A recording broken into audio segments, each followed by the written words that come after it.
games.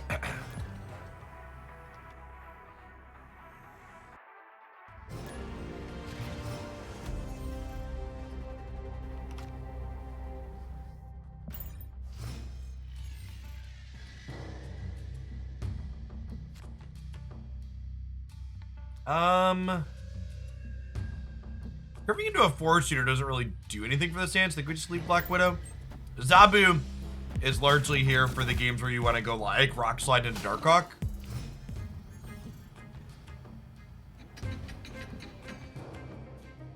Whale shoot.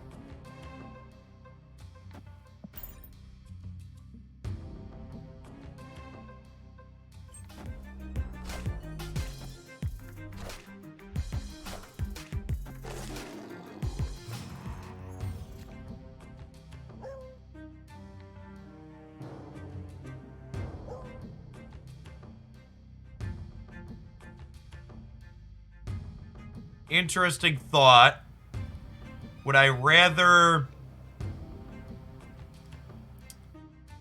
I think I want to Hawk this turn so I can go Sarah into Rock Slide Absorbing Man. We get a little punished if Absorbing Man hits off the Grand Central, but I think that's ideal for us.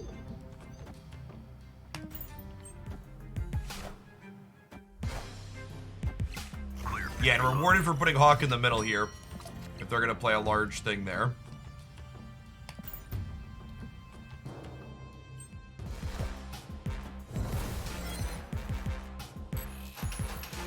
Oh, we're getting She-Hulked. Well...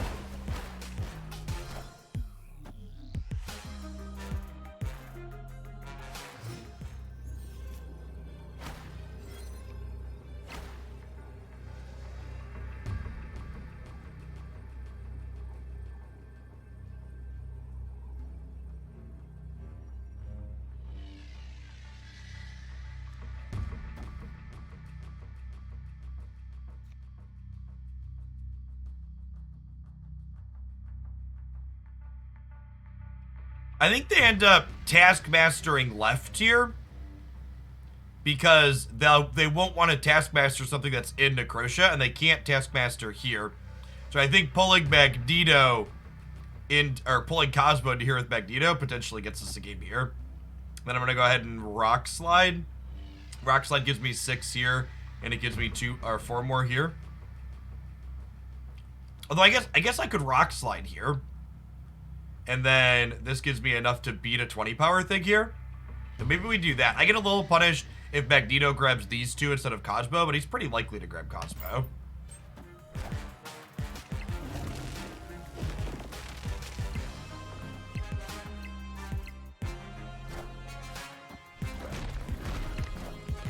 Sick. Okay, perfect.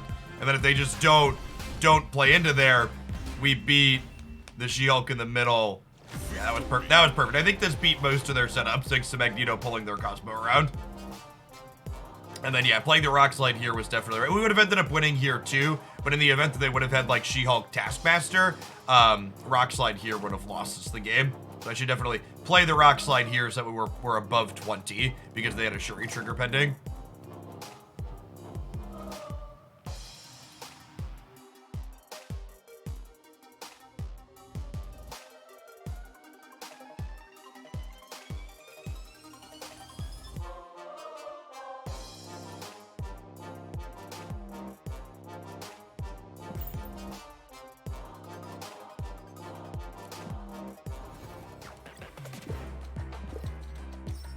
So, from a min-max optimization standpoint from collecting everything sooner, it doesn't really matter when you open your reserves because you're going to get everything eventually anyways. The only thing holding your reserves really does for you for when Series 3 drops happen is it lets you get the Series 3 cards that are dropping a little bit sooner. So it really kind of comes down to how much do you care about which cards are dropping. And they haven't actually told us yet officially which ones are dropping. Karg, thank you for the 2 months. Welcome back.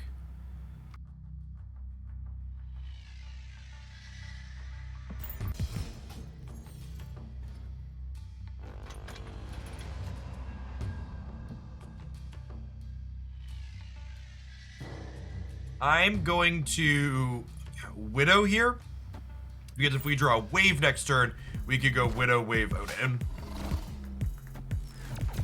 which would be excellent. This land is always changing. Well, so much for that.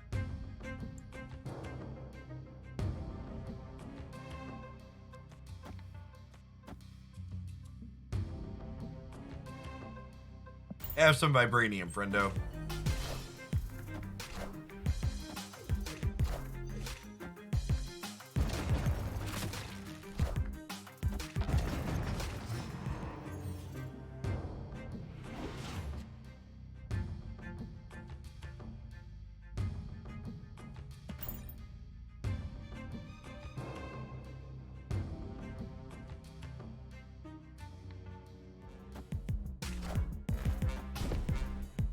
Cleared for takeoff.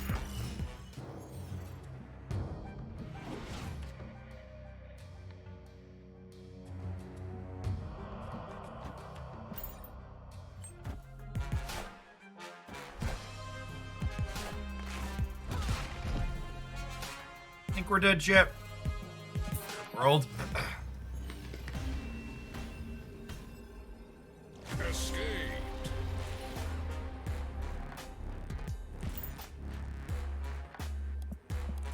Optimal account progression's actually just pretty straightforward in Marvel Snap, You're Dead.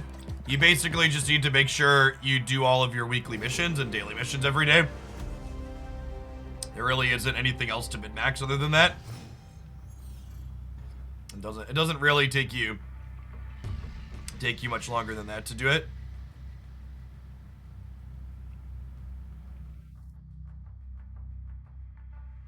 Oh, are discarded and destroyed cards popping up? I can hide those.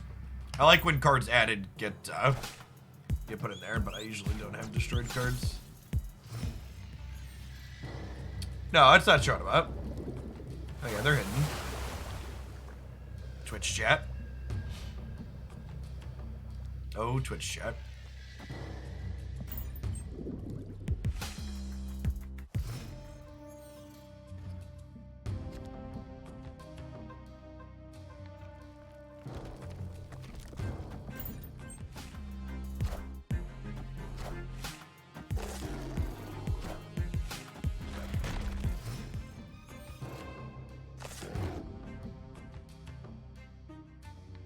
Think we just observe. Oh, actually, this is about to be somewhere else, right? Because of this. Awkward.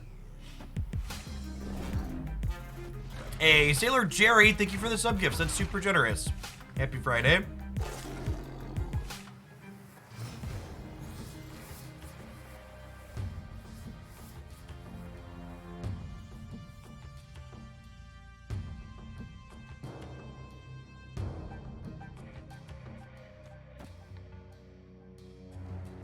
Does buying and using variants ultimately get you faster progression, or is that a cosmetic only kind of thing? It's essentially cosmetic only. Technically, every time you get a variant or split a card, you get 50% off of one level, because advancing something from gray border to green border is half the price, but it's exactly one collection level, and ultimately it doesn't really change anything.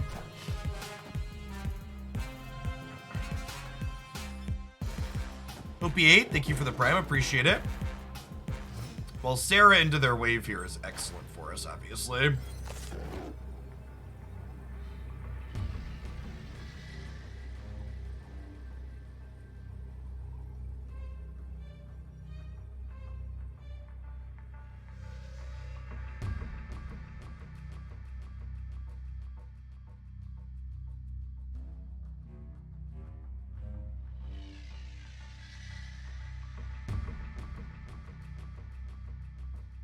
It's probably just Magneto Doom, but there's also a good chance that we just lose to an arrow here. Nope. Dr. Doom doesn't lose to that arrow. I was expecting oh, did they not destroy anything? Oh, I guess they hadn't destroyed anything, huh? I was expecting death to accompany arrow, but yeah, they hadn't destroyed anything. Deal.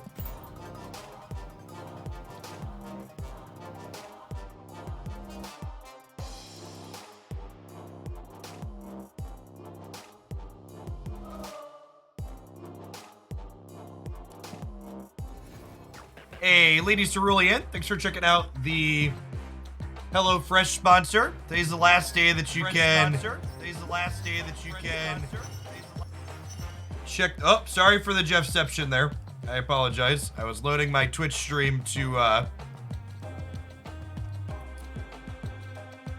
hook them up with the sub gift. The Jeffception was on my end. I apologize.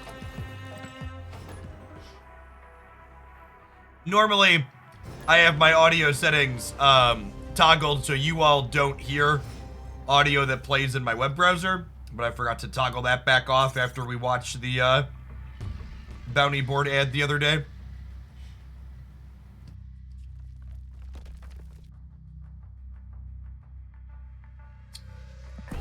I'm gonna snap this hand. We have Korg into Zabu into Rock Slide.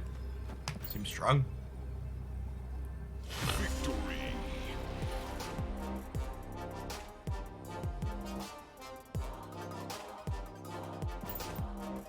Aim Optimus, thank you for the 2 months of Prime. Appreciate it.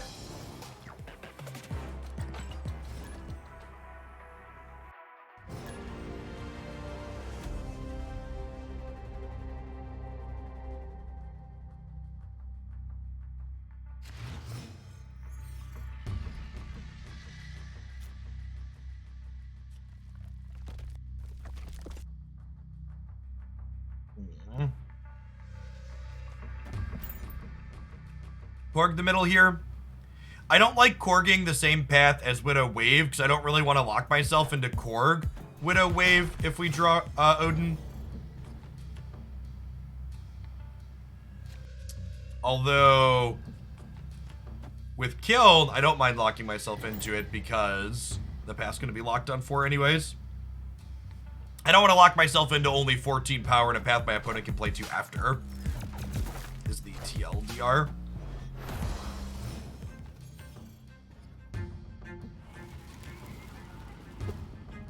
Live from the Daily Bugle. Opponent snapped. That's so unlucky. I'm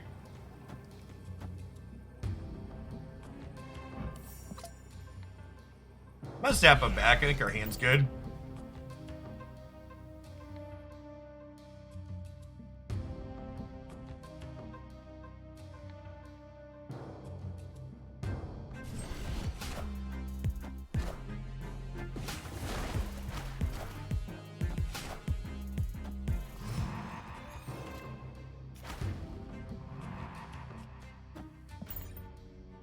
This ties the middle unless we find a Doctor Doom after the fact.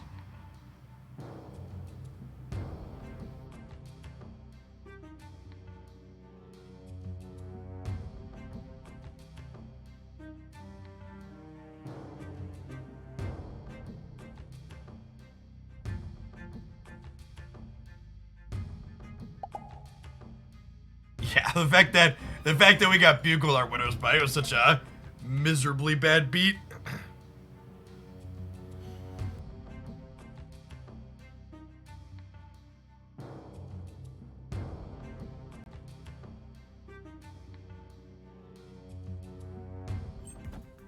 Come here, bud. What's this face down card? We'll never know. Oh wait, does Untap tell me? Untap tells me that face down card was a Tuma. I think that's gotta be a bug or feature. Untapped actually tells you when a face down card gets destroyed.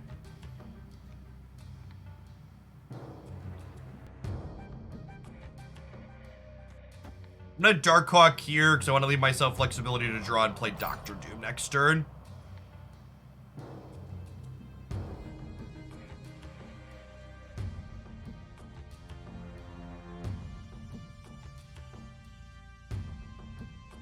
That's true. It could be right to play my Darkhawk left because they could have my arrow here.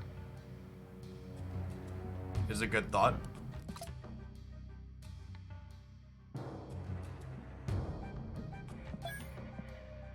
It's gonna be an 11 power Hawk if it survives. Oh! Wait! Yeah, their 0 technically hasn't happened yet, right? Because the Atuma died while face down? Yeah, I'm pretty sure that's the case. I'm pretty sure the 0 hasn't happened yet.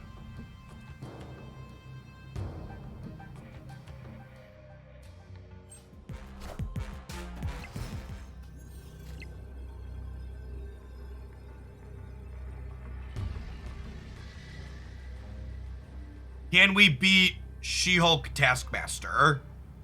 Yes? Yes, right? And we're also beating Red Skull Taskmaster, I believe. Not that one, sorry. I want to do this. And this. Or this. This puts us to 14 and 14, right?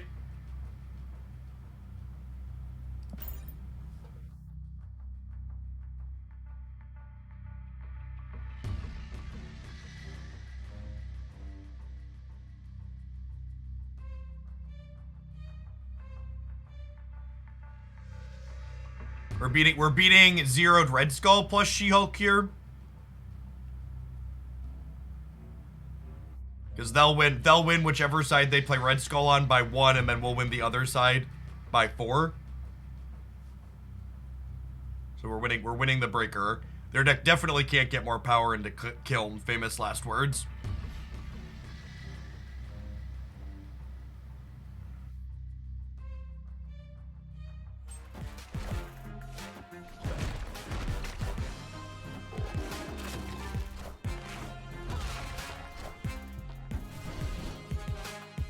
Oh, they were hoping they could get us with Arrow. Victory. Yeah, that makes sense. Close game.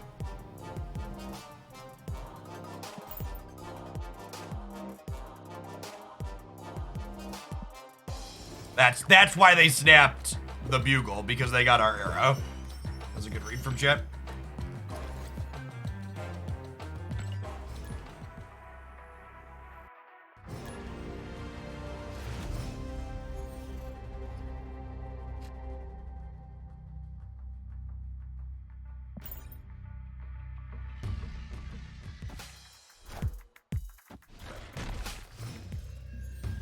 Oh, it was a different background. It was their Arrow. Okay. Good show.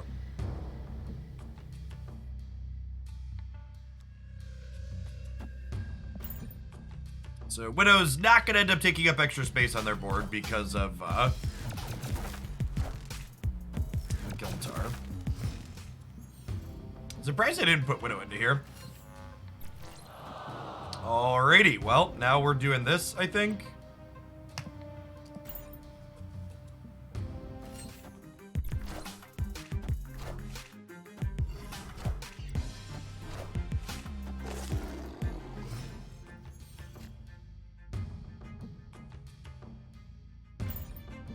We're probably dead here.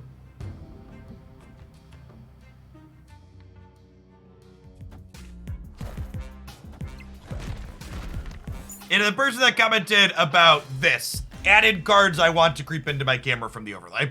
Escape. Valuable information that is good for people to be able to see. And that's slightly different than destroyed and discarded cards. I don't want destroyed and discarded cards always visible because it's not super relevant and I can call it out when it is.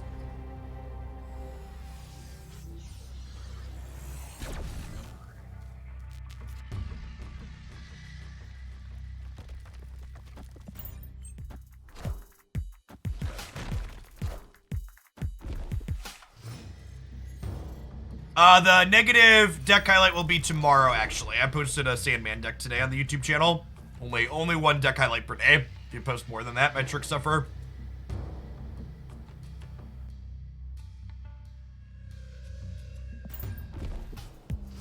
To do on 2.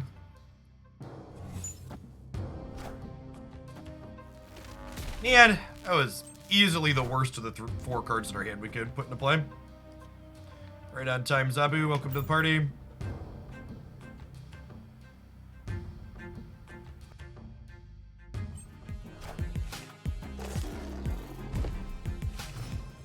Yes, we will be revisiting Lockjaw later today, and the Lockjaw deck we will be revisiting contains the card Arrow. She's real good.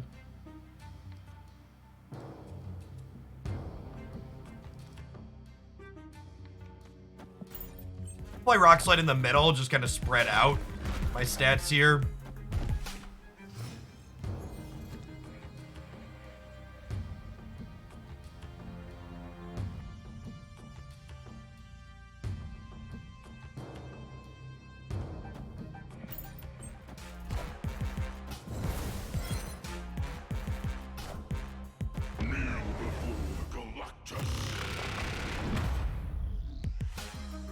That was fun. Cool.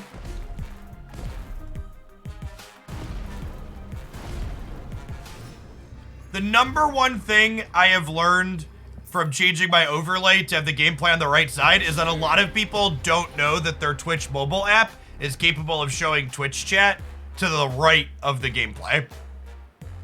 So if your Twitch mobile app is putting the chat over the right part of your stream, there is a toggle to let you have the gameplay and then have the chat next to the stream.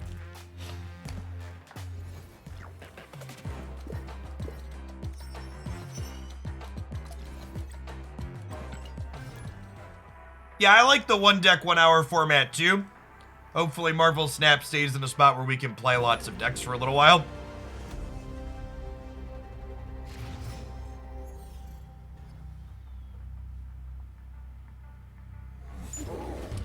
I don't have my Z Fold down here to show it off. One of the reasons I really like my Z Fold is when you have a Twitch stream up on it in the big screen that's open, it can put the screen, because the middle screen isn't 16:9, you can put the 16:9 Twitch, and then the chat goes underneath it really cleanly, which is nice.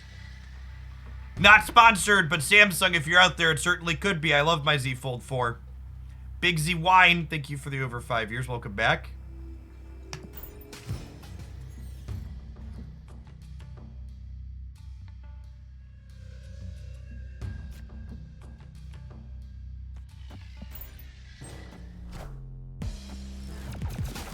Is it worth running Psylocke, Zabu, and Magic in stock negative? I don't know. We'll need to try and figure that out. Why is it worth running the Darkhawk package in this deck? Because the Darkhawk package is just a bunch of generically good disruptive cards and a high statted thing. And Black Widow also synergizes with Wave and Odin, so there's a little bit of overlap between the two things that the deck is looking to do.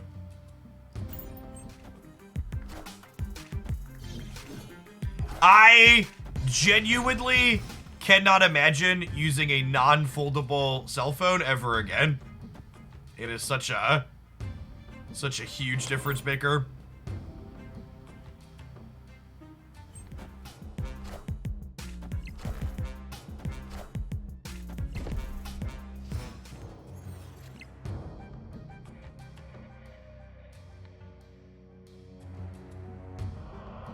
So, they're snapping me. How many cards are in their hands? 5. Can Wave into Doom win this game? I'm just not gonna say. I think we're a little bit behind, and there's a New York in play, and New York basically means you have no control over what happens to your cube, so I'm just gonna bounce. Kronos FS, thank you for the prime, appreciate it. Any issue with the crease appearing in the fold? No. There's a little bit of, you can see where the screens meet in the middle when the device is showing certain colors, but it's really not. I would recommend going to a store and playing with one if you have your doubts. The screen, what you see in the center screen doesn't really change over use and time. Also, the Z Fold 5s are supposed to be coming out at some point this year. They're supposed to improve on it even more. Chrono SF, thank you for the 2 months. Welcome back.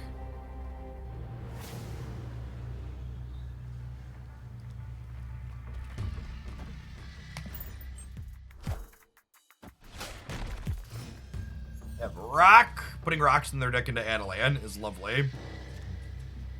Zabu. I'd like 1 rock slide off the top, please. Oh, I guess Zabu means we get to play Hawk in the middle at least before we shuffle.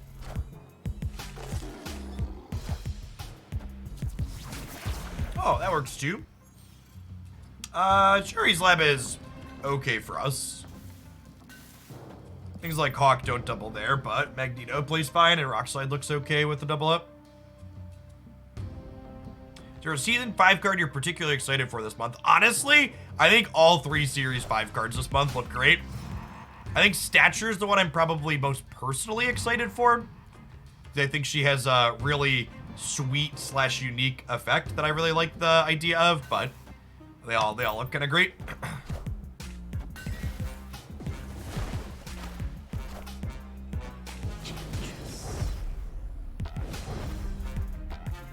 Yikes. Well, I'm glad we didn't snap. Actually, can we snap that? I think we can snap that, right? Oh, snap. Was like Doom into Absorbing Man Doom.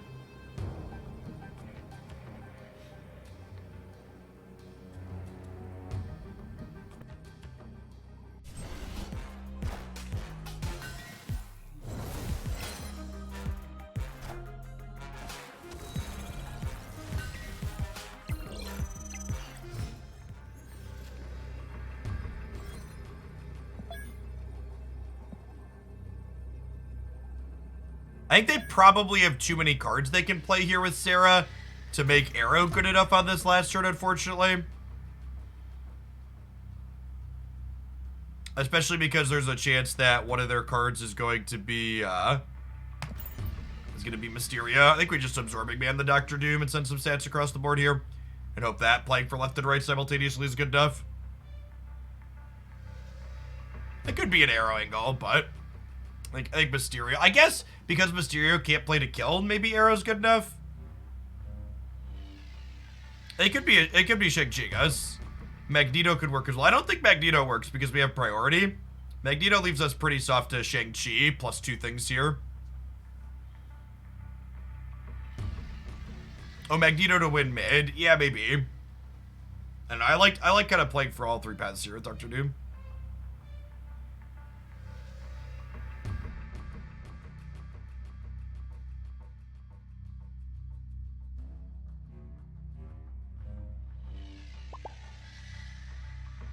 I am not currently taking deck requests. We'll probably resume with viewer deck submissions on Monday or Tuesday next week. Probably Tuesday. I've just got a giant laundry list of things that I want to work on.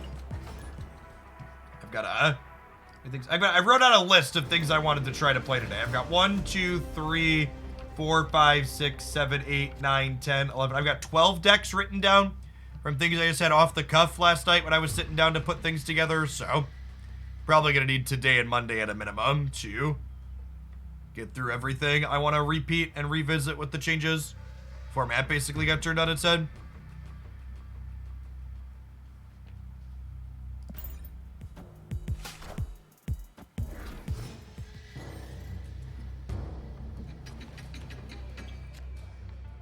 There's Widow.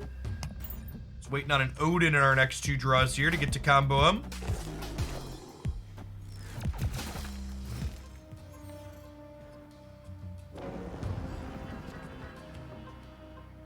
Magneto's not bad.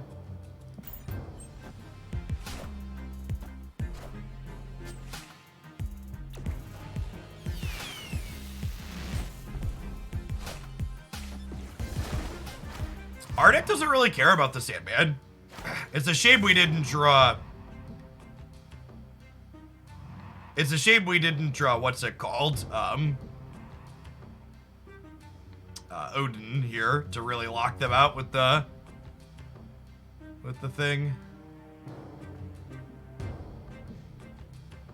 If I win Baxter Building, I'm gonna tie here. And there's a good chance that if we draw Doctor Doom, we win here regardless, right? I think I just Magneto here. Oh, that's so good. Come here, bud.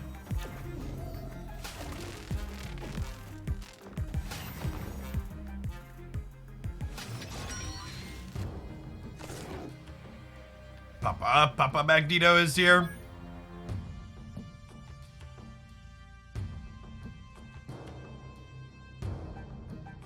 They could have Doctor Doom here. I think that's fine, though. I think I'm going to snap them. And I think I'm going to Rock Slide the middle. And I'm Rock Sliding the middle because if Absorbing Man comes into play, I want Rock Slide to get copied. And then if we don't draw anything next turn, we can Dark Hawk and it'll be really large if we have Rock Slide, Absorbing Man, Rock Slide.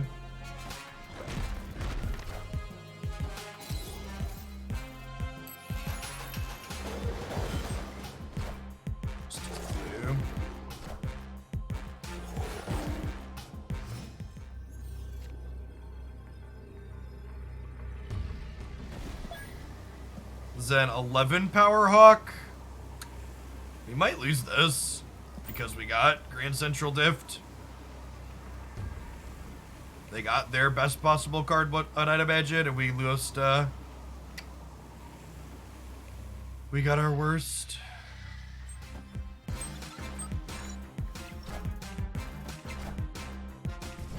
Ooh, slim margin. Victory.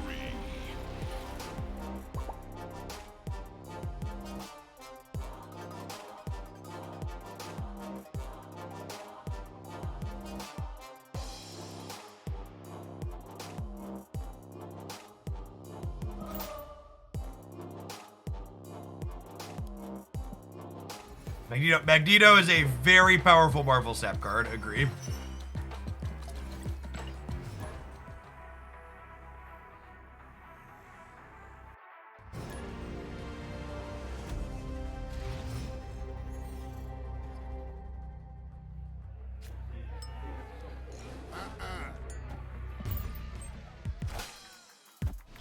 Dr. Doom is not great into bar with no name. So it will probably be a game where we avoid him.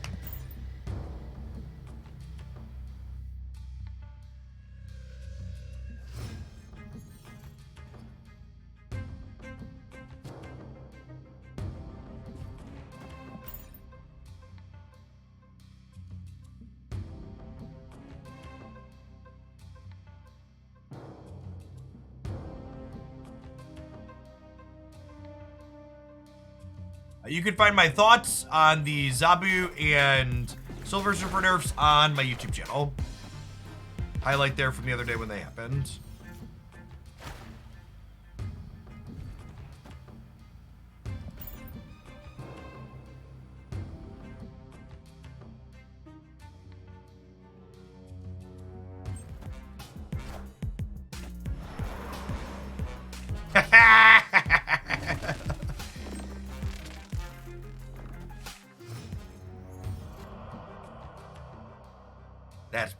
That's pretty funny right there. We wildin' out here today, champ.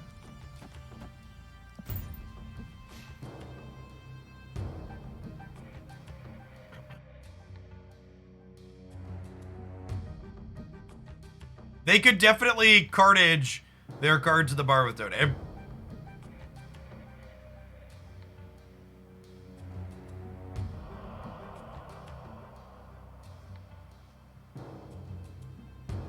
Do you think that opposing movement cards have considerably lower stats or how much movement they make? Or do you think that mechanic is OP and should I can't tell if that's a real question or not. Maybe you're newer to the game, Milligras, but as a FYI, the move archetype is not competitive in Marvel Snap.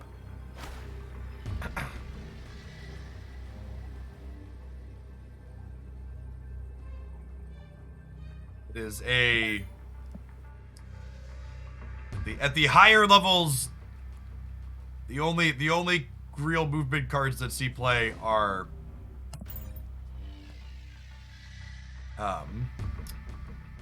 things like Arrow.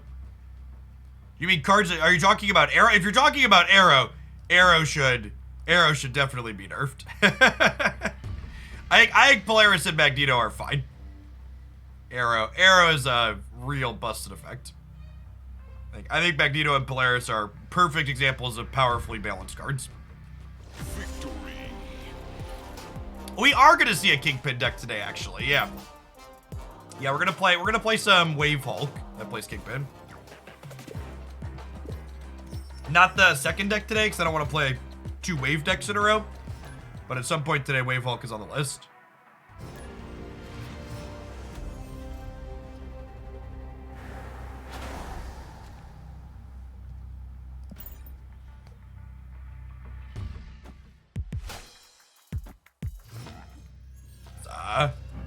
That's a good beat.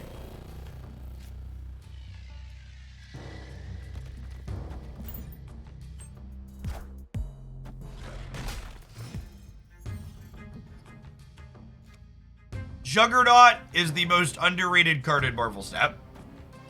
It is very, very good.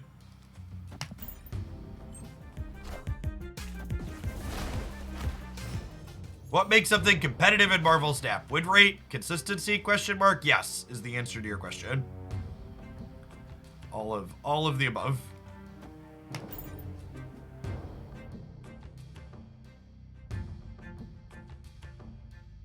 Right. Win rate, cube rate. Win rate, cube rate is really the number one factor. Win rate matters like to a degree. Like if the win rate is absurd, it can make up for having a low cube rate, but the win rate has to be pretty absurd to make up for a low cube rate.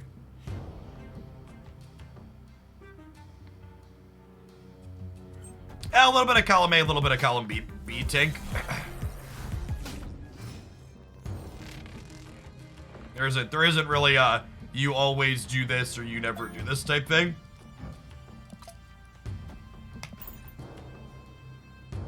Mr. Hawk in the middle. Then we'll Dr. Doom on the last turn.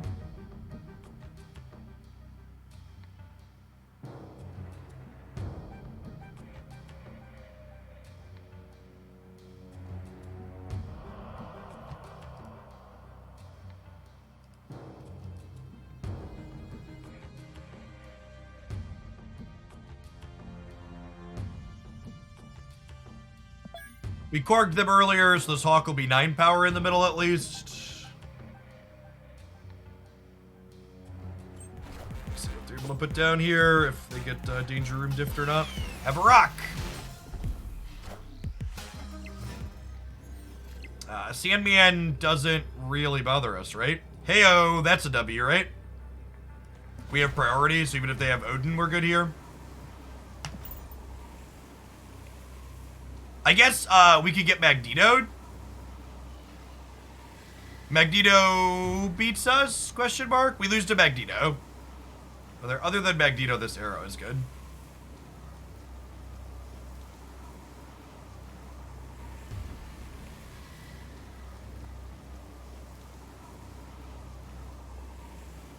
Our deck definitely is not really caring about Sandman. The fact that we're playing big things like Dr. Doom and Arrow, individually powerful cards, makes us pretty reasonable into Sandman.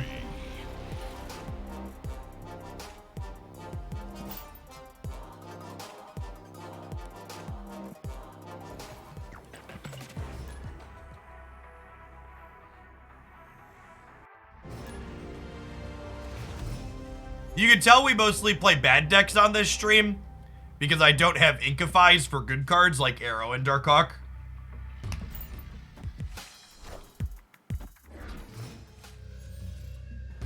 Yeah, requeuing into the same person constantly is pretty lame. Dear Marvel Snap, please fix your matchmaking.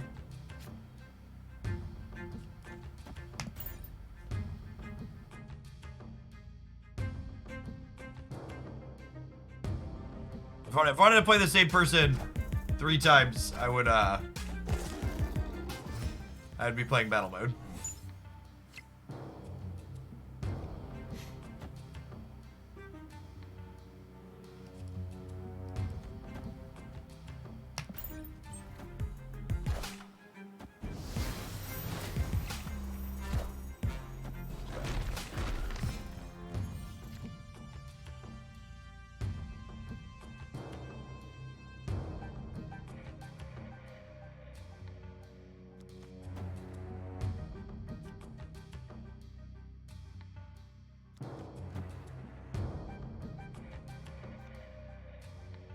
You want just Arrow into Odin?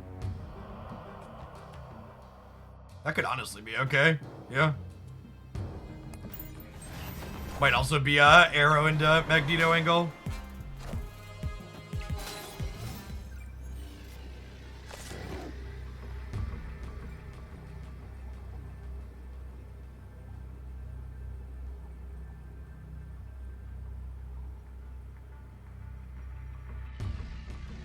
Do I want to own the Arrow? If we just Magneto, they're more stats, right?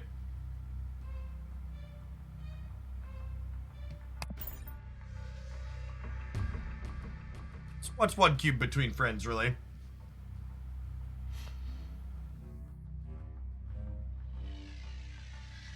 You want Absorbing Man plus Hawk? Yeah, I can see that. Watch this be Dr. Doom on the right, and they were playing for the rescue, and then we die. God. well. Feels bad, man. Ugh.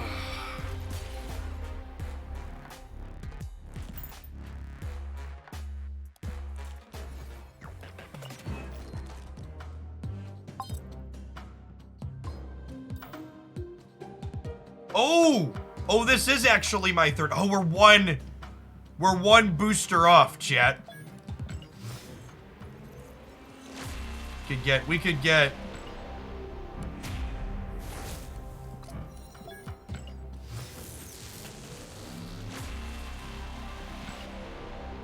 get an ink arrow here in a second. Always one off, yeah, basically.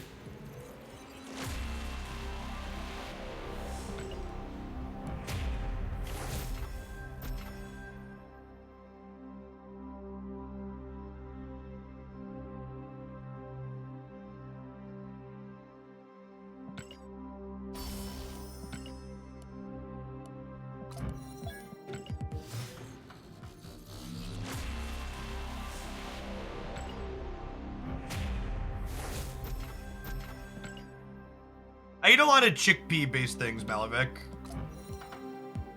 One more boosty to split her. I got Mantis boosters at random. Can we do anything with this yet? 90. Oh! Look at those 10 Mantis boosters. That was exactly enough to split this. Nailed it. Shame this card doesn't really see play.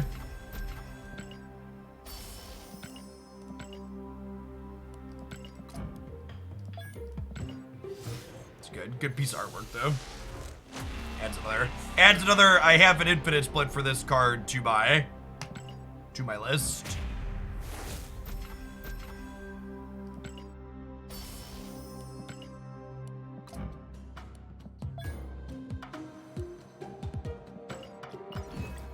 Alright, hopefully the burst week you did 2-3 games in a row has found the different opponent now.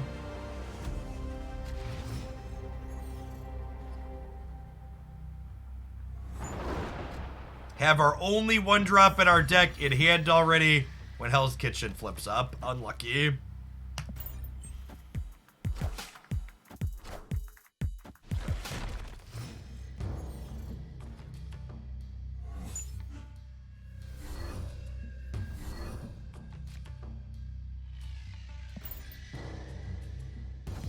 They discarded Okoye.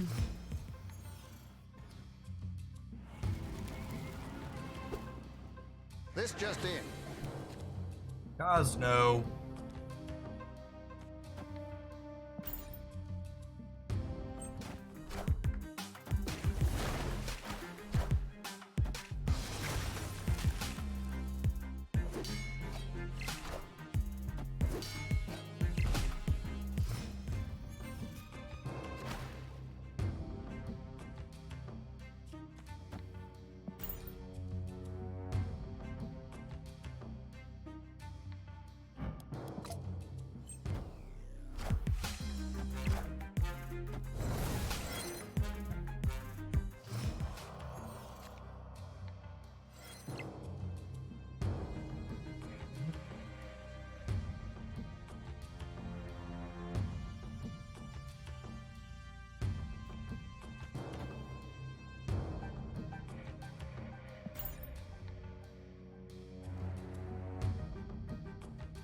Arrow left, see if we can get him here a little bit.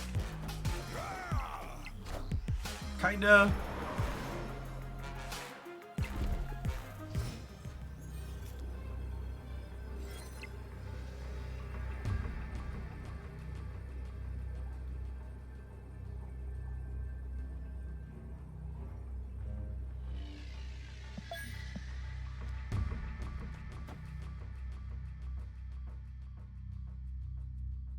There's a world where this Magneto wins the game. Are we living in it?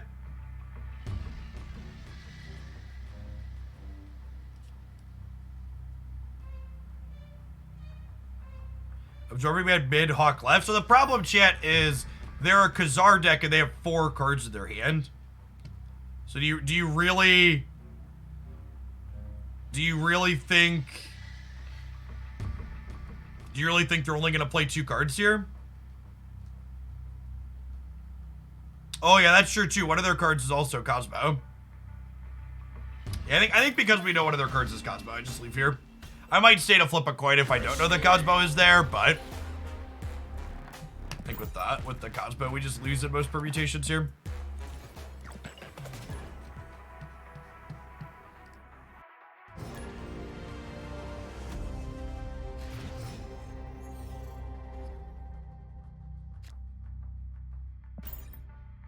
Finest Black Widows, please, deck.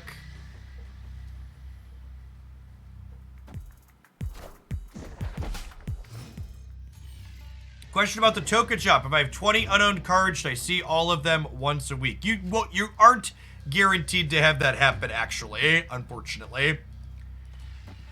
So the way the token shop works is you're supposed to be guaranteed to see every card in a given series before any cards of that series repeat. But which cards from which series you see is completely random. So like you could actually just see only variants or only series 5 or only series 4 cards for a given week. It's a really frustratingly bad system. Yeah, I think 24 stats in a bar sinister with a bunch of disruption here sounds great.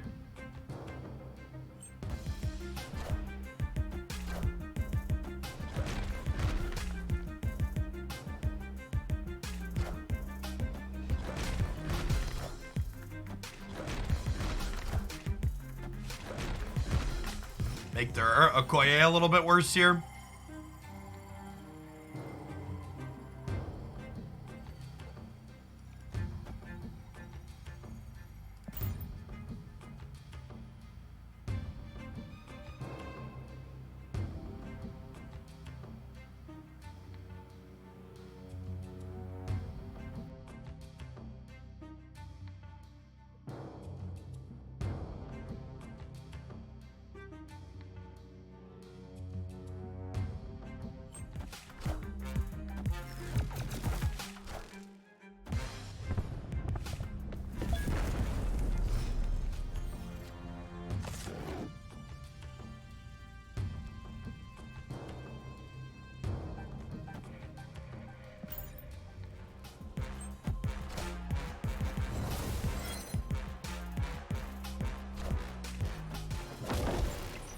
You like to snap? Snapping's just not good, chat.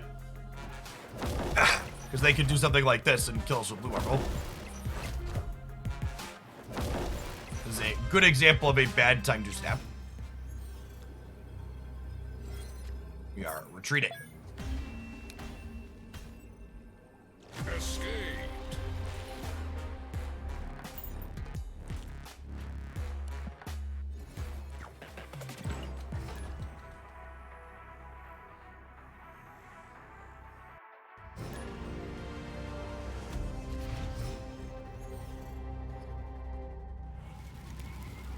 Parker!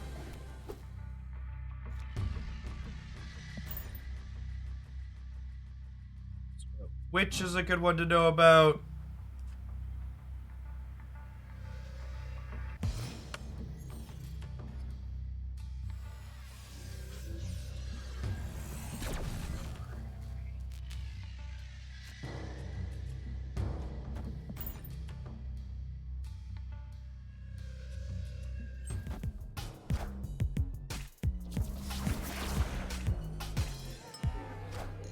Okay, well, that works out for us.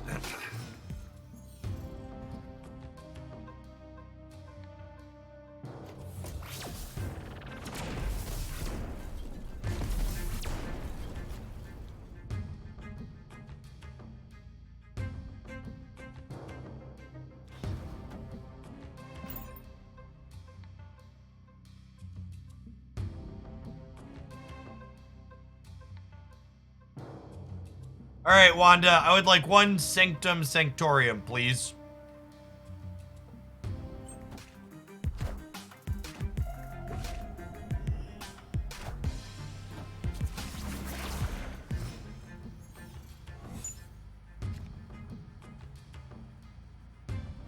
Wanda creating Westview is appropriate.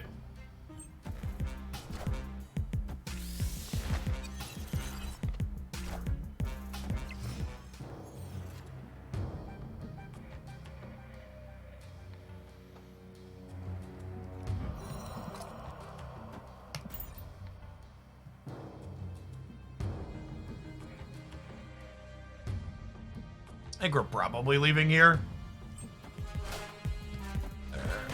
A Devil Dino deck.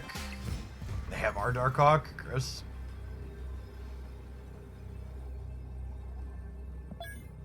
No chance they have our Magneto too. Not staying for another cube. Escaped.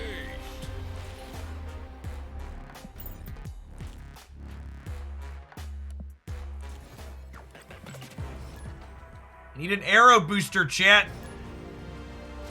Need one more to first chance at an ink split. Man, actually, every time we've had Hell's Kitchen flip up this morning, we've had our one drop in our hand. All right, one of your finest Black Widows, please, deck.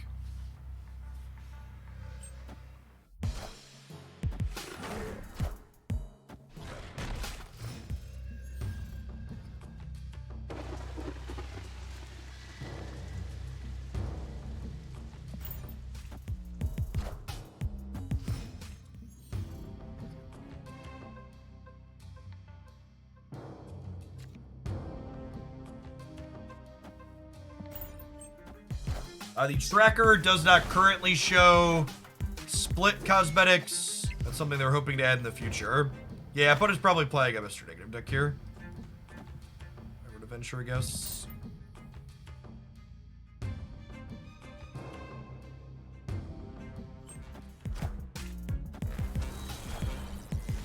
I am Iron Man.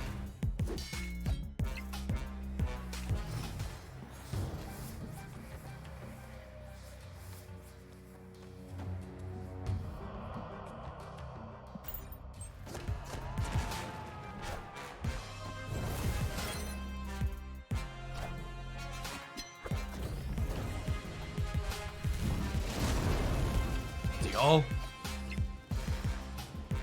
Hoping the Doombot goes middle. Never lucky rubber ducky.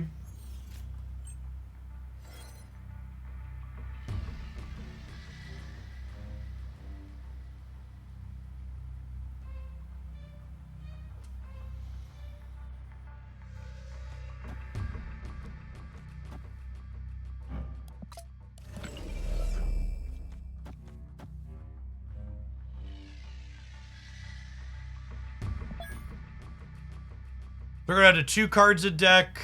This will put them up to 4. This will put them up to 6. Means this is 13. It's still not quite enough though, huh?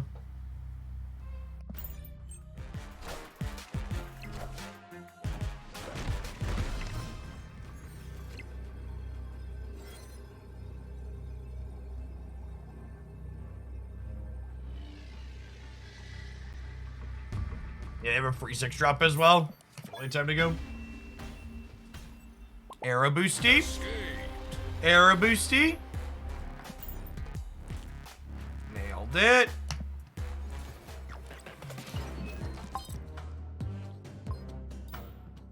Alright, chat. Send me your energy. Inked split first chance. Coffee break. Thank you for the prime. I need your power. 4th split is the first chance at some ink. Never lucky rubber ducky. Never lucky rubber ducky. That's fine. That's fine. Maybe we'll get gold on split 5. It's gonna be a while from now though. Need 150 boosters again.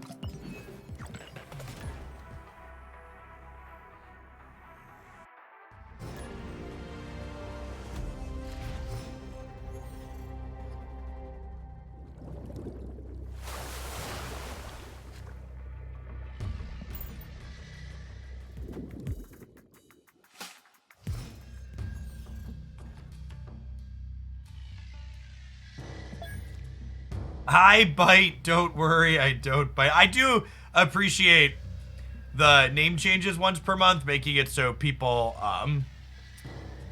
show off their or change their names to match their titles is funny.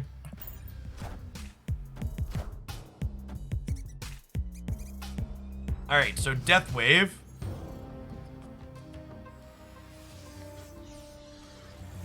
Ooh, extra energy this turn's really good for us.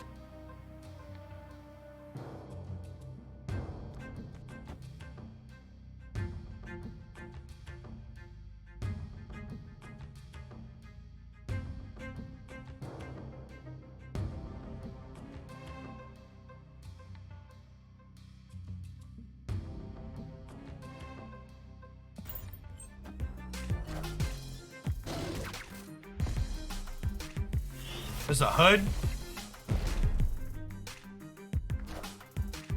Sounds...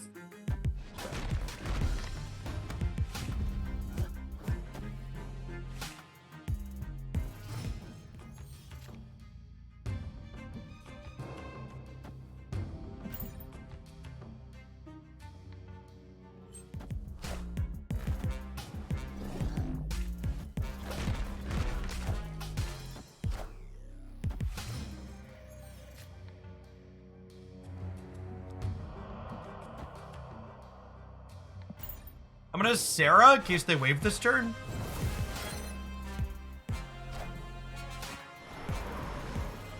Okay.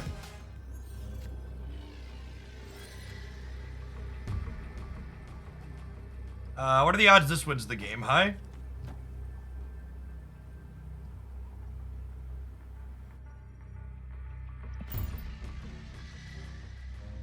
Victory.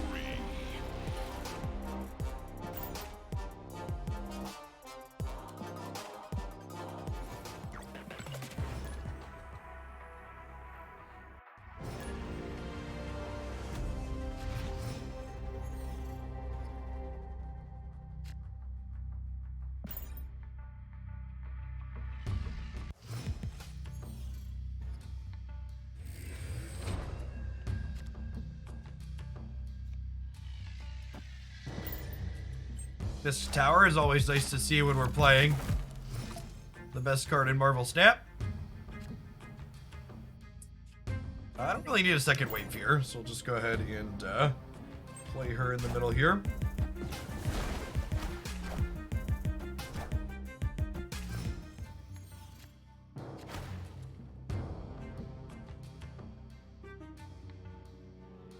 I think with them being likely to play to Sinistral into this turn, we just arrow them to Fist Tower, right? We snap them before we do it.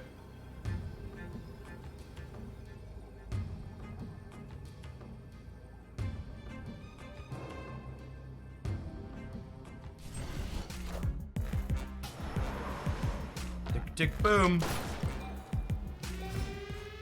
Untap says we just destroyed a Red Skull. Things you love to see. It.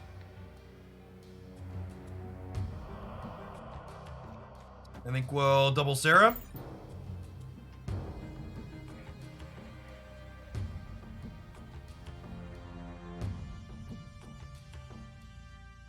Yeah, I'm not sure if Untap showing you things face down getting destroyed is a feature or a bug.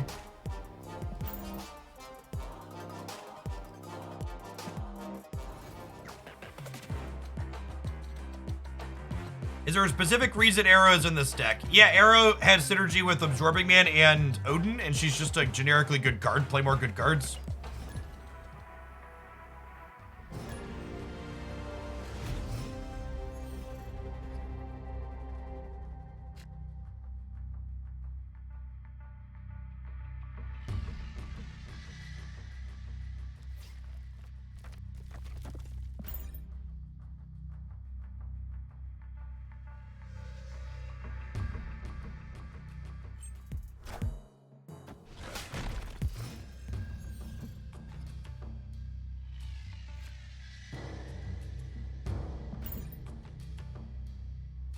Dr. Doom is not great into the Space Throne.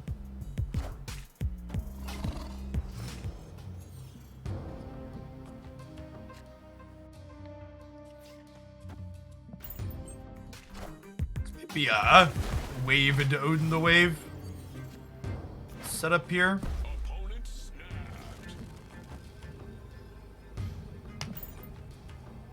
snapped. Stay, see what happens.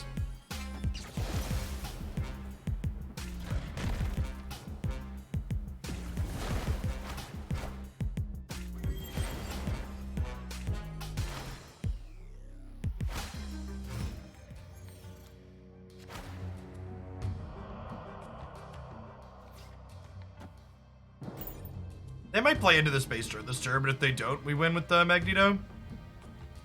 We'll see. They're already snapped, so.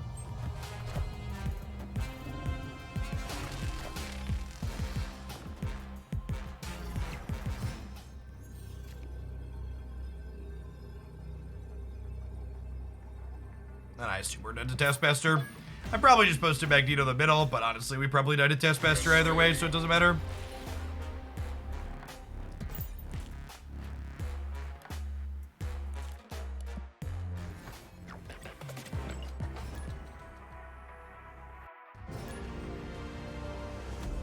Yeah, I don't know, the face down, the untap telling you face down cards that are destroyed feels like it's, the in-game interface is just lacking.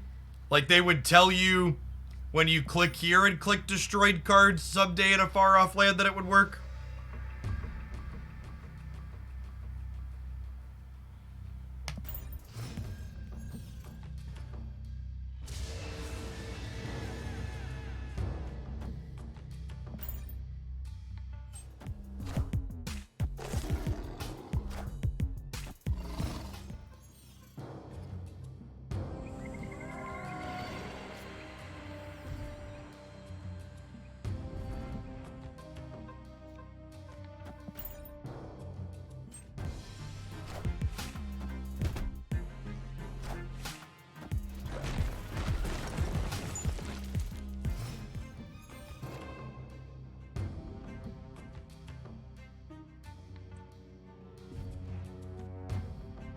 Absorbing Man here, and this sets us up to have a massive Hawk.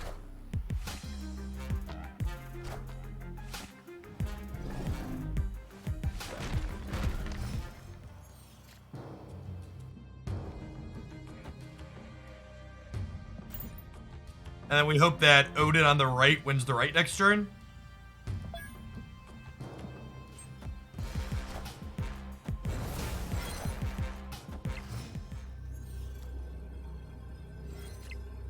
Because Odin is essentially plus 11 here, so we're going to 17, but they're going down to 4.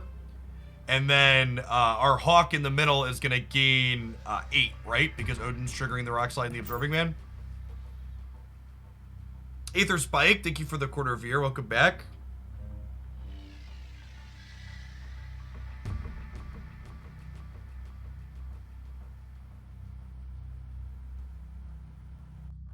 Yeah, it's basically a 16 power Odin plus Shrink Their Lizard for 3.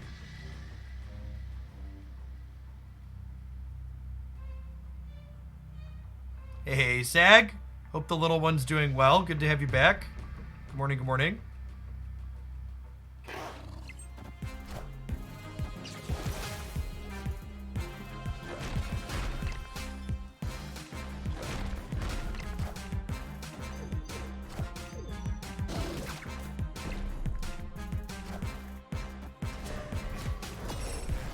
Little late, Costo. Little late.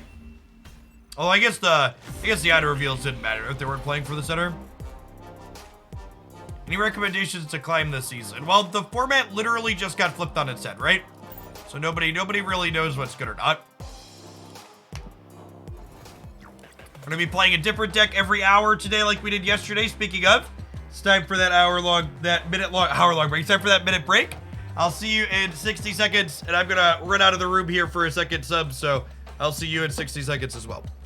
BRB. Or play out. What are we gonna play when we get back?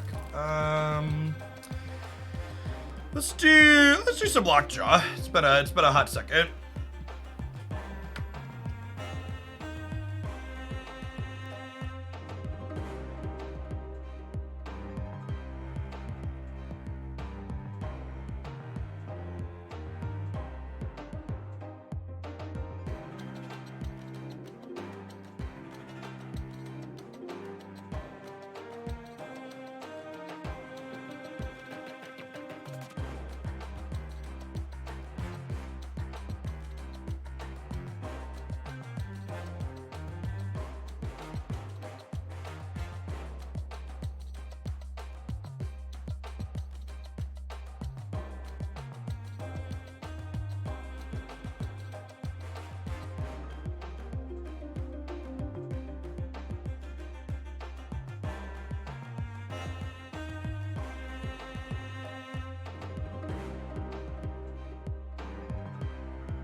Genpo Kid, thank you for the quarter viewer. Appreciate you ripping the prime. Welcome back.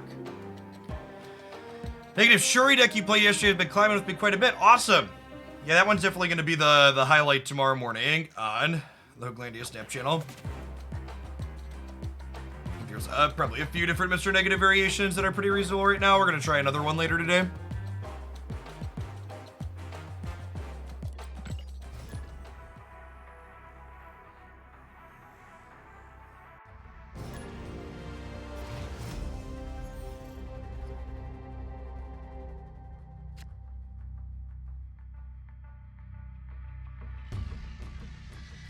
With Lockjaw in the opener, I like to wait on playing Sunspot out, because we'll play Sunspot into the Lockjaw path as a cheap thing to enable it. Never be fully known.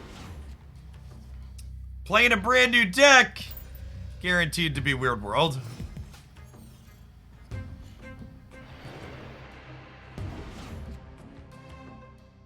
For people offering up deck suggestions, I have over a dozen decks in my list of things that I need to try right now.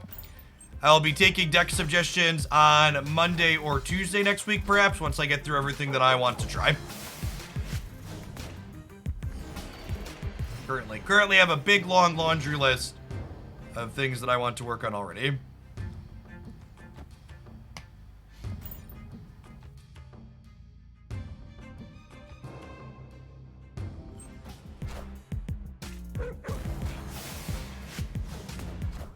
Rip.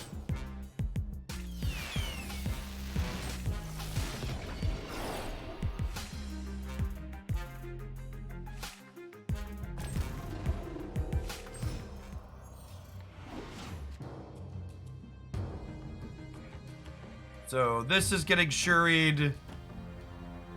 We'll put a Sunspot into the deck. See where we go from there. The deck tracker gets real strange with Weird World, which is probably appropriate for the name.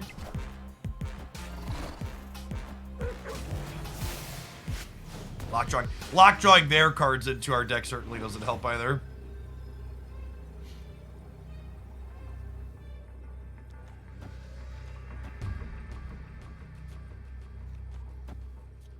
This is probably good enough, he says, before he gets Shang-Chi'd.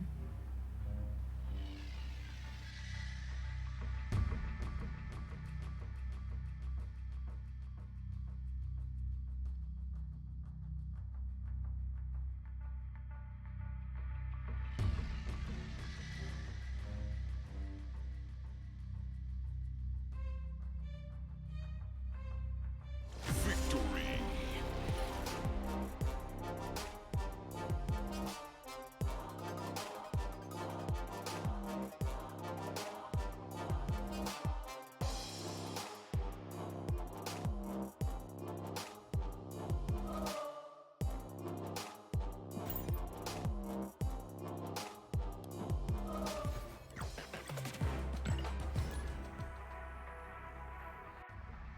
I don't think Cloak and Lockjaw is very good.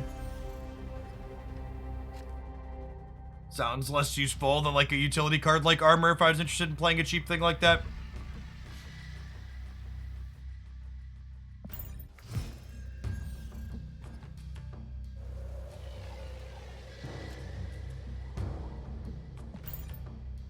When we have Thor with Lockjaw, I usually like to play Thor first to try and get a chance to draw the hammer.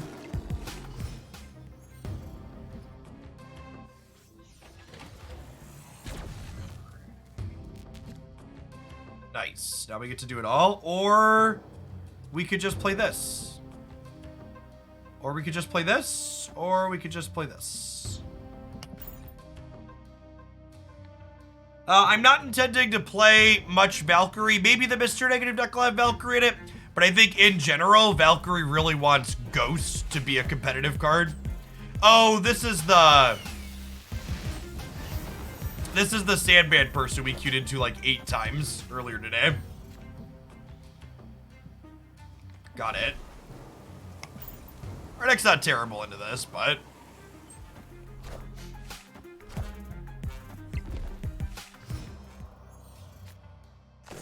Okay.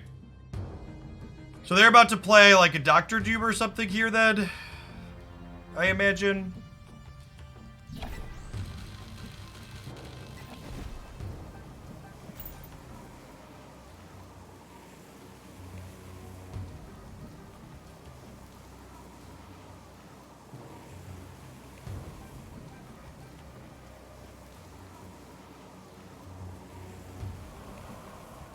Yeah, they had Tiger as well. They played Psylocke this turn, though, so I imagine they have a 6-drop coming down.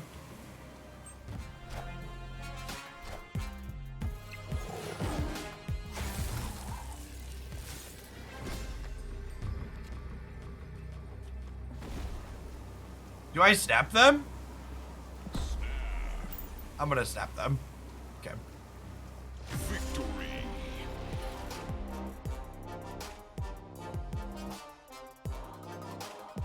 No, I only ever play 1 0-cost card in these decks. Yellow Jacket's a fine sub if you're missing Wasp, but in general, Wasp is better. And Thor's like an honorary 0-cost card.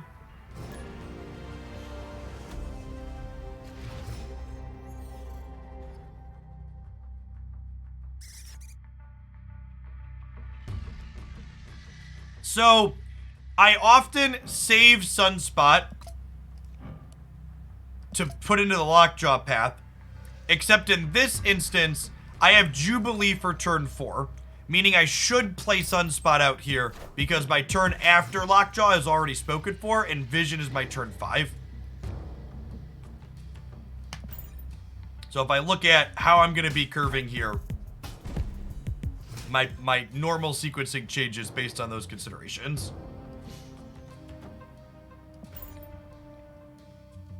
Oh, I drew Thor. I think I still like Lockjaw to Jubilee. The bot density at the start of the season does not seem different than most other seasons in my experience. Bot density is always higher at the start of the season. They haven't done anything. I'm going to snap them. Chidoyo, thank you for the quarter of a year. Welcome back.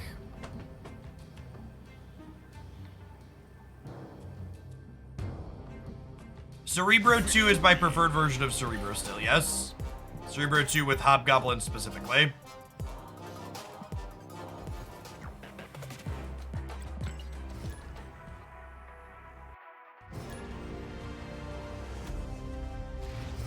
I think Sunspot is much better than Nightcrawler in this deck. While you're right that Nightcrawler... Playing Nightcrawler over Sunspot in this deck is a good example of changing your deck to make your deck better under optimal circumstances while making your average draw worse. Nightcrawler is better when you have Lockjaw going, but if you have Lockjaw going, you probably don't need the help making the Lockjaw better. And the Sunspot is much better than Nightcrawler in games where you don't have Lockjaw on the field. Nightcrawler would be a card that plays to optimize our best draws, which really don't need more optimization, whereas Sunspot makes our average draws more consistent and powerful.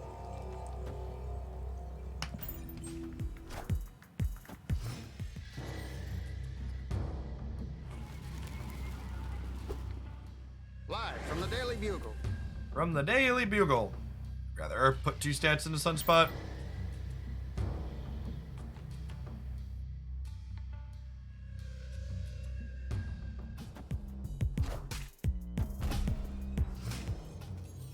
I haven't played Marvel Snap in a month. I'm afraid to come back because my cards might be bad now. I promise you that every card you had that was good last month is probably better now because they changed Zabu and Surfer. And Zabu and Surfer are still playable.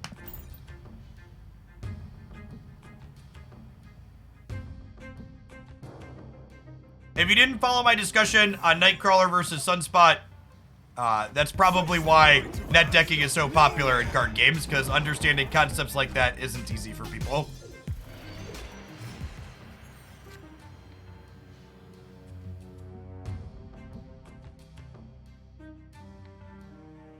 Guess we do this. I love this Wasp variant. We tried C2 with Surfer. We played Cerebro 4 with Surfer, and it was fun. There'll be a highlight of that one up on the YouTube channel this weekend. Honestly, I probably should have snapped. We drew the Lockjaw here. Our hand's pretty good.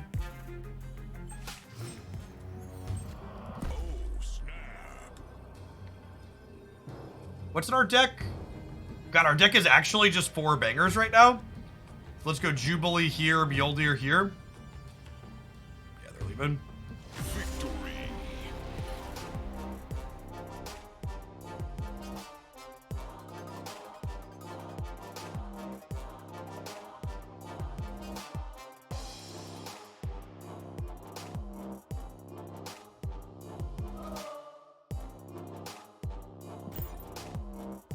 This is my friendly warning to chat. Normally I don't even give warnings. I'm feeling friendly this morning. If you're gonna make card suggestions for decks that we're playing, please follow the card rec command. Don't just say, Jeff, why not play this card? Make an argument for why we should play that card. Instead of relying on me to tell you that your suggestion is bad, form a cohesive thought and tell me why your suggestion is good instead.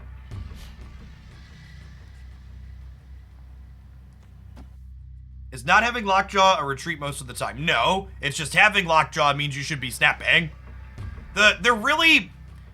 One of the things that you need to get in your head if you want to be better at Marvel Snap is there aren't binary rules for anything when it comes to snapping or retreating.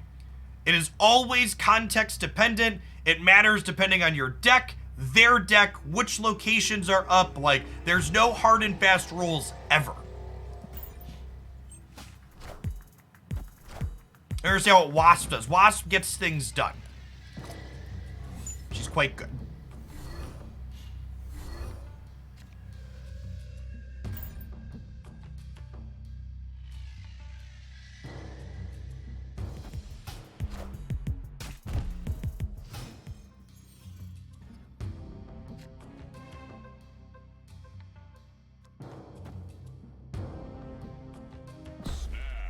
I think we snapped not only the Rickety Bridge, but we have Lockjaw here with Thor and Jubilee. We have all large statted things left in our deck.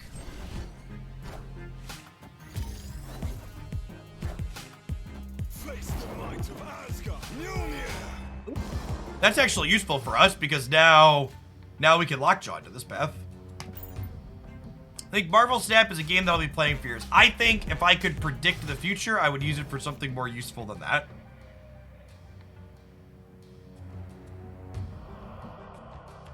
So there are just all bangers in our deck right now. So let's do this into this here.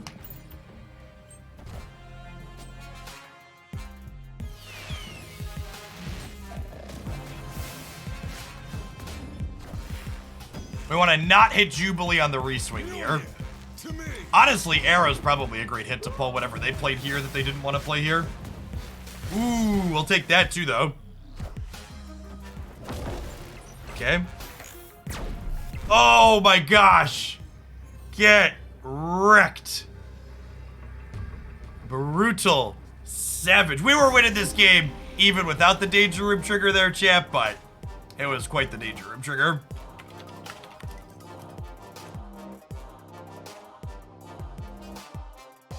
Ali SB, thank you for the brand new Prime support. I really appreciate that. Folks like you make my job possible. Thanks for keeping me around.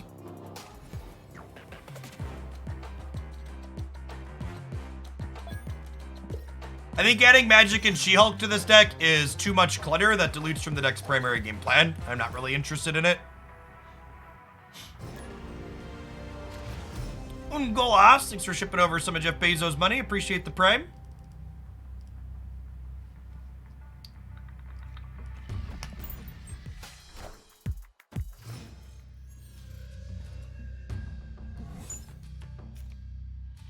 Ah, good old Rockjaw.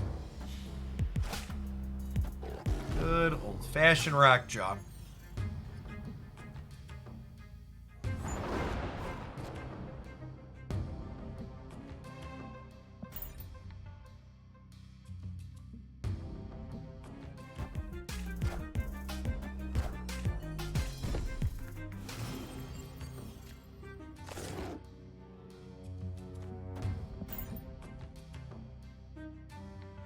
Longhorn Prime, thank you for the quarter of year. Welcome back. All right, Jubilee, I believe. Oh, you know what? I should have played some of these rocks out, because if we win Asgard, I won't be able to draw cards.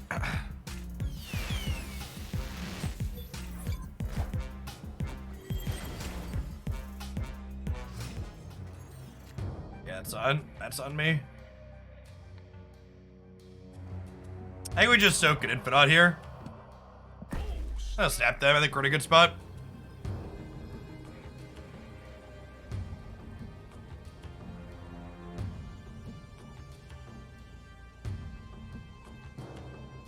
The thing that's always strange to me is when people imply that they think someone at rank almost 90 shouldn't queue into people that are infinite. Like, how close do you think matchmaking is supposed to be if you think someone 12 ladder ranks off isn't an appropriate pairing?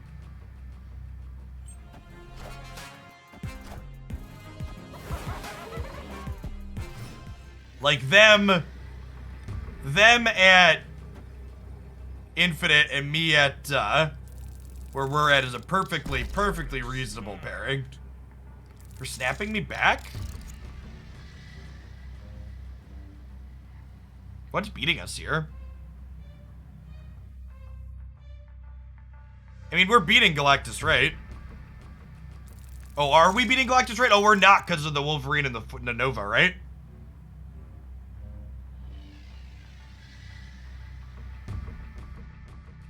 Alright, yeah, I'll leave. Not giving Galactus cubes. Escaped.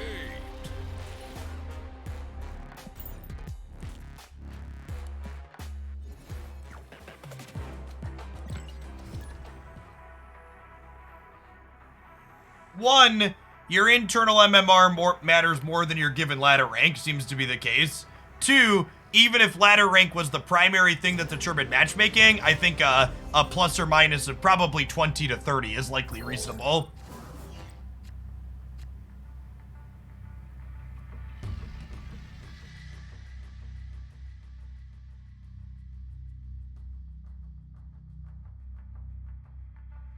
I would agree with that, Gap. The fact that the snapping and retreating incentive is different for people at infinite is problematic, but that's not a problem with the pairing range. That's a problem with we need incentives for people to play at infinite.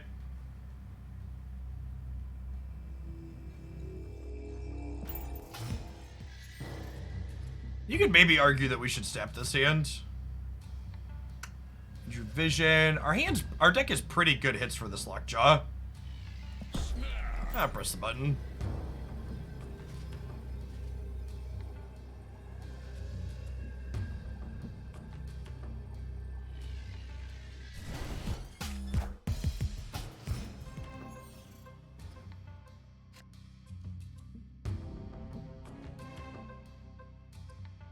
I think with Jubilee into Vision into Magneto, we actually don't play the Thor here.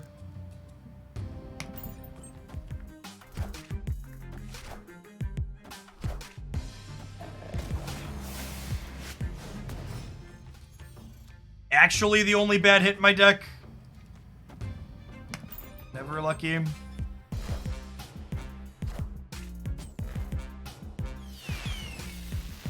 All right, make it up for it. Make it up for it.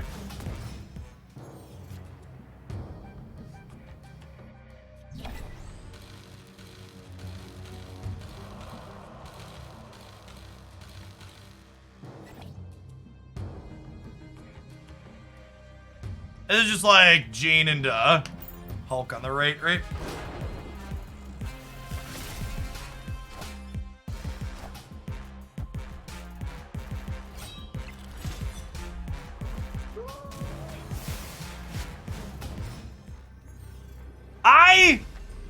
It makes me chuckle that someone could look at this outcome and be like, LOL, your deck's a casino and inconsistent. Like, did you see what happened here? Oh, Vision would have been one bigger. Yeah, sure. Dynamo Duck. Oh my gosh, we're gonna lose because of the one, aren't we? No, never mind. The Dracula gets this anyways. Okay.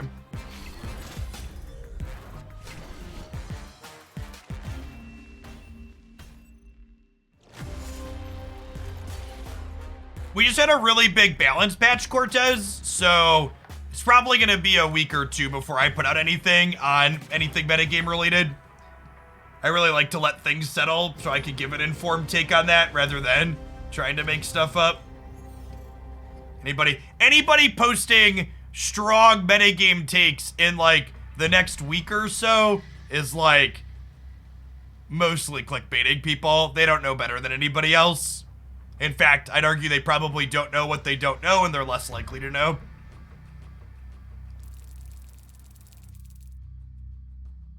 Sounds reasonable.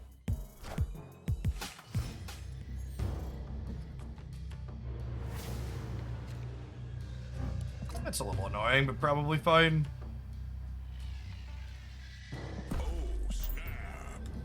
I think in a post-nerf world, MODOK seems like a playable, reasonable card.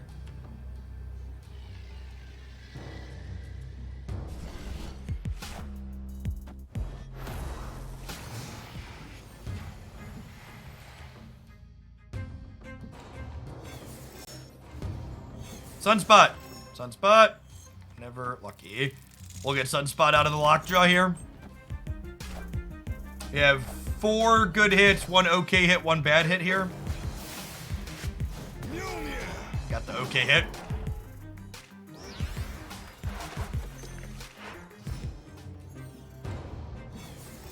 That's nice.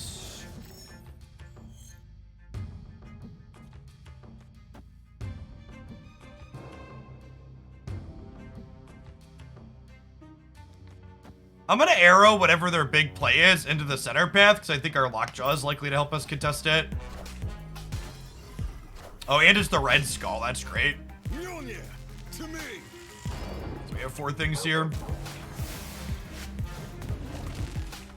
Lock it up. There's a world where this gets a 1 power thing and we're in trouble, but if we hit any of our upper 50%, we're great here.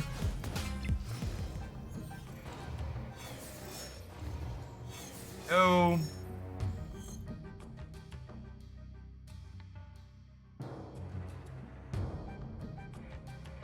We just passed into Infinite, right?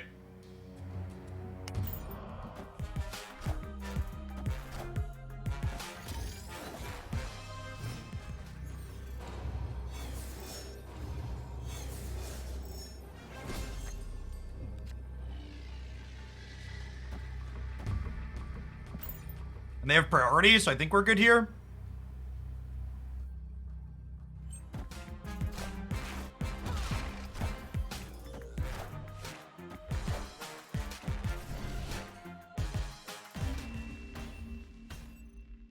Victory.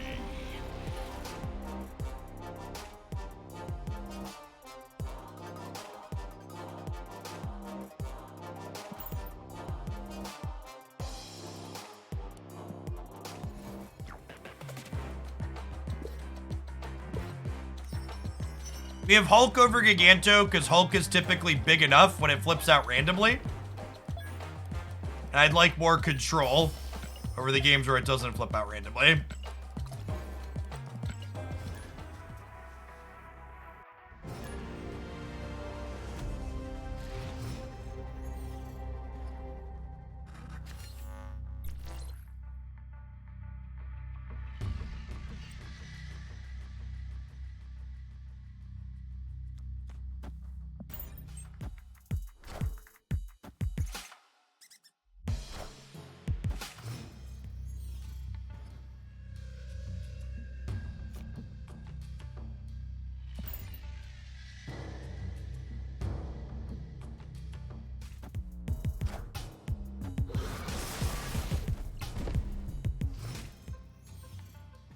Probably something Deathwave adjacent.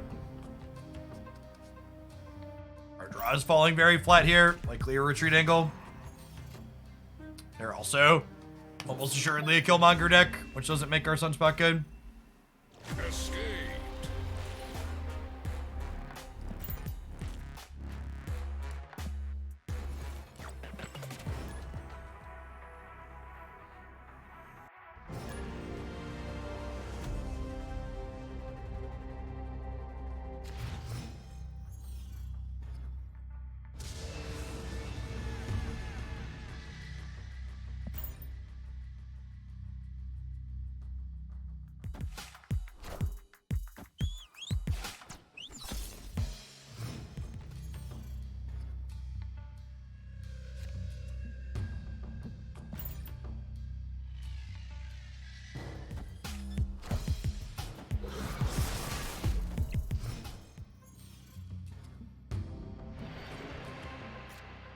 You could win some games without drawing any of them, But typically, to be competitive, this deck needs to draw Sunspot, Thor, or Lockjaw in the first 3 turns. Which, your odds of seeing one of 3 particular cards in your first 3 turns is, like, pretty reasonable. Right on time, Thor. Welcome to the party. The problem here is we got a blank in our deck now. Lockjaw's like okay-ish.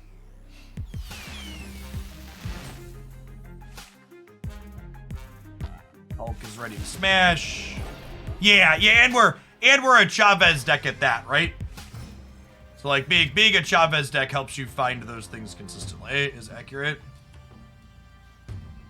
Our deck is Sunspot and Chavez, speaking of.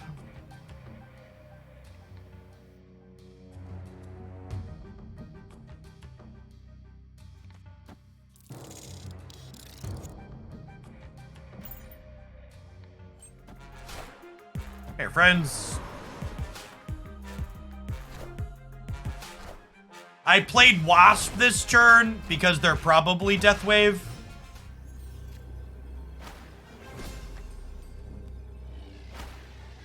I think we're dead, unfortunately, because they had She-Hulk, though, right?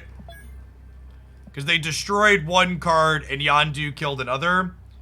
So they just get to play Death plus another card here, and then we lose the tiebreaker on the right.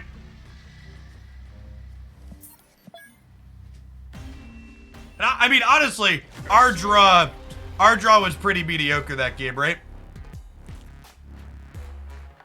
You pull waves, so we could win the right side here, chat. But they play Death and they play something else here, and then we lose to the Death plus the Wave and Killmonger here, and we lose to whatever else they play here. Would Doctor Doom help in these situations? No, we still lose this game with Doctor Doom too.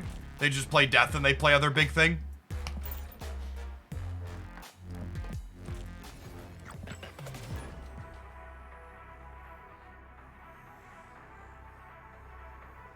The Sandman deck is adorable. I agree.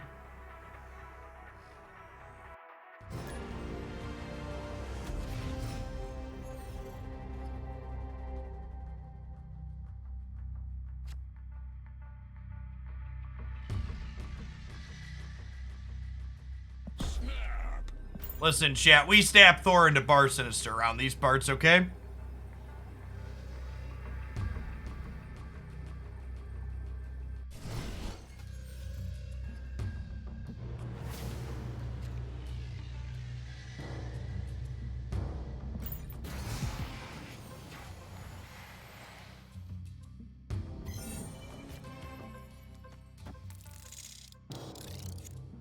Yeah, our deck loves the bar in general. Vision's also good into the bar. Please be Green Goblin. Please be Green Goblin. Please be Green Goblin. Watch our hand be all hammers here. Alright, I believe, chat. Our hand is gonna be Lockjaw 3 hammers.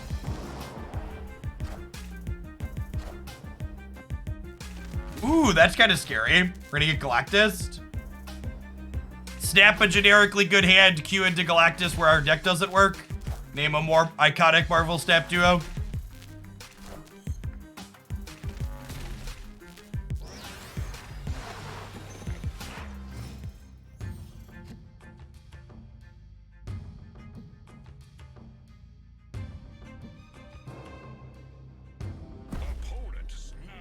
Yeah, I'm just leaving. I'm not giving Galactus more cubes. Escape. Draw your 2. I'm out. Our deck is one of the many decks in Marvel Snap that your only counterplay against Galactus is retreat, sigh, roll your eyes, and hope Second Dinner cares enough to change those gameplay patterns at some point. Occasionally, you could draw Arrow and have some counterplay, but those games, it only works if they don't Doc Ock you first.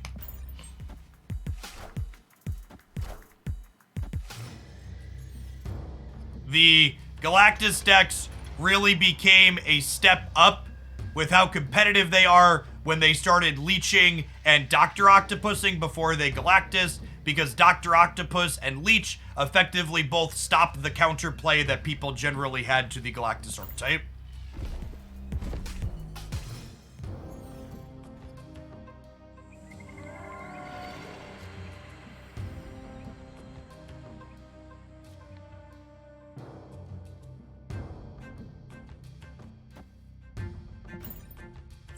Face the might of Asgard. Mjolnir.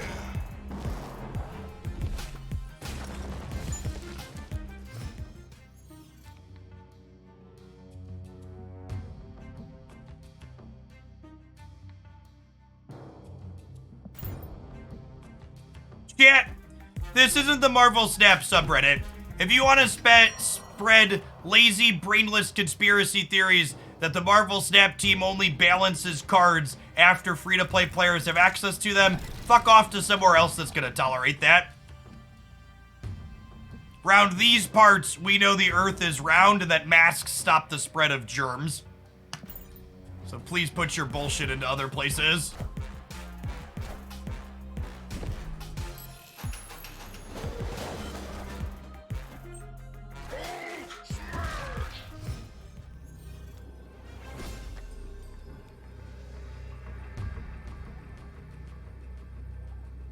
Diffed the priority here. Sometimes lucky. I think this is Magneto mid angle if they don't leave. Victory. Seba Menace, thanks for the tier 1.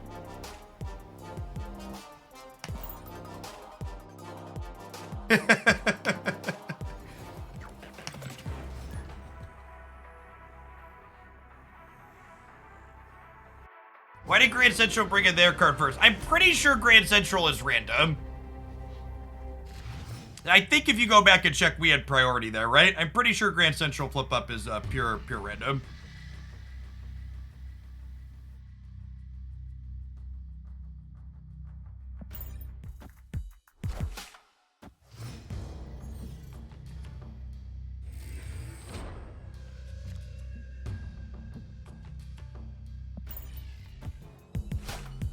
What's up, man? We got Thor and a Lady Thor.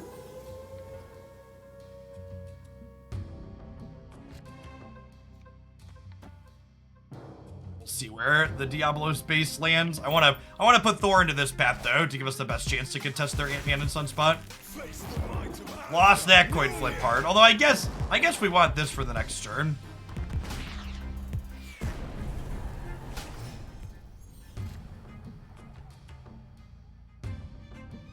Extra.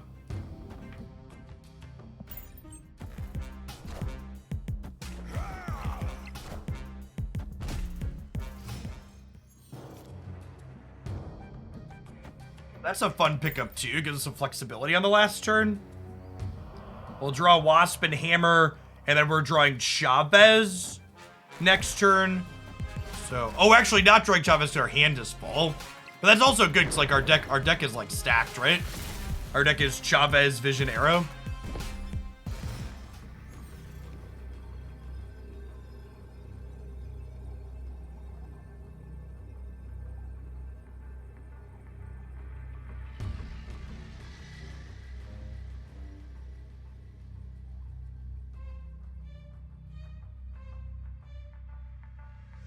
So, they're at a virtual +3 here. So they're basically at 15.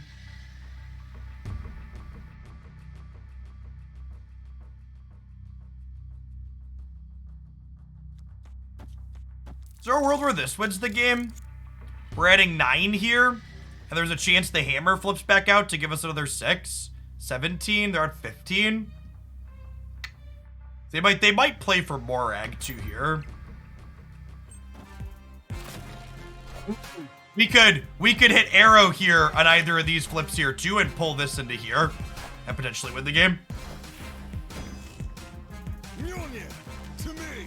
So reflipping Hammer does it and hitting Arrow does it. All right, 2/3 to win this game. Mjolnir, to me. Nailed it. Actually calculated. Victory.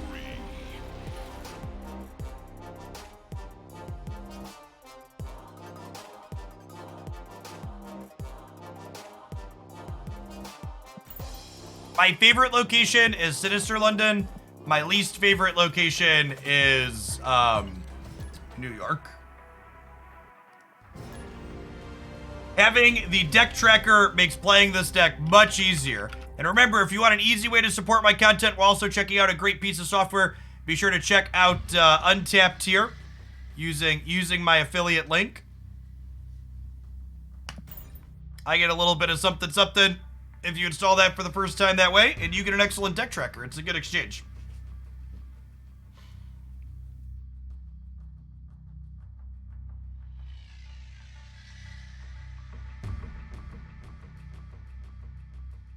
Yeah, our hand's pretty good here. I've kind of been scarred by snapping good hands and getting Galactus to like not wanna snap them anymore.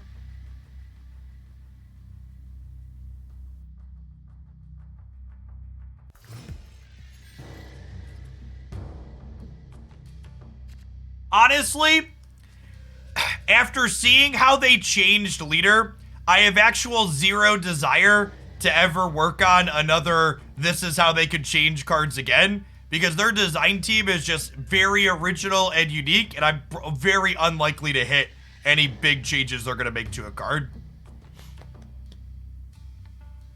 So it seems like a lot of wasted effort. How does Galactus interact with Professor X? Galactus smushes Professor X like tiny bug. Thor here. Alright, Sentinel Daredevil. Probably not Galactus. But like one of your finest lockjaws, please, deck.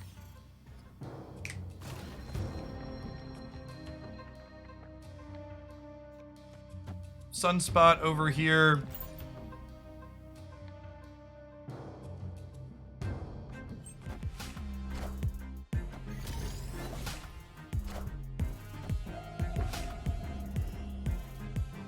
One of the reasons why I like to showcase this deck is because it's a somewhat reasonable deck that doesn't require any Series 4 or 5 cards.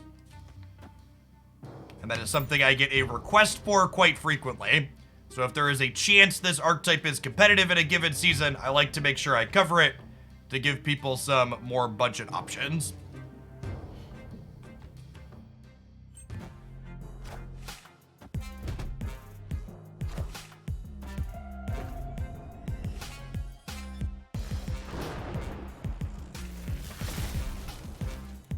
All right, 1 in 5 to draw the goodest boy.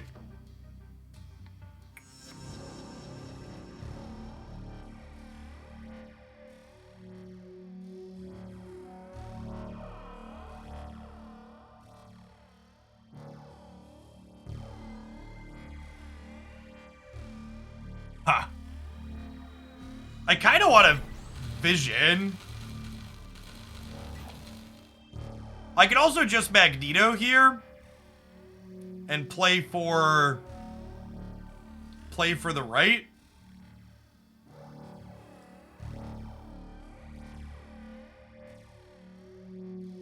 It could also be right, like Jubilee into Mjolnir could be a thing. Arrow right stops Professor. It doesn't. We don't have priority. And we could be getting, I mean, if they Professor X here, I think that's fine for us, right? I'm gonna play Vision because it's the most flexible play. It gives away the least information.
Elysia makes it so hard to calculate their output range.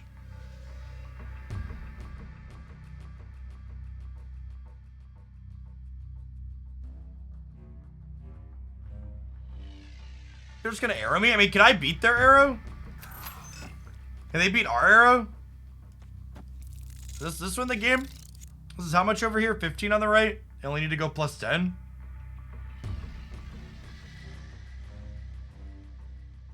I think there's a chance this wins the game. I'm gonna run it.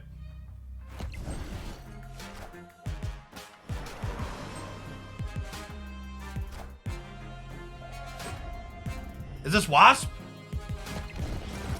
It is? What does this breaker look like? Not enough? Mjolnir, to me.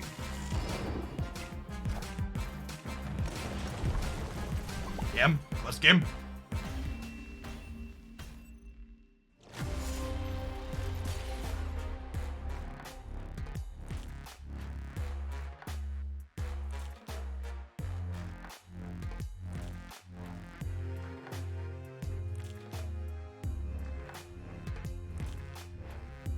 This arrow pulls in a random order.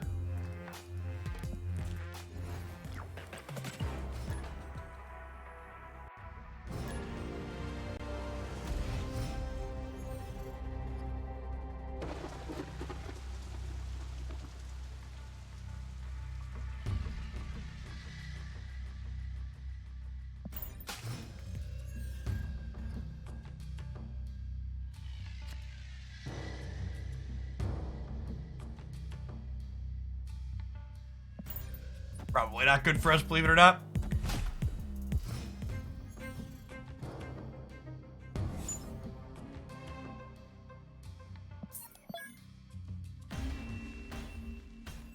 Escaped.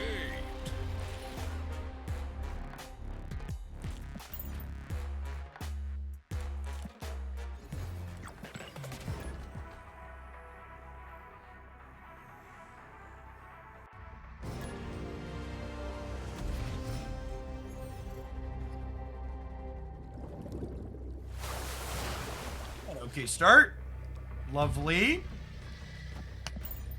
Probably one of our better non-lockjaw hands here. A Sunspot and Thor.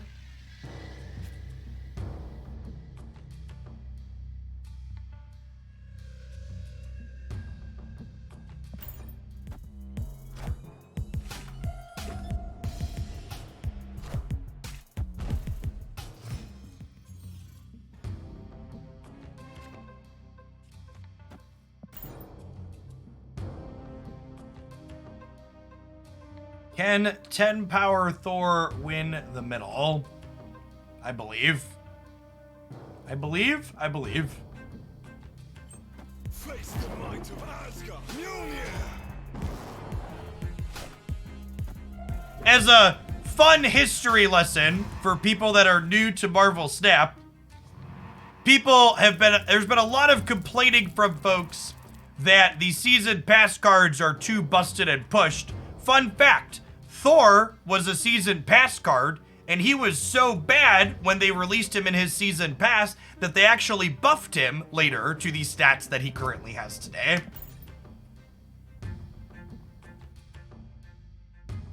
Think I need an 11th point of power here. The Series 5 card releases this month in order are Ghost, Stature King.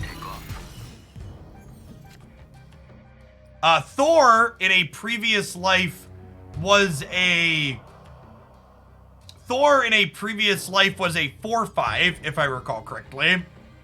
4/6, 4/5, or 4/6. One of the two. It was not a 3-drop.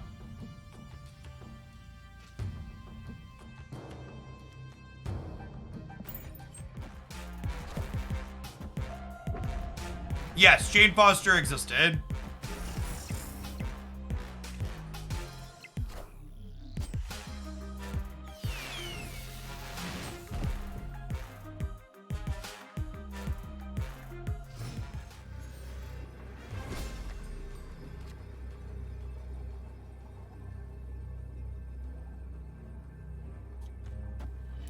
Does that win the game?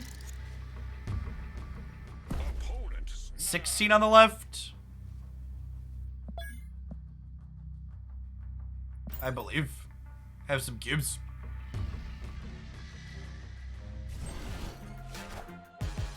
Oh, we're getting Valked.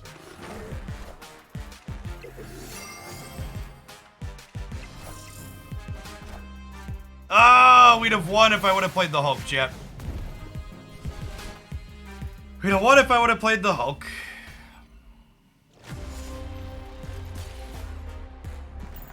Yes, Nick Fury was also a season pass card. Is accurate.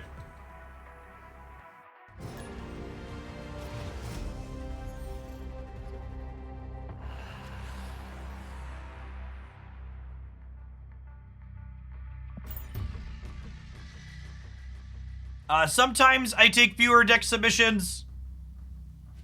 Today is not one of those times. Maybe Monday or Tuesday. I have a giant list of decks that I want to try after the recent changes, and playing sub decks just clutters things up. Plus, chat, I'm gonna be brutally honest. Most of the decks people submit are fucking terrible. So, I need some YouTube content. We're gonna try and play a bunch of decks that I think could be reasonable to try and build up a backlog of YouTube content.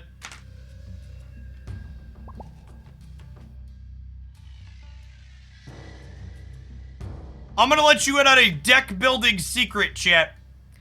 If the deck you are building is taking a stock good deck and cutting 2 or 3 cards for your favorite pet cards, you haven't built a new deck. You've simply made a good deck much worse.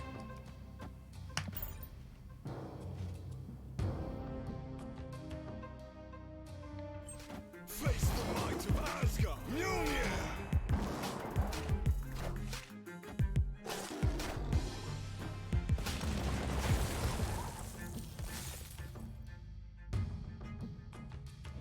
We're probably dead here because of location variance. We get Death's Domain likely for free, so we got that going for us. Although I guess Jubilee could flip into Arrow and lose us Death's Domain here. Someone asked my opinion on MODOK. I think MODOK is a good example of a pretty perfect power level season pass card. I am very, very happy with where MODOK is in terms of power level.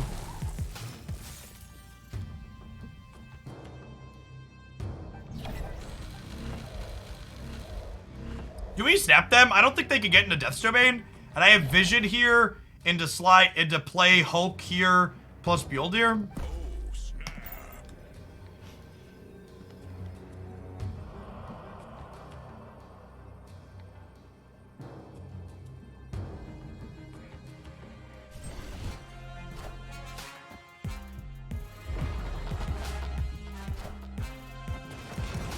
Okay, so technically punished for not playing the hammer, but also here's my Infinite. Nice leech.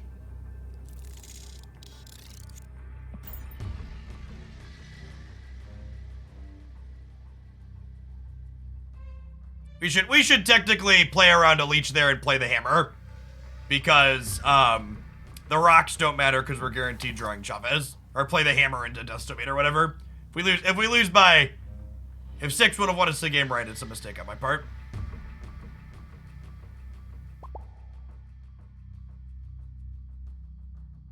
Victory. Why play Wasp if they play Darkhawk? It's bad. Wasp, this game could come down to a tiebreaker, and based on the cards they've already played, Darkhawk is unlikely. Chat, my opponent wasn't sniping.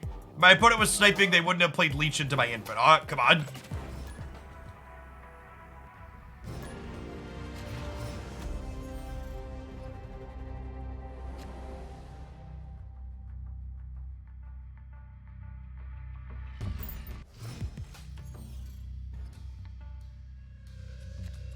I think all new card releases start in Series 5 or the Season Pass, and people need to stop acting like it's some kind of conspiracy that a card that happens to be playable ended up in Series 5, because that's where they all go.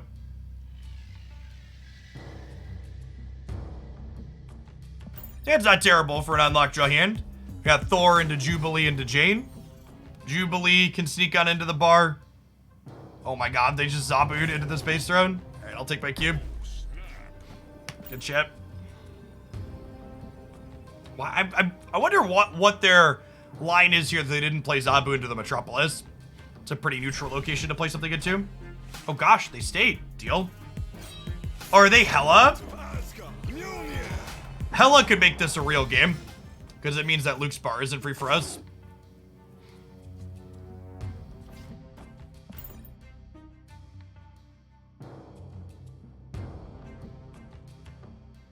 They could be an Agatha deck, yeah.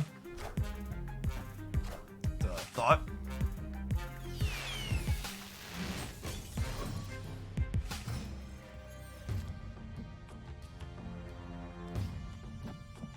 I already pushed this button, right? Okay.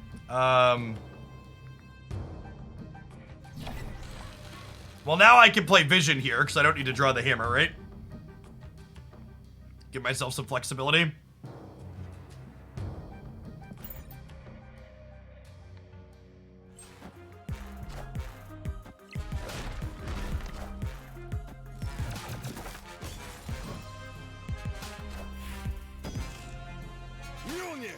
To me.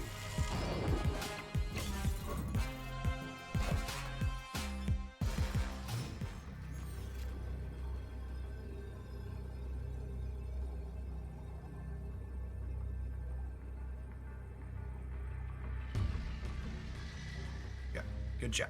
Victory.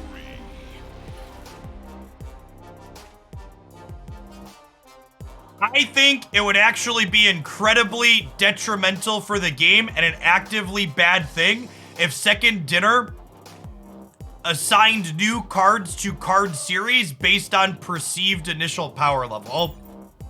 You really gotta get past this idea that card series are supposed to be representative of power level. It's just not remotely the case. There are a ton of cards that are series 1 and 2 that are very playable and see regular play in my complete collection. Series 1 and 2 are introductory onboarding, flesh out your collection mechanics. Series 3 is everything else. And Series 4 and 5 are new releases. And in the case of Galactus and Thanos, some extra rare novelty things. All right, chat, it's the top of the hour. Means it's time for a 1-minute ad break and a deck change. We're gonna play when we get back. Let's do some Wave Hulk. See if this one still has some legs.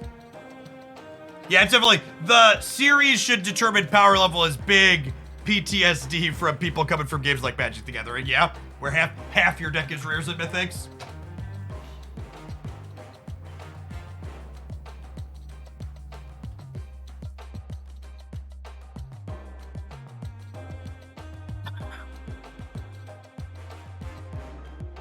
When the ad roll finishes, we're gonna have a brief ranty time with Papa Jeff. And I apologize for the regulars, but this is a discussion we've had before, but I'm gonna say it and then we're gonna move on from the economy here. Because I'm tired of hearing about it. And on 30 seconds on the ad roll, I just wanna make sure everybody gets to hear the point.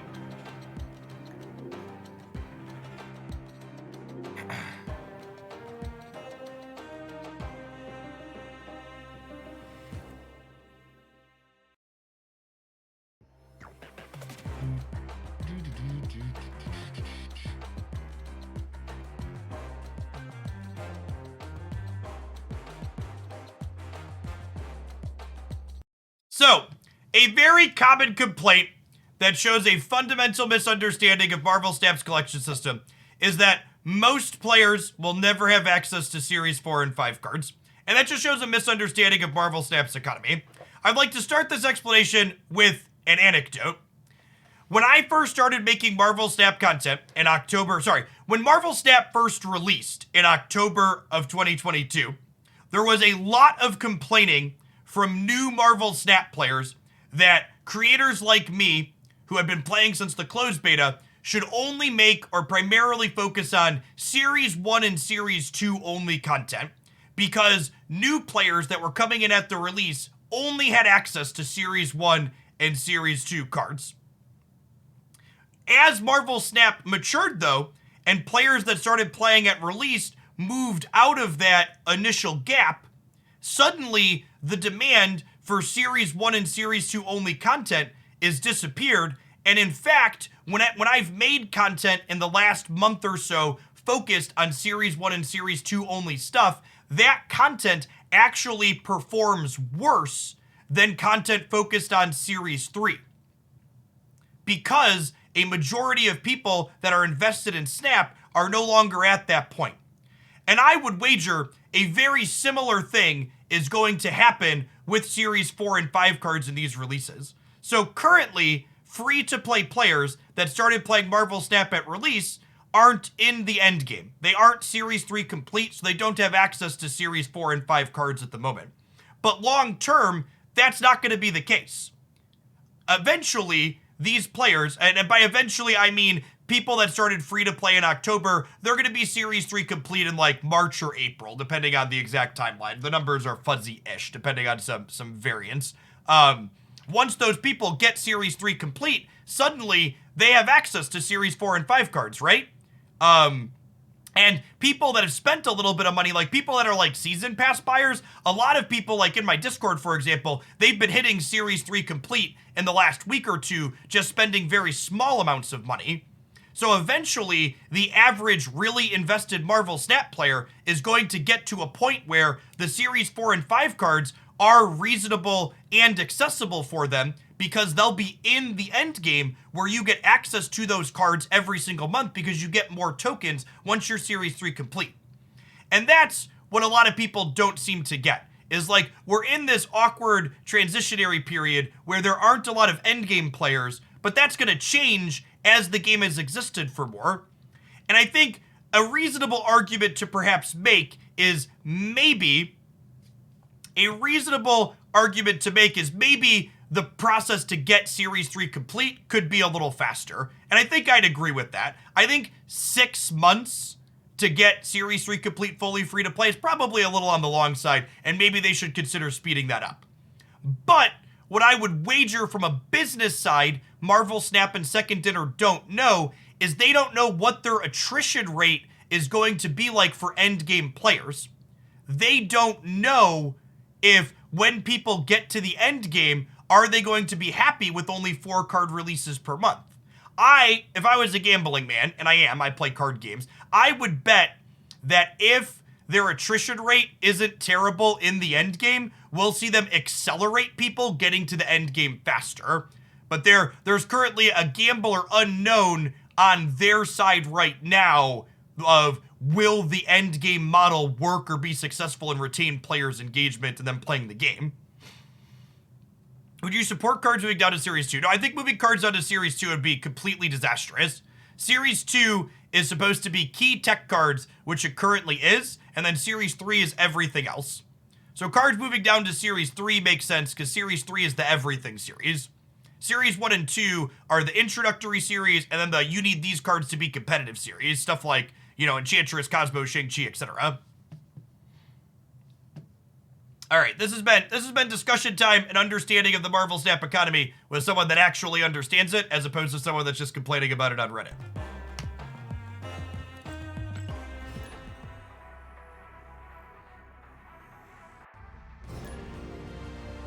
Why did you get Thanos if you're not Series 3 complete? Because Series 4 and 5, unlike Series 1 and 2, run parallel to Series 3. And if you're not familiar with how reserves work, check out this video here where I break down how reserves work for you.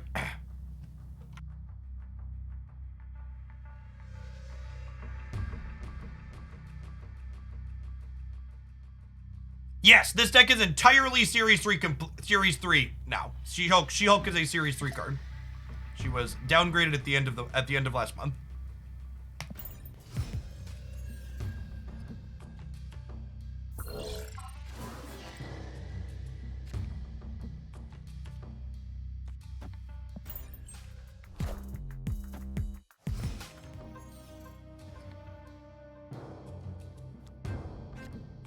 I was also expecting more Deathwave in the new metagame, and I am pleasantly surprised to be wrong.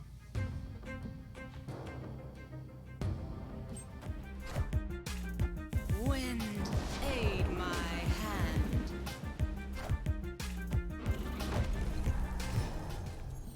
That a hub rhino? It was a hub rhino. Got a lizard plus Iceman here. +7 should be enough to win here. And then we're hoping to draw wave next turn.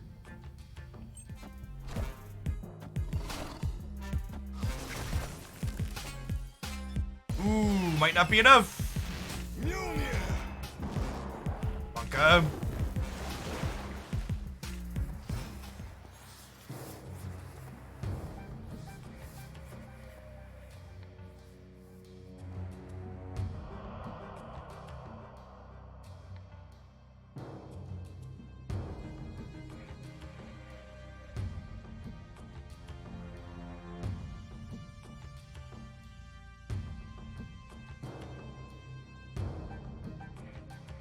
Yeah, if we had Magneto, we maybe had a shot here.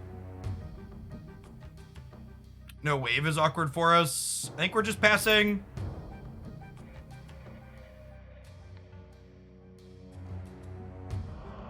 Honestly, maybe this deck wants Infinite for the games where, or not Infinite, it's Sunspot for the games where I don't draw wave. Is probably a good take. Because Sunspot, She-Hulk, Arrow is a real last turn. Do we think they drew the hammer? I'll bet 1 cube they didn't draw the hammer.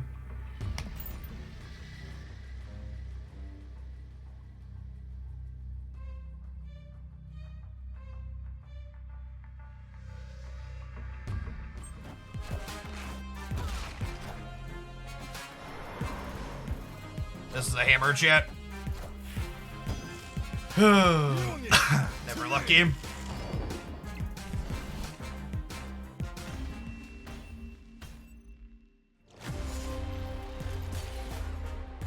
She-Hulk is not replaceable in any deck that plays She-Hulk.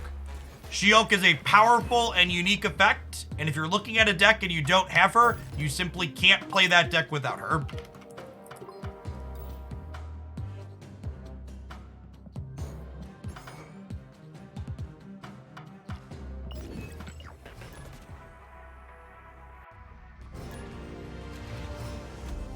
One of the issues with low deck size is you always have to assume they have it. That's not true with things like the hammer, though. They're not particularly likely to have the hammer in a given game. They played the Thor on 3 off of Jubilee. They're like less than a coin flip to have the hammer, if I recall correctly. So sit down and do the math, but about a coin flip sounds right.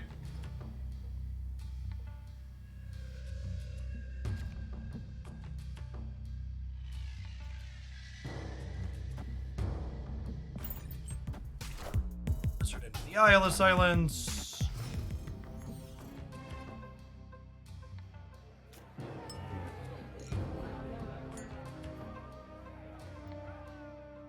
We have Storm to steal the bar later.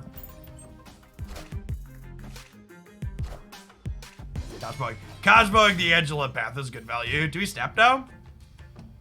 I think so.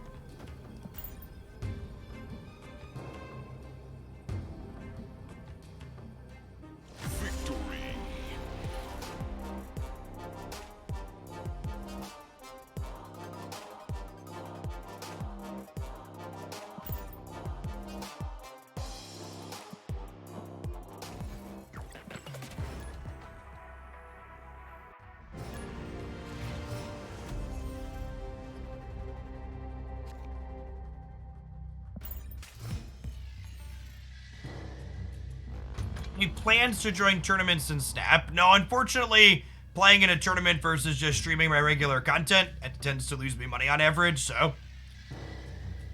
Since Snap is my full-time job, I need to prioritize making content that is most profitable.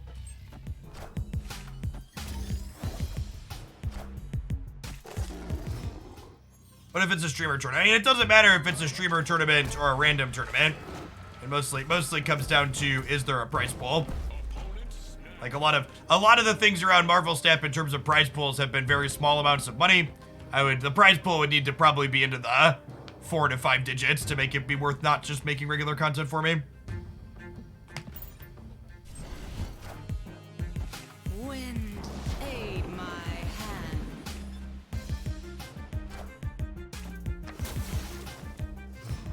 Alright, so this is a turn 3 negative snap.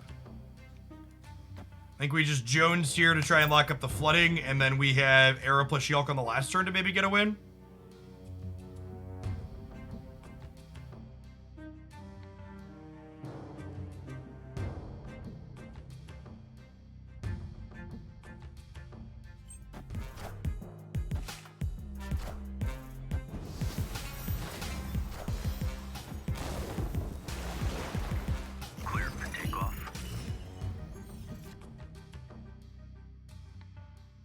Yeah, I think we're waving here. Do we snap them back with the wave? I'm gonna snap them back with the wave. Because the wave here means that we get to She-Hulk plus Arrow next turn. Oh, Purgus Wave, thank you for the tier 1. So are you that in need of money? No, I live comfortably. It's just like, why would I do something that I don't find particularly exciting if it didn't reward me monetarily?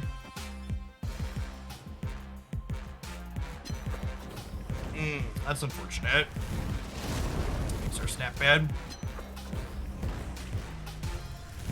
Winning can grow an audience. I have the largest audience for Marvel Snap on Twitch.tv. So you're right. If you are an unknown person if you are someone who is completely unknown that doesn't have an audience, being successful in a tournament could be good for you in Marvel Snap. However, that is very much not the case for me, right?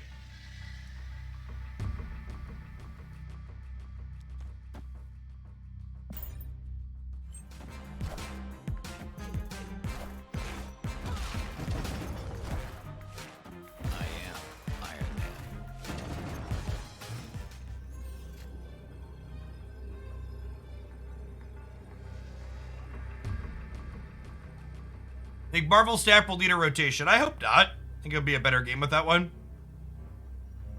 Lots of Magic streamers started out as grinders. Yes, myself included.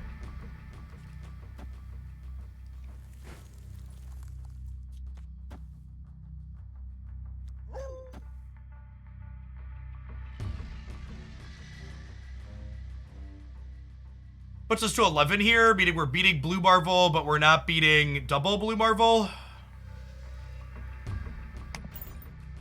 Staying in for 8 cubes against Mr. Negative is so fucking terrifying. Ugh. Yeah, we're dead. Oh, we're super dead.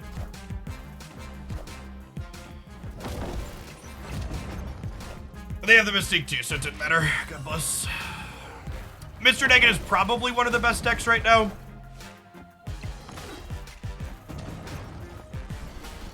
Snapping into the magic. I shouldn't have given them 8 more cubes.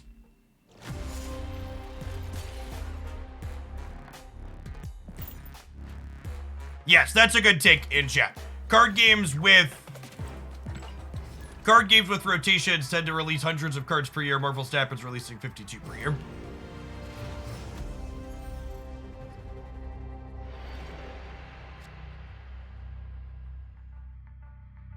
What was it?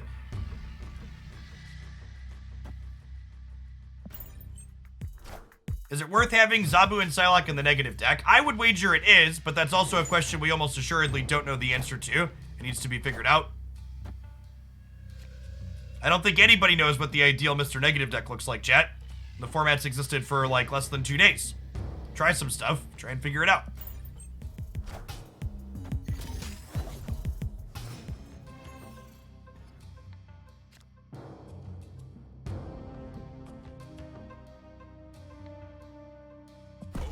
They haven't done much.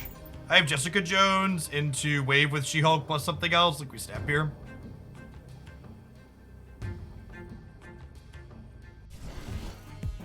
Does Marvel Snap eventually run out of content? There are over 8,000 heroes and villains in the Marvel universe, and that's even before you get into the fact that there are a lot of things in Marvel Snap that aren't just characters, right? There's like Cerebro and Quinjet and Helicarrier.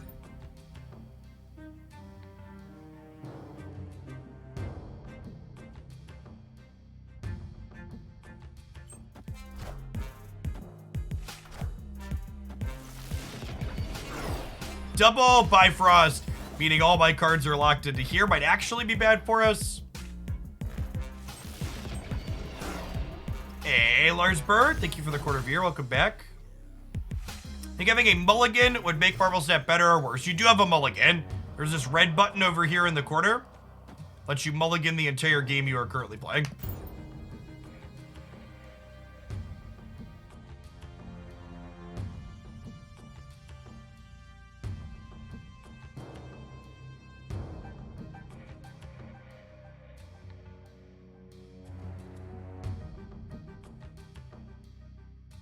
Kind of hoping to peel Magneto next turn.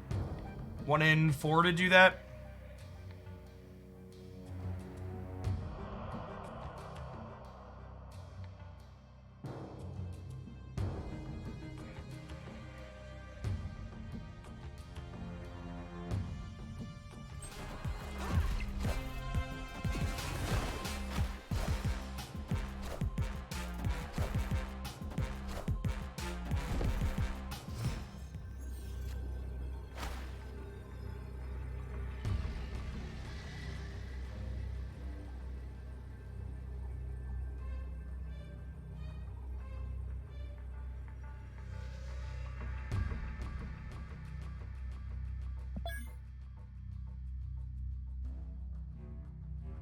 I have 2 cards in hand.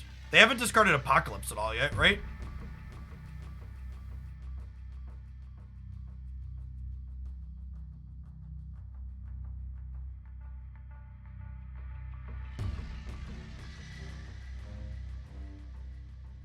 Yeah, one's probably Chavez, that's true. Yeah, unfortunately, I think we're dead to the Spooky Ghost.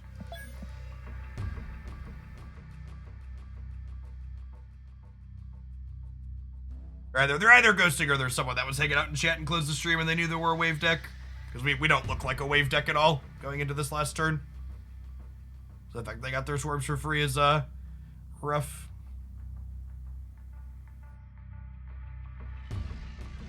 Guess we kind of have a coin flip against Chavez here.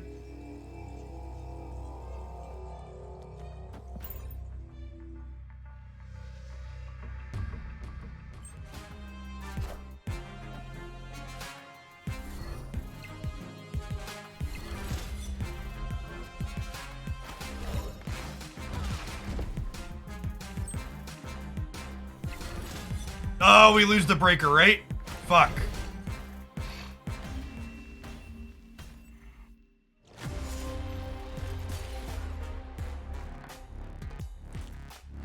Yeah, we lost the breaker to them knowing to play the waves out. Or the swarms out.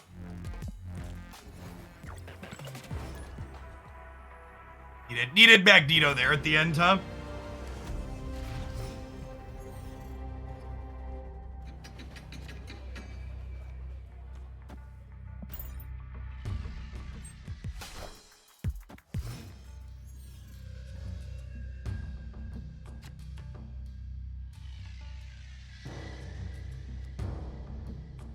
Card backs are not obtainable from caches.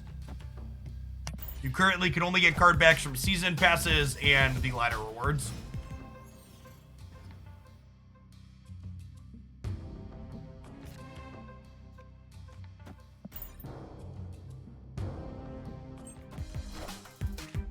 Wind, aid my hand. Okay, good beat.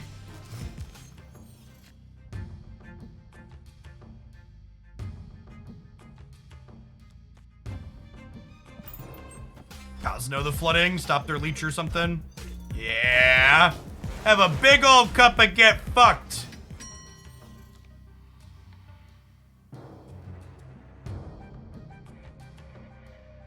All right, 4 cards in our deck.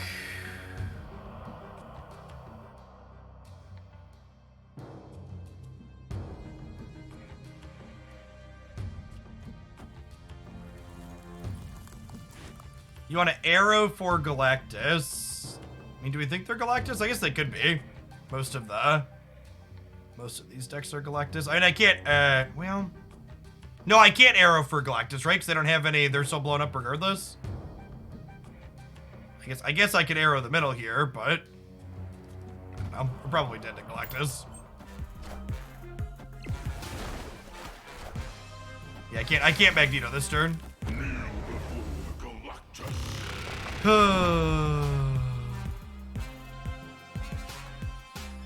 Chat, playing the wave to give them a free death doesn't matter. We're retreating. You're 0% to beat this almost in most situations. Just leave the game. Escape. If their deck functions, you lose. If their deck doesn't function, they lose. It's incredibly interesting and stimulating gameplay.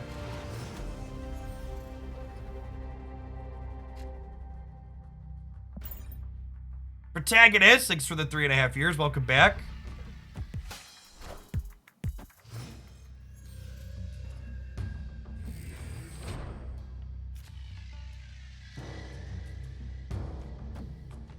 Arrow is technically replaceable in any deck that plays Arrow, but any deck that you replace Arrow in is also going to be much worse afterwards because Arrow is the best card in Marvel Snap by a pretty wide margin.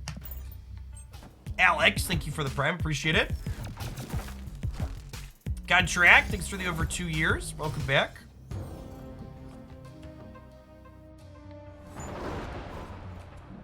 Oh, that's interesting that Hell's Kitchen draws through Widow's Bite. I wonder if that's considered a bug.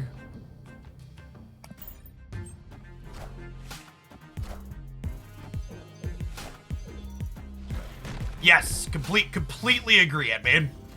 I have really enjoyed my time playing Marvel Snap after these changes, except the games that involve Galactus. They are really rancid and low quality games.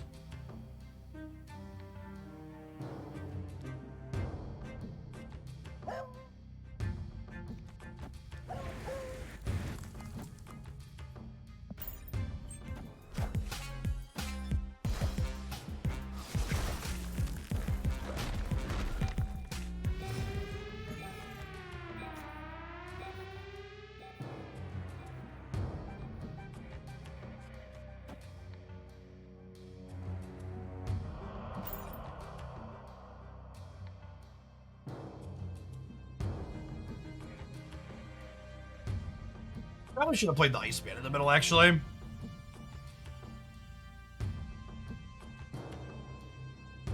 Deathwave is probably one of, if not the best deck in the current format. And I will not be, I think we're definitely in the kind of exploratory early phase of Marvel Snap's current format. And I would wager once we get out of that exploratory phase that Deathwave likely takes over. But people are currently in the Sunshine and Roses, I want to try new and novel things state of the game.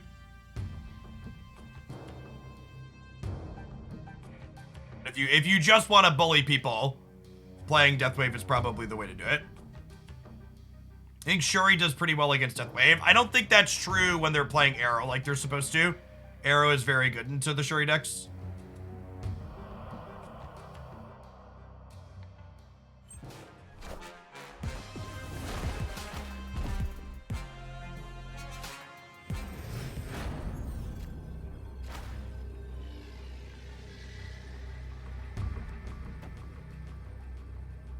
We're unfortunately losing the middle here regardless.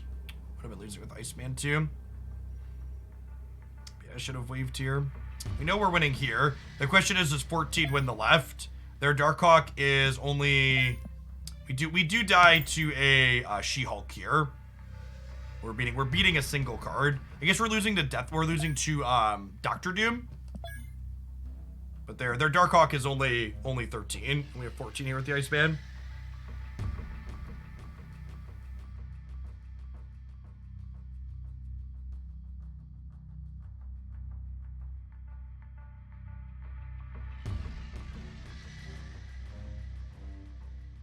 I think Lockjaw Thor is a reasonable deck choice. We played that a little bit earlier today, and it seems fine.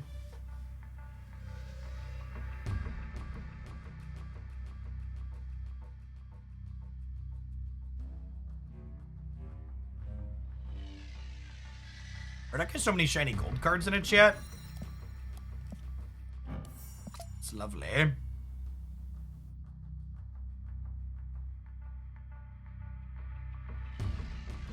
Is anybody asking me, isn't X deck better than Y or Z deck? We don't know yet. We're going to figure that out here in a little bit, hopefully. Our opponent might have DC'd. It's unfortunate for them. ADC, the game gives me an extra cube. What card have I played with the most? The HUD? Victory. Last second retreat gamer?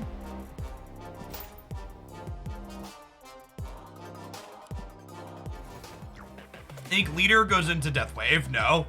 Deathwave's top end is probably Arrow, She-Hulk, and Death. Would be my best guess.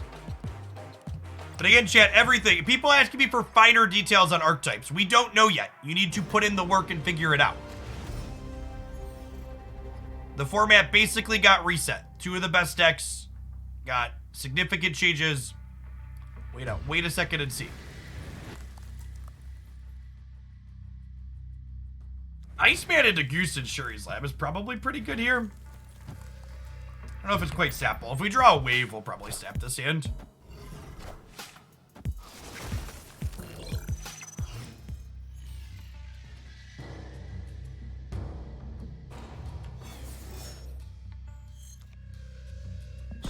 Well, we were sapping on the wave anyways, but we also have the super flow now, so set me up. Hey, Deliski, thank you for the 2 months. Welcome back. Ooh, that's not great for us. That lets Zabu get into Shuri's Lab.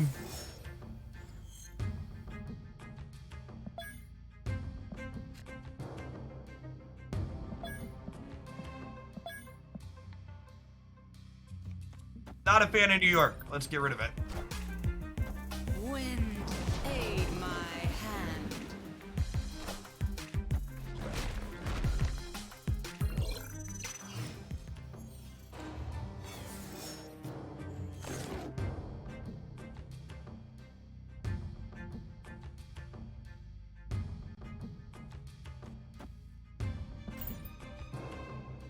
Let's arrow into the super flow. Win the flooding. Figure out if we can win another lane from there.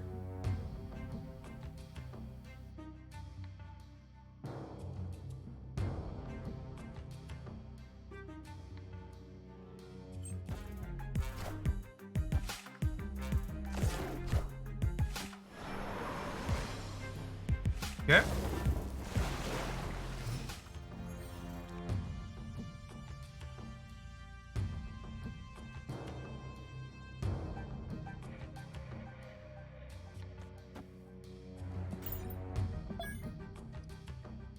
My deck's gonna have 5 cards in it next turn, potentially. Their Hawks are gonna be 11. I think we want a Wave Center and then like She-Hulk Magneto Center.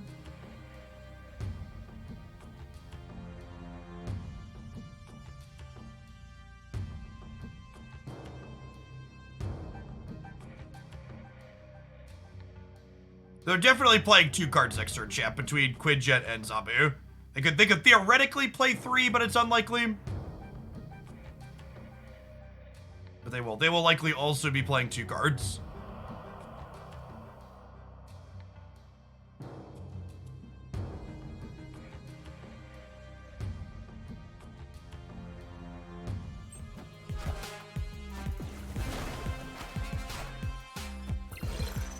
Wait, they played Darkhawk into the lab?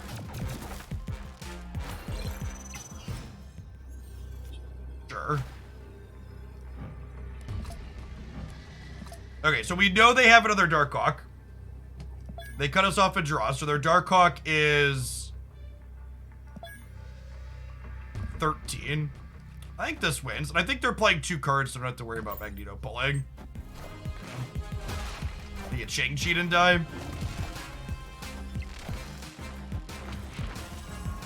We beat that by 1, right? Yeah, clean game. Victory.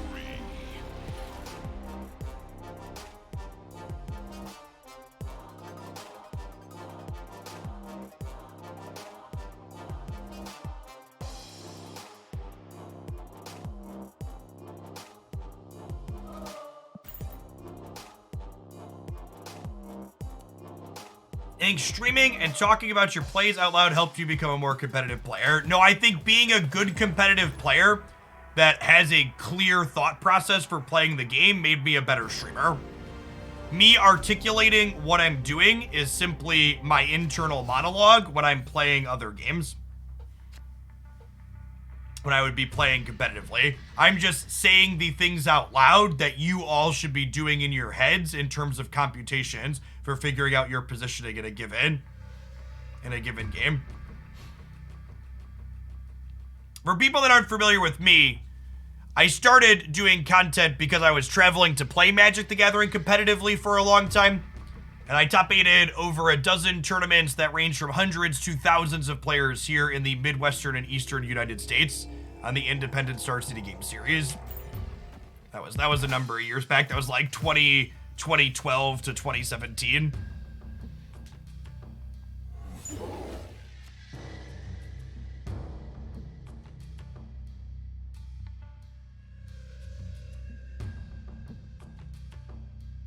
How am I so quick at the math?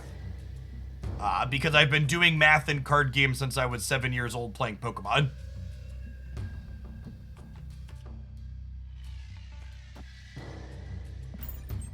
Blizzard into Clintar to get rid of its downside sounds lovely.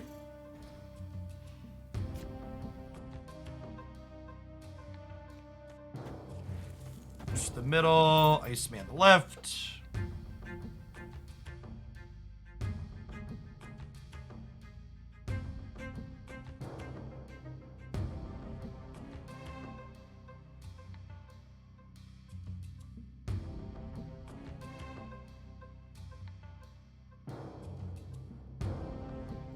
Jeff was never a child, I don't believe it. I've been an angry old man since I was about 11 years old, is accurate.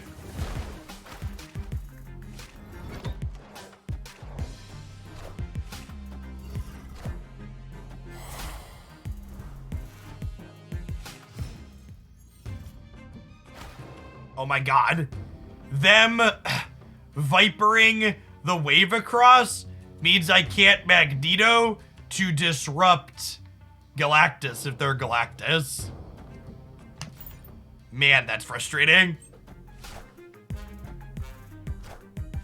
Just Destroyer. Okay, we'll take it. Loving Dazzler Thanos. Glad you're a foe with the Doom Shock. The other deck is great.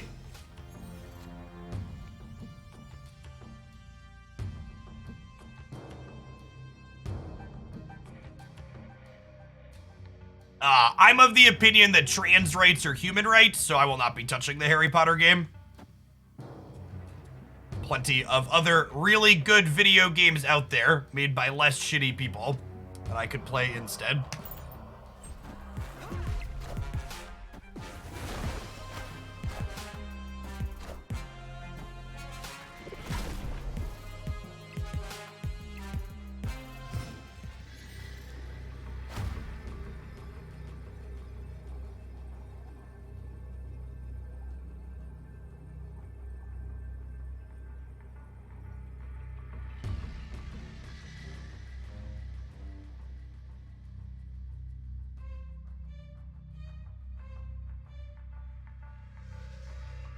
This is a tough one. This is the flip at the end.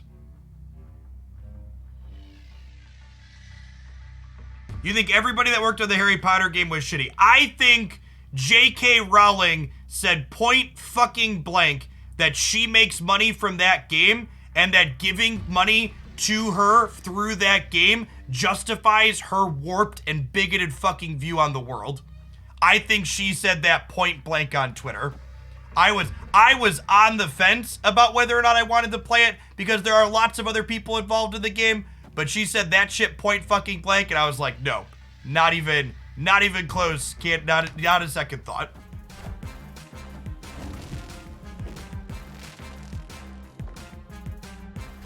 I think we just Magneto here and pull Venom over. Yeah. So the reason why we want to play Magneto on the right here is because if they Taskmaster, they can't Taskmaster here because of Goose. And if they Taskmaster here, we win here and here. And then if they Zola here, we obviously still win as well. Really good, clean game.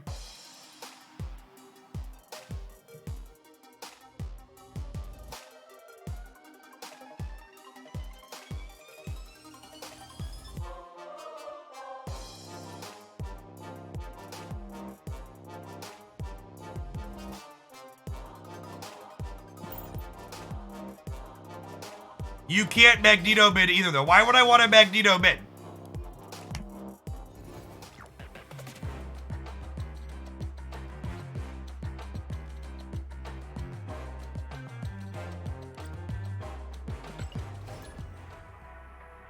Yeah, the lead writer on the, if you want to go past J.K. Rowling too, the lead writer on the Harry Potter game is also an alt-right shithead. If you, in case you needed an extra one past trans rights or human rights, the lead writer on the Harry Potter game is also an alt-right shithead. Does She-Hulk and Arrow Mid also cover that? You can't Arrow Mid with Goose. Thank you for the Prime, McPooch. Thank you for the 21 months, Bad. Appreciate you.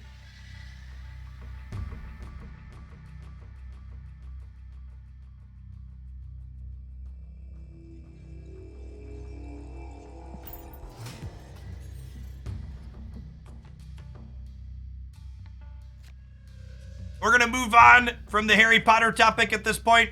Remember, if you're someone that supports my stuff and you want a place to talk with like-minded individuals, the Discord has active channels for gaming, Marvel Snap, as well as political stuff as well. Feel free to pop on in there and chat around. I frequent many channels in that server myself. Very active member of the community. Just gonna armor up Warrior Falls. Just get to play with it as a normal location, basically.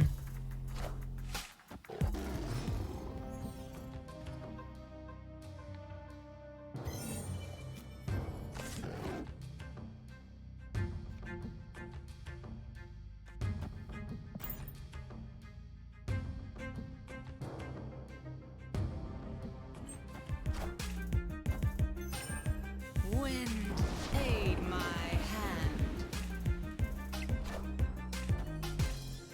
So Magneto can pull Coulson and friends out of here after the fact. So I think I'm playing my stuff elsewhere.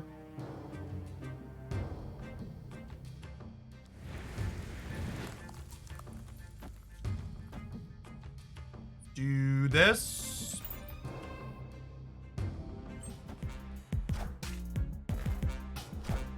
Yeah, so they played Cosmo there. And we're gonna Magneto the Warrior Falls on the last turn. And there's the She-Hulk, right? So that lets us Magneto here and She-Hulk here. So we get to play for all three locations here cleanly. Thanks for the Prime Fast, appreciate it.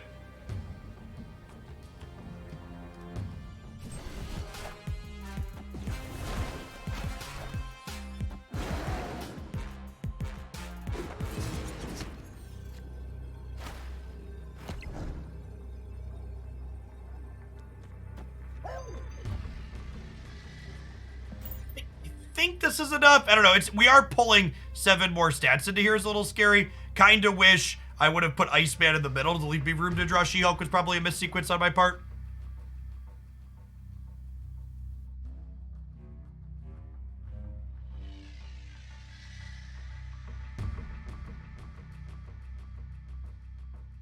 They could be worried about, like, Doctor Doom is a card that looks like we could be playing that could tie here.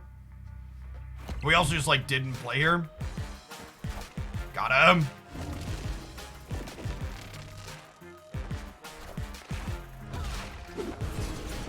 So long, bud. Magneto is honestly one of the best cards you can play after Storm. Also, can we take a second to appreciate that my sequencing maybe wasn't correct here, but having all 4 gold cards in the same path is just beautiful. It's beautiful. Do-do-do.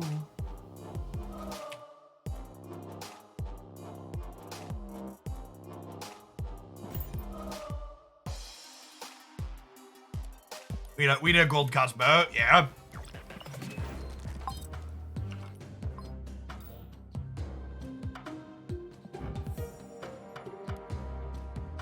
I don't quite have enough credits to split him again, right?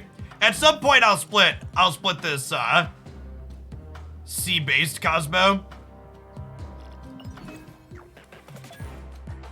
Yeah, we're out of credits for them, only at 1125. You need what, 1500 or so? Maybe we'll split that Cosmo when I get more credits tonight.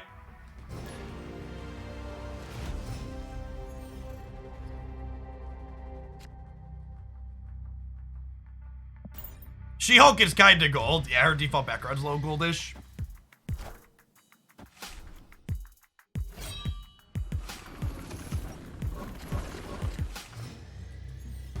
Blade hit helicarrier on one. Sniper, no sniping.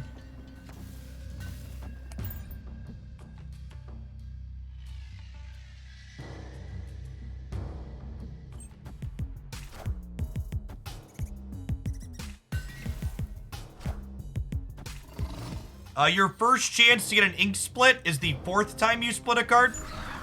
Your first chance to get a gold split is the 5th time you split a card.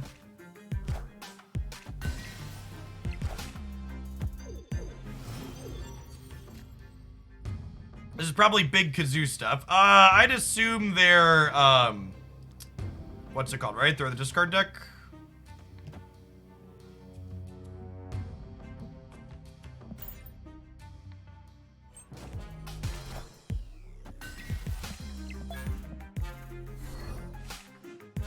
I'd assume the Patriot they just banned was from the helicarrier. Alright, it is Morbin time.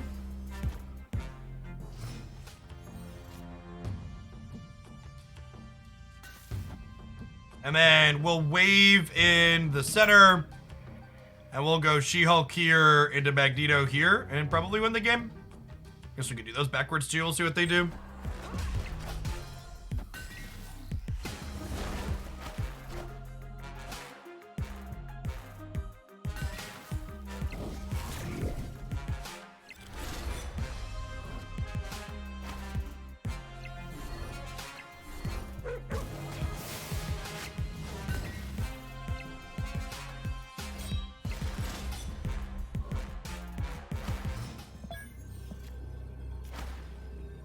Oh, their apocalypse is 16.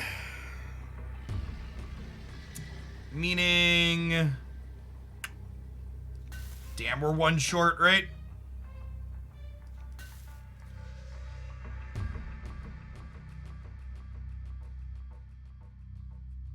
Unless we think they're gonna play it here. We can flip them for 1 coin.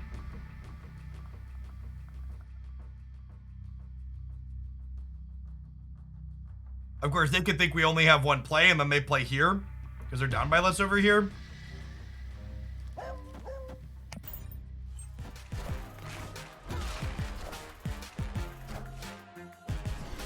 Leveled myself.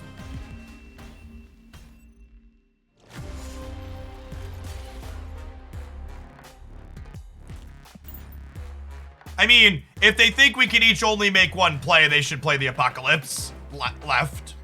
Yeah, I think I made the right play based on the information and just leveled us. Or they just didn't think about it and we got unlucky and we leveled ourselves. You can only be 1 level above your opponent.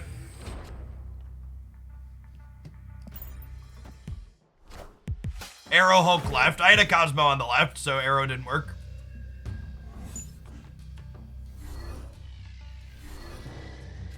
And for Magneto's a relatively even trade. Honestly, I think I snap here. It's a shame we lost Magneto, but I have Storm, and then I have Wave She-Hulk. Okay, let's play a game. Would you like to play a game? Although, you know what? I guess the Vault's gonna be locking 2's a little awkward for us.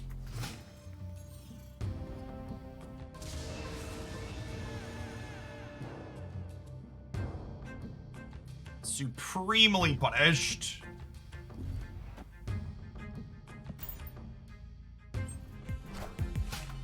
Wind aid my hand.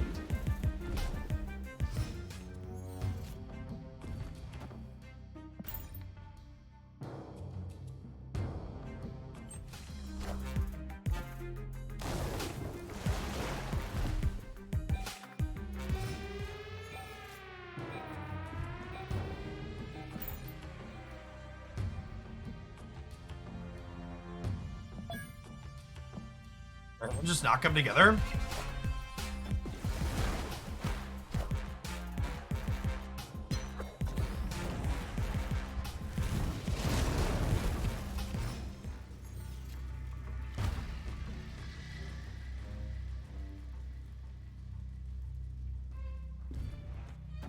If I go Arrow, She-Hulk here, I go to 20, and then I can Sunspot Soak next turn, right? That probably wins.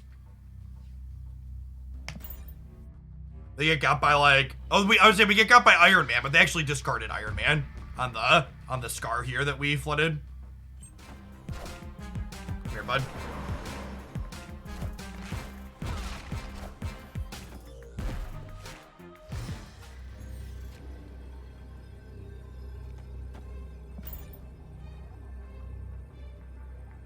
Yeah, that worked out. Little scary when the locations didn't go our way after the turn 2 snap, but their draw didn't end up coming together very well.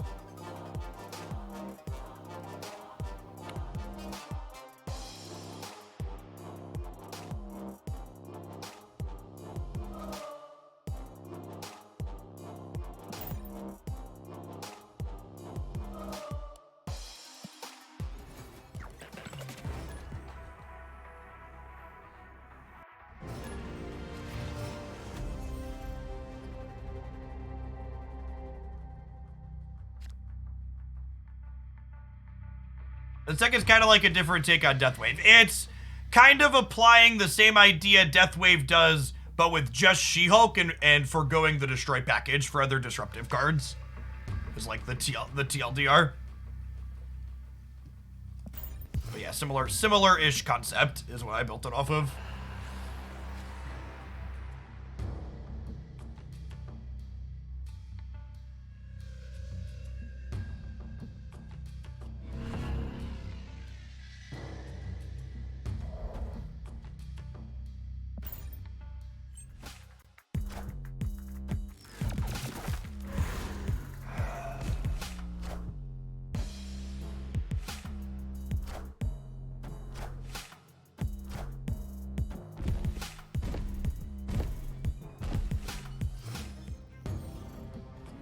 Your Sunspot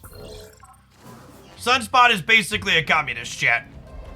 He has seized the means of production and shares the energy between all of the Sunspots at the end of every turn. So they work well into Bar Sinister.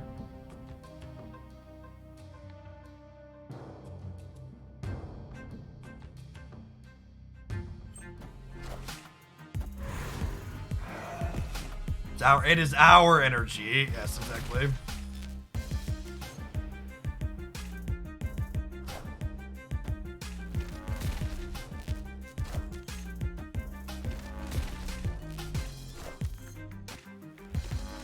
Okay, and then we have priority here, and we have Cosmo for the hub.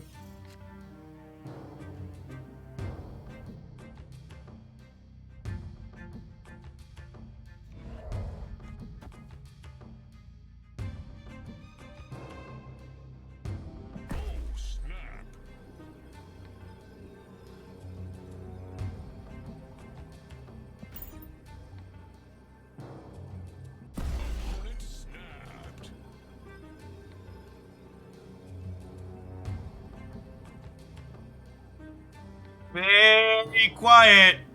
We're hunting Galactus players.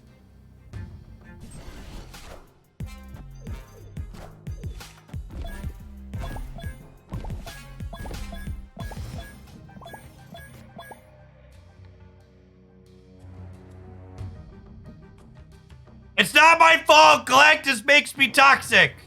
Okay? It's not my fault. Fuck this card.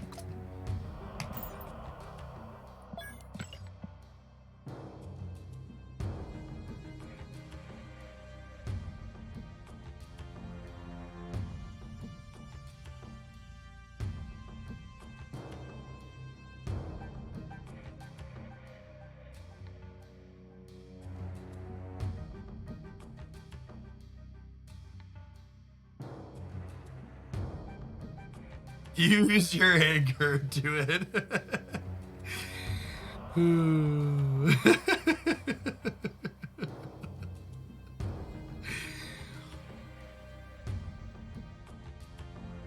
Oh my god, are they gonna wait out the timer now?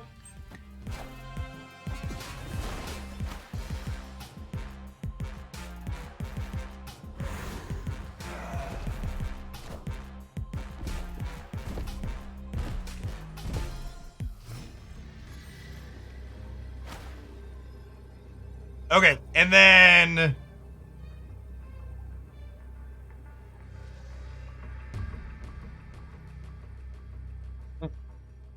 I should have... I'm gonna be honest, chat. I thought we had She-Hulk in our hand. We were too busy emoting like a jackass. I should have played the goose on the right.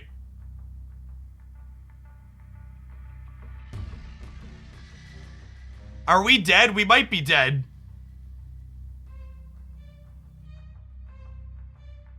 We're gonna win the tiebreaker.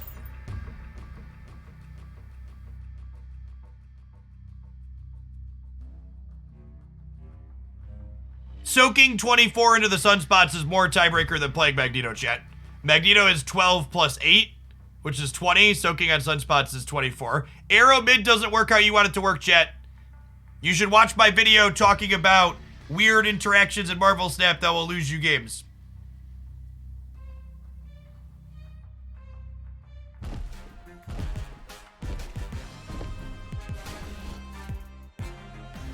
If you arrow into the middle, their card will live mid. Alright, they gave up and they gave us 8 cubes. Alright, sure.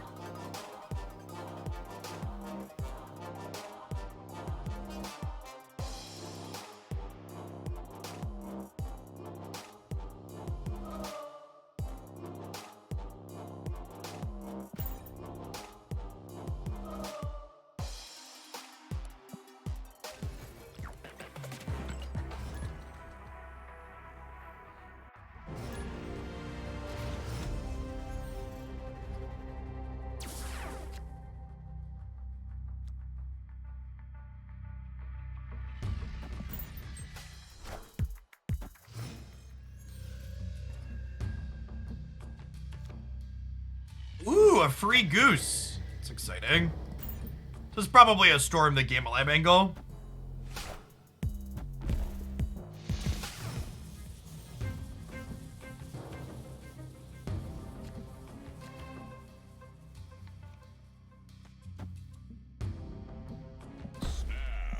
Yes. It is in fact a Storm the Gamma Lab angle.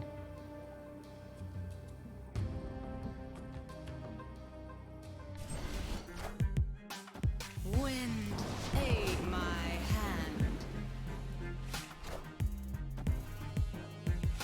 Oh no. Oh no, everybody clench! Okay. That could have gone worse. That could have gone worse. That could have gone worse.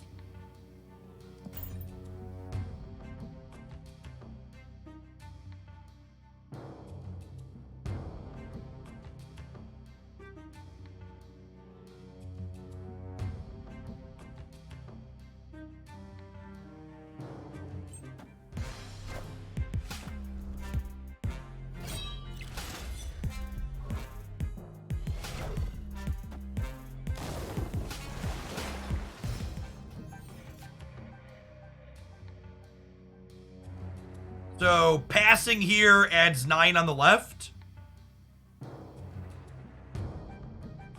And then next turn we go She-Hulk into the big house, gain 5 more on the left.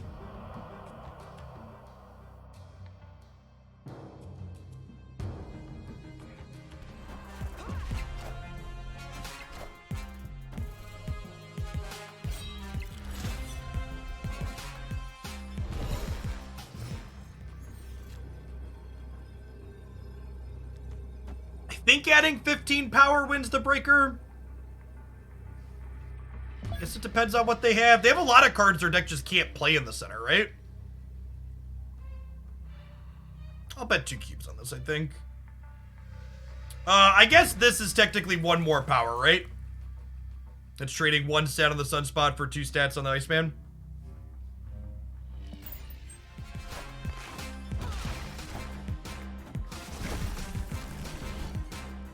Oh, they just didn't think we could play center. Yeah, they just didn't think we could play center.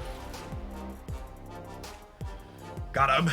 They could have played Blade. If they would have played Blade and discarded Apocalypse, it would have been +6, right? And we were up by 7, so we beat Blade. We would have lost to Blade into Swarm. Blade into Swarm would have tied us, right? Because it would have been 3, 2, and 2, which is 7.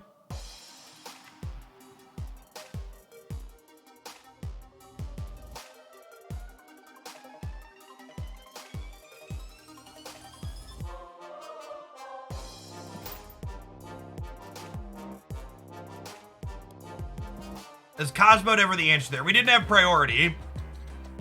Why not play Goose and Cosmo too? I mean, they're technically a wash. We didn't have priority, so it didn't matter.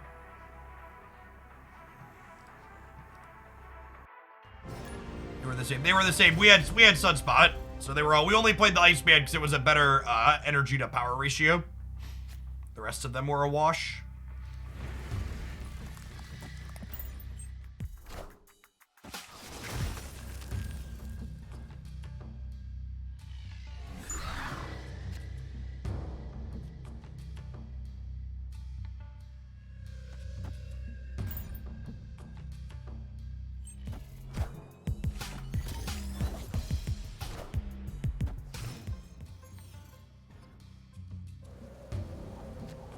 Oh, for fuck's sake. We dead? That's probably dead. Escape. Not a good scene for the home team. No storm in sight to help fix our issues.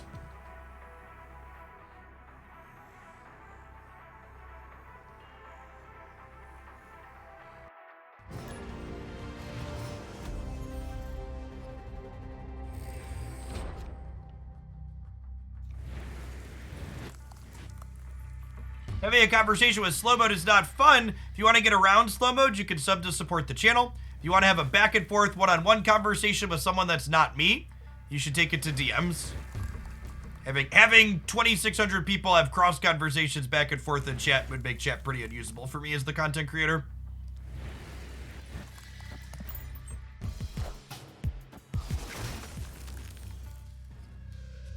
You're subbed and getting slow mode. So Twitch's user interface is shit. It says slow mode above your chat, but you can type messages more frequently. Is the TLDR. So it says slow mode, but it's actually not. I've passed along feedback that they really need to update that interface communication. I think that's technically a Twitch feature, if I had to venture a guess. But it's definitely not ideal. Are we snapping here? Oh, snap. They take away highlighted messages. Yeah, I got rid of highlighted messages because highlighting a message doesn't make me more likely to actually see it. And I felt bad that people were spewing channel points on them.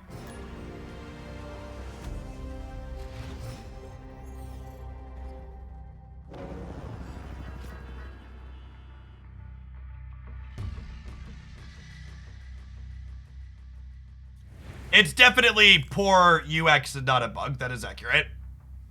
Ideally, it should have a note for people that are subscribed saying subscribers aren't impacted by slow mode. And for non-subscribers, it should plug for them and say, hey, if you subscribe, you get around slow mode. Gloxy Blue, thanks for the brand new Prime.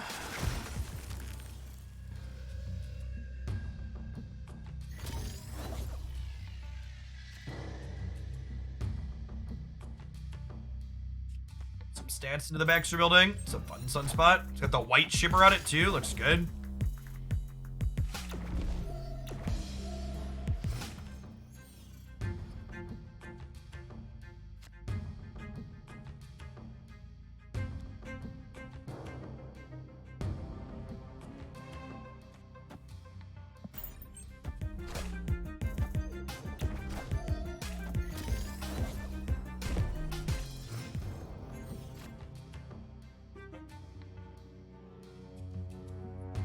I'm sunspotting here and then soaking, and then we'll wave next turn. Gives us 2 draws at She-Hulk.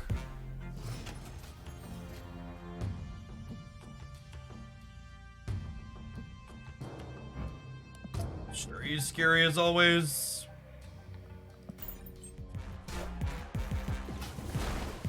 You know what's a lot less scary with Shuri, chat? When they pass into my arrow. Also my wave. Oh, and we drew the She-Hulk. It's beautiful. Alright, come here, friends. Step into my office, if you would, for a moment.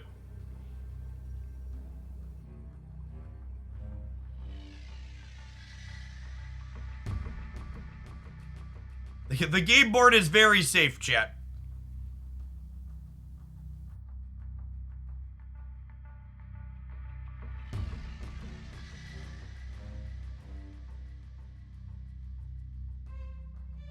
Hey, Thormino, thanks for the brand new Prime. I give speculation on which cards I'm expecting to downgrade series in my Series 4 and 5 tier list for the month. Come here, friends. Best card in Marvel Snapchat. Here and ready to bully you. Best card in Marvel Snap, best variant for best card in Marvel Snap. It's a deadly combination. Also worth pointing out that if Arrow has 0 power here, she still wins this game, because she's cracked. Thank you for the Prime, Sergeant Inferno. Appreciate that.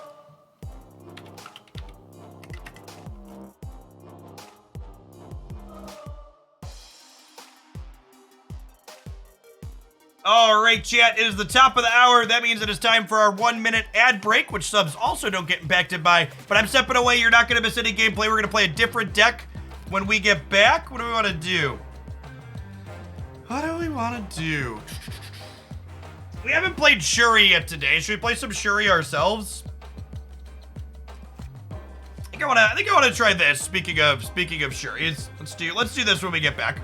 See ya in a minute, chat.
Yeah, I think the Archer Arrow is fine. I just like her less than the one that I have.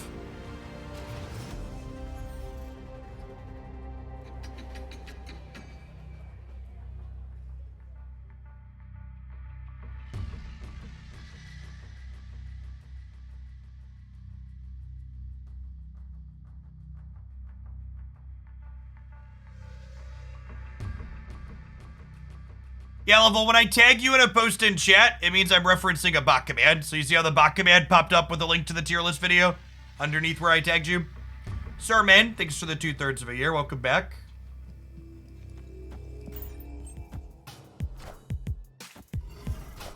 I like playing hooded to face down locations just in case they're like Oscorp Tower or Bar with no name. And Leanne is real sad for us. The sand was pretty good otherwise.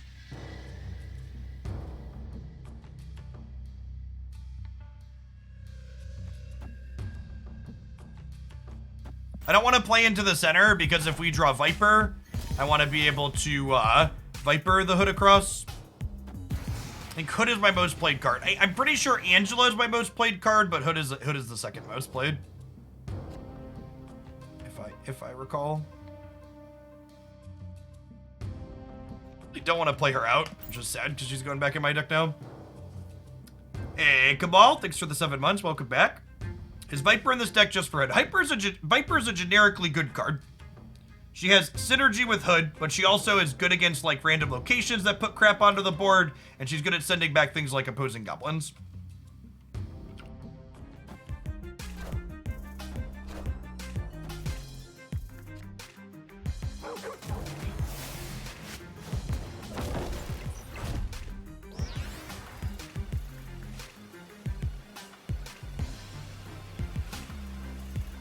Why are we having a hard time now, Adelan? Come on.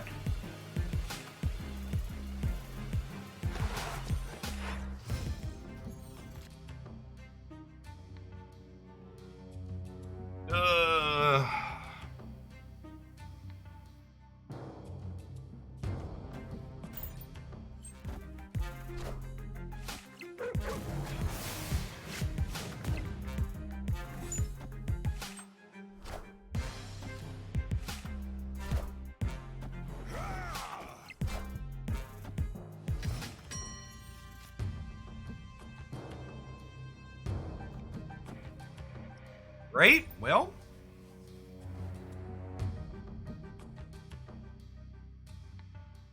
I have been enjoying all of my games of Marvel Snap that don't involve Galactus since the balance patch happened.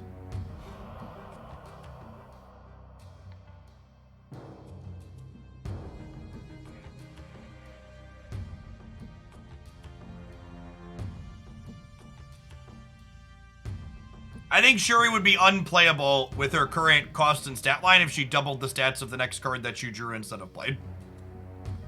I think doubling the stats of the next card that you draw instead of played could be a neat design, but it's definitely a much different design than what we currently have.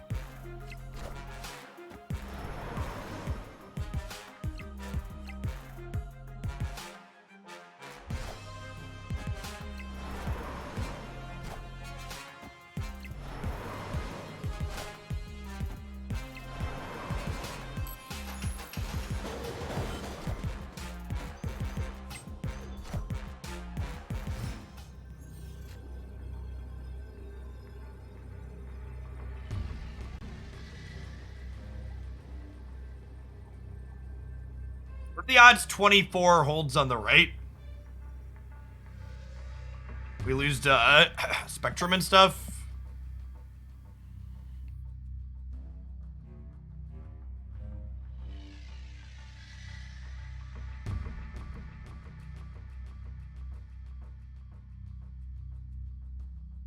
We're beating Thanos. It's basically just Spectrum, right? Alright, we'll give Spectrum a cube.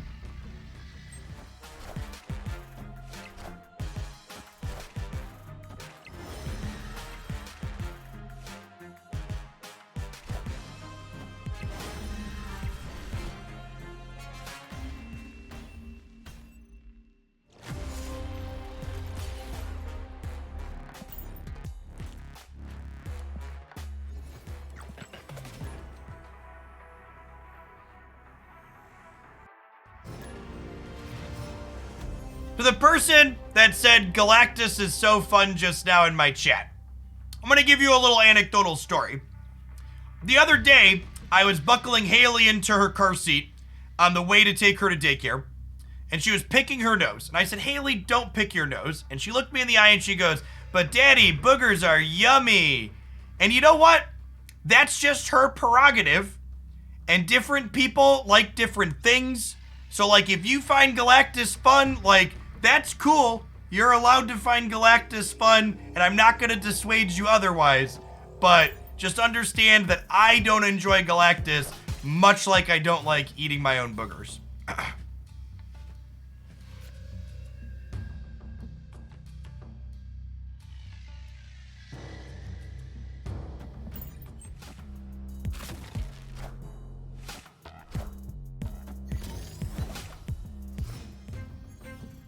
Are there any good replacements for She-Hulk? Unfortunately, She-Hulk is a unique and powerful card that is not replaceable in any of the decks that she has played in. Escaped.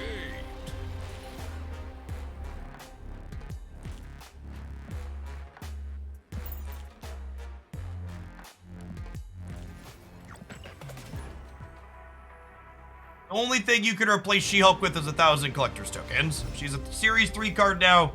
She is more accessible. She is a powerful card and one that's definitely worth picking up. I'm going to play Hood into the negative zone. We're going to draw the Viper, I believe. We actually have our 3-card combo teed up here already. You go Shuri into pass into play these on 6 for 40 power.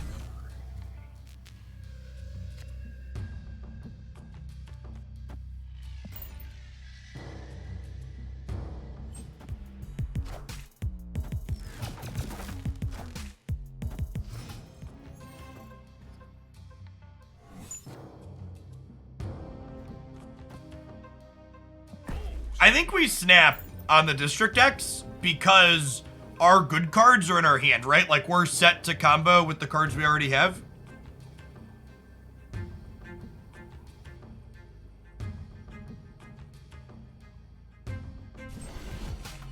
Friendly neighborhood Spider-Man here.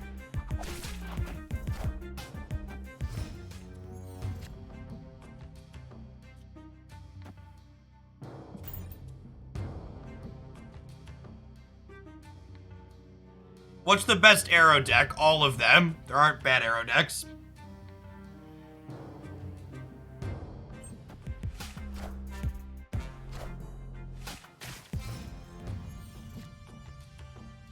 Yeah. Watch them also pass.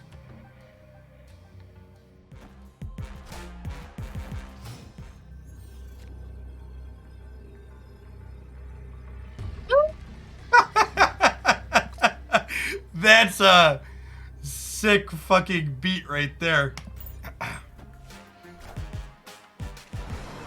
Oh, and then we lose with the best card in Marvel Snap, chat.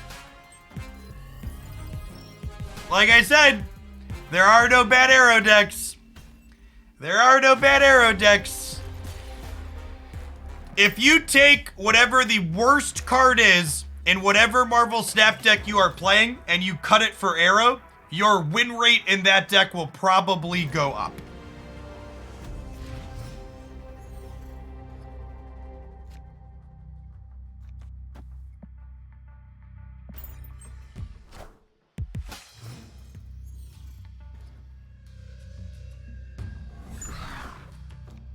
We should all call Arrow the credit card for short because she's busted. Cosign.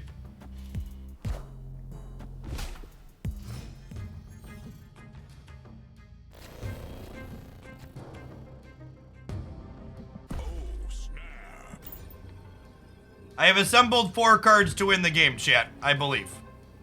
Victory.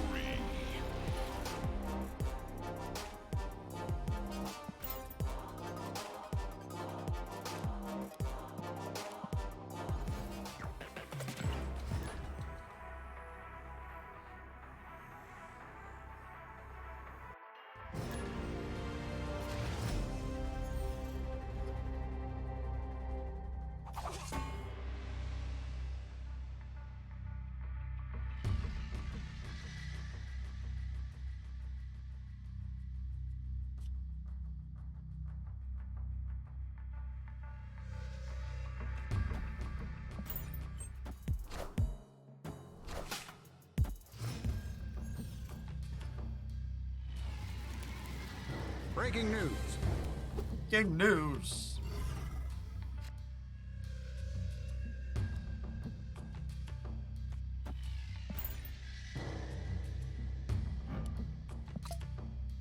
Hey, Casey Land, thank you for the tier 1. Appreciate it. Morbius Ant-Man, interesting start for the opponent.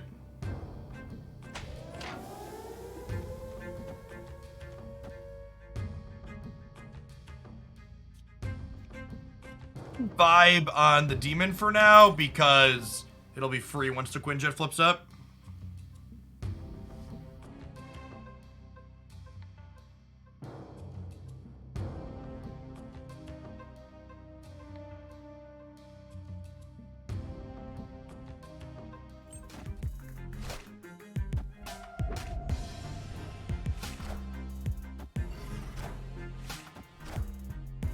That's our Quinjet from the Bugle.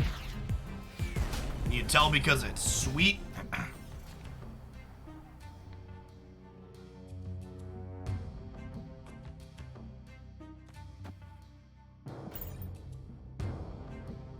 We have Taskmaster. We have 2 draws at a She-Hulk here after this, Shuri.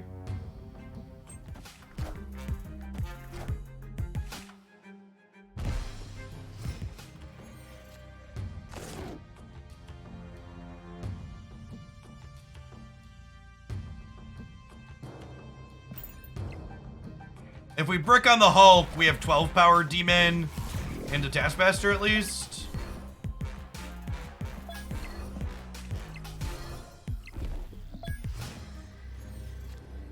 Okay, so they presumably have 2 swarms and a Chavez. Right?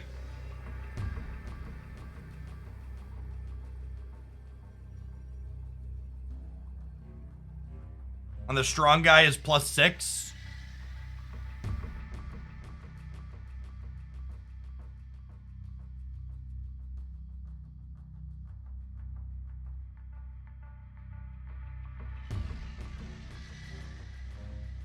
I think we're dead, unfortunately. Draw just did not come together.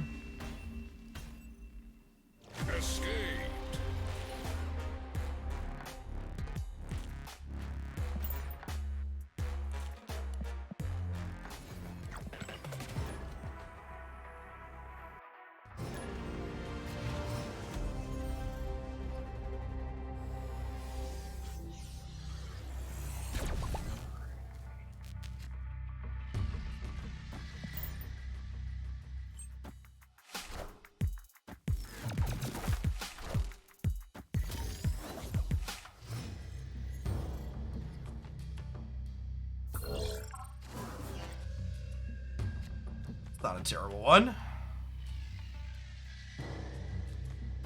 What? Have your bite back. I don't want it.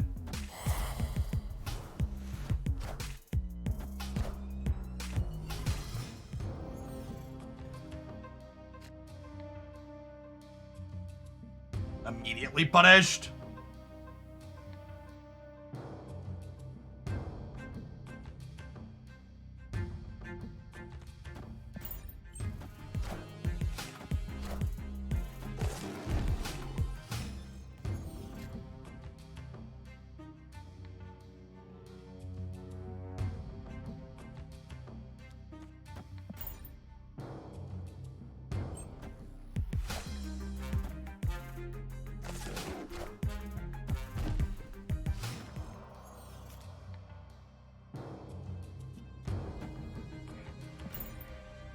A 14 power arrow into the negative zone here.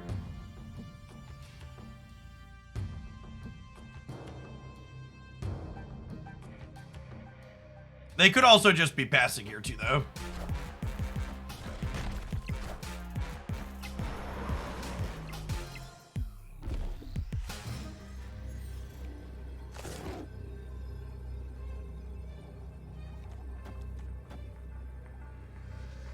This could win the game, right? I guess 5 cards in it. We do lose to Hawk on the left, but I don't think they're going to Hawk left. I think they're going to like Hawk here and here, maybe? I'm hoping they feel safe on the left and play for Hub, because it's closer, and give up the negative zone. If they go Hawk here and here, we do die.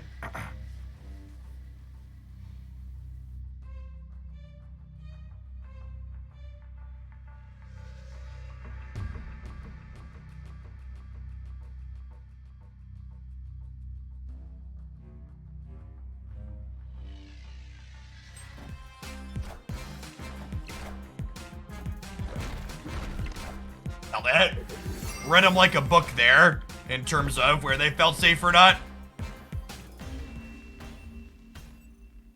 Victory. So obviously we lose if they play these differently, but this is the way it makes the most sense to play them, right? Like they don't want to compete here because they're down by so much. It's the negative zone. This is close. They want to deploy their biggest thing here, and they were up by a ton over here. So those RNG Valkyries just like aces.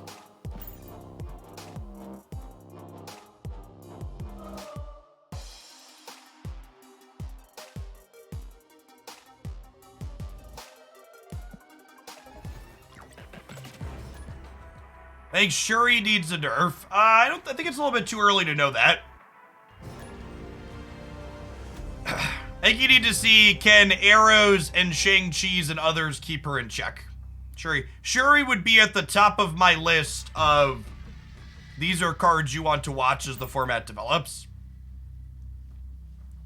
My top 3 are these cards good and reasonable for the format after the recent set of changes would be Wave, Shuri, and Galactus. Those would be my, are we certain these are things we want to be going on? Question marks if I was the developers. Enough said, bub.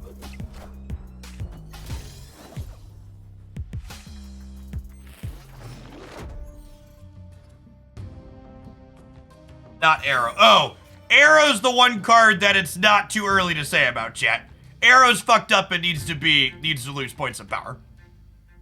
The fact that this card still has, sorry, just for clarity's sake, Arrow wasn't on that list of top 3 because she should have been changed last week, okay? Just so everything's above the board and people understand. She wasn't on my list because we shouldn't even be talking about her still. She should be changed.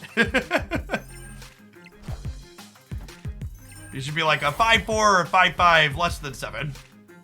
And honestly, talking about changes and how things impact a metagame, Arrow getting less points of stats makes Shuri worse because one of the more powerful things you could be doing with Shuri currently is making a 14 power Arrow. Magic Man, thank you for the prime, appreciate it.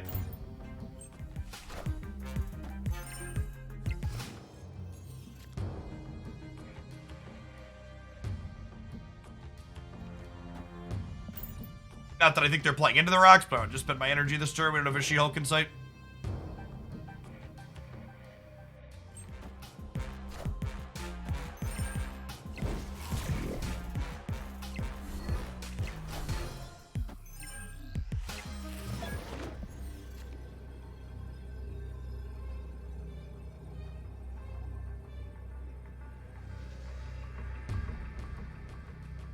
So they're like empty-handed Drew Chavez.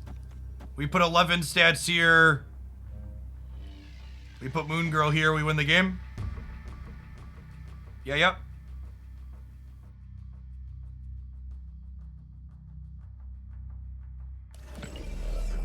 Technically, I should do this because it beats Doctor Doom, right?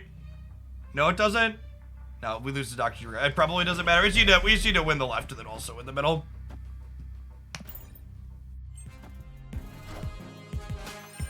Okay. Thinking we can't win the left and center. I guess that's not unreasonable. They don't know what we're playing.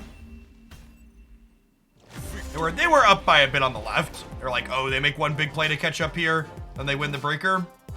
I don't think that's a completely unreasonable stay.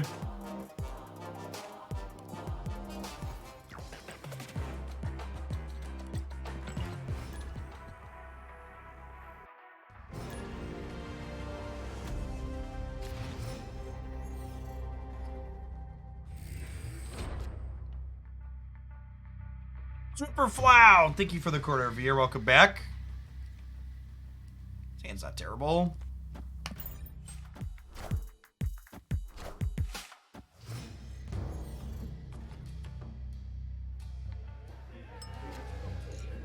And that, guys, gals, and non-binary pals, is why we play Hood to face-down locations.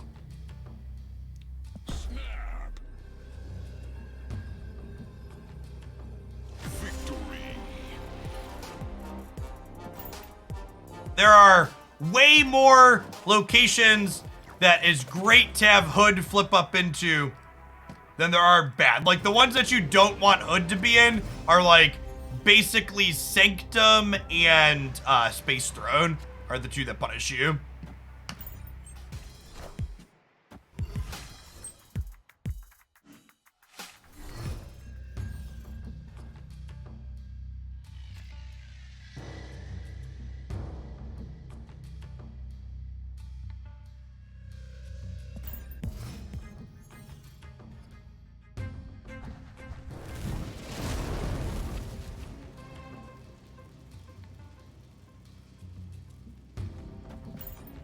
Pretty good.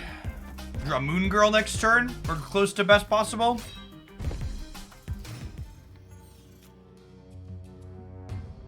This Twitch stream is pre-recorded in front of a live audience. Thanks everybody for hanging out today. Appreciate you being here. Arrow's about to teach some kids a lesson about Warrior Falls, chat. Fight!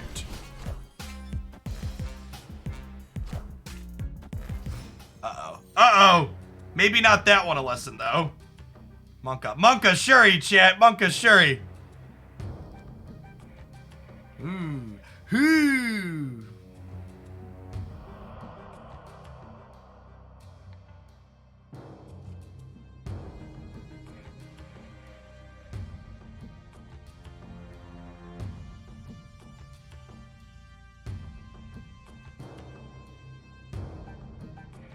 Yeah, I think this is a pass angle.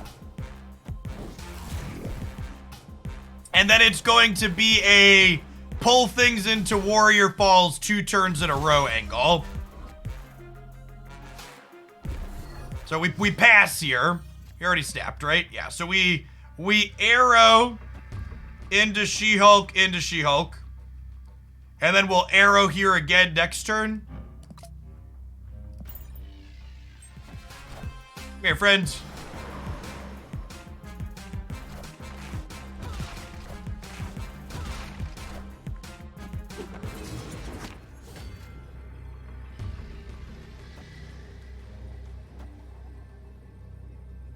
I'll do it again, I swear.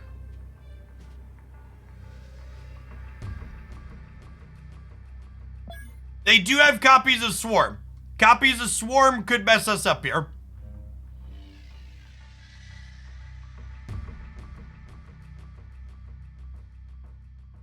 Oh, if I play Hood, it's good for a tiebreaker because then Hood dies instead of whatever else. Yeah, that's true. But we're probably pulling a Swarm into Warrior Falls, right? So killing those Swarms is good for tiebreakers?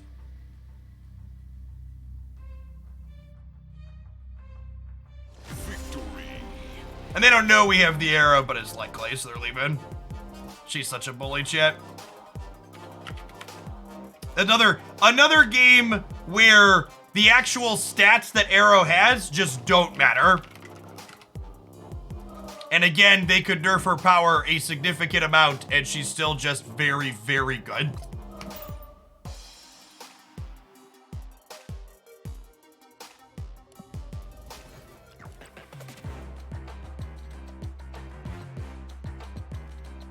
Well, yeah, to the person in chat that's like, I like Galactus because I grew up reading Surfer Galactus comments. My displeasure with Galactus isn't based on some decades-long novelty of the character.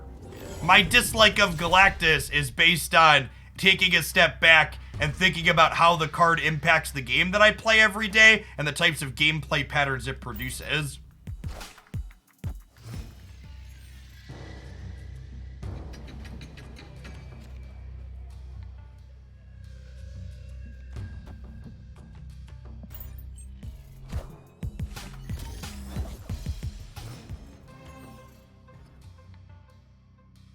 I actually do not think Arrow should get the leader treatment.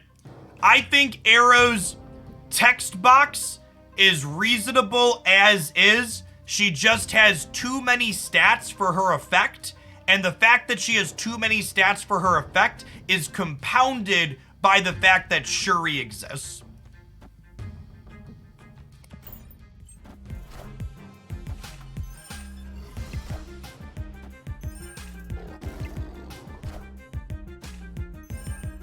From a take a step back metagame perspective that's interesting as well, I actually think one of the best things you could do to nerf Arrow is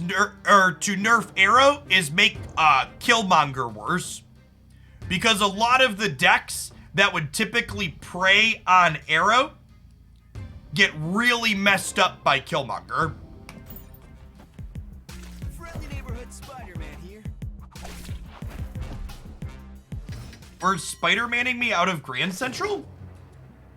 I'm so confused.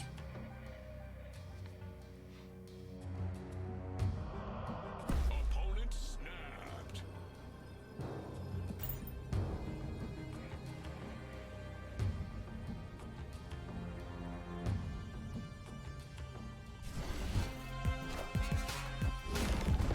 I don't think this is a bot, chat.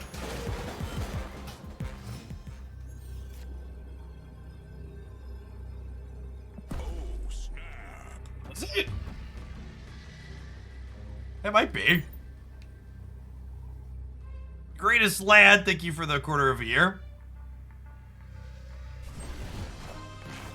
They about to change this location into something else?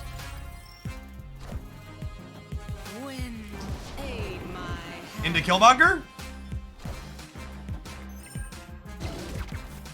This is a good reminder of why chat should basically never assume my opponents are bots, because you're always fucking wrong, is essentially the case.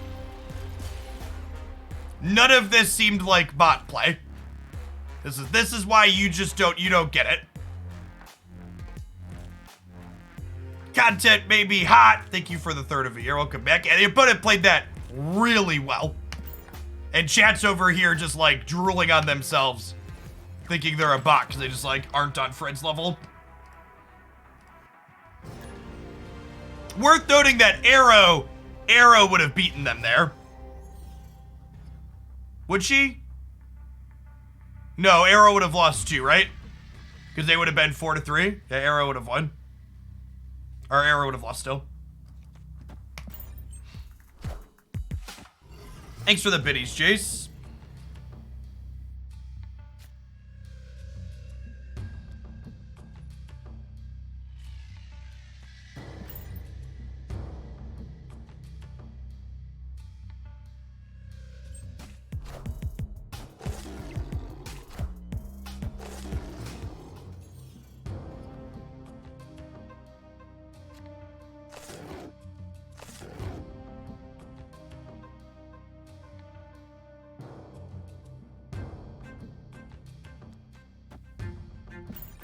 I think I copy these and then like deploy double sunspot next turn.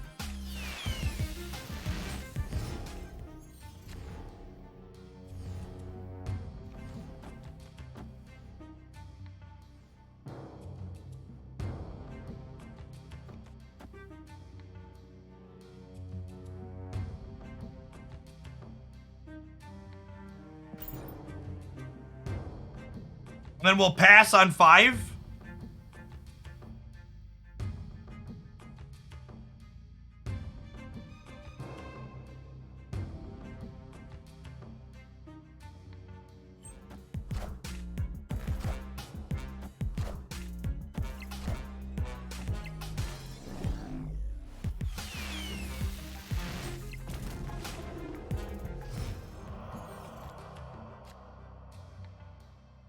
I'm gonna go out on a limb and suggest we have lost the throne room.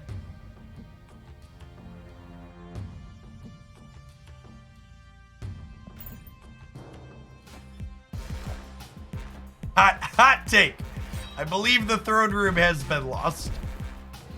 She-Hulk, please. She-Hulk, please.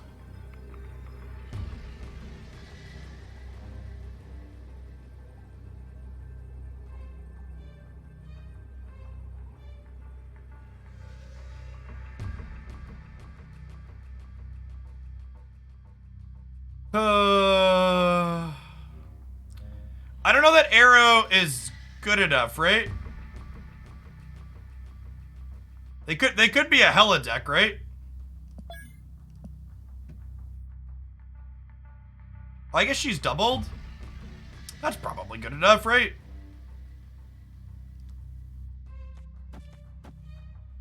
Play this for breakers.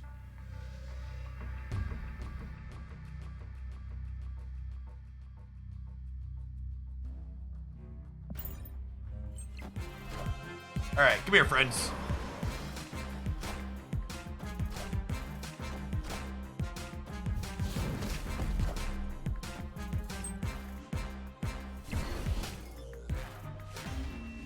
Diggity Shrek, get fucking wrecked. Oh man, that... I would like to point out that my arrow had 0 power and she still won the game.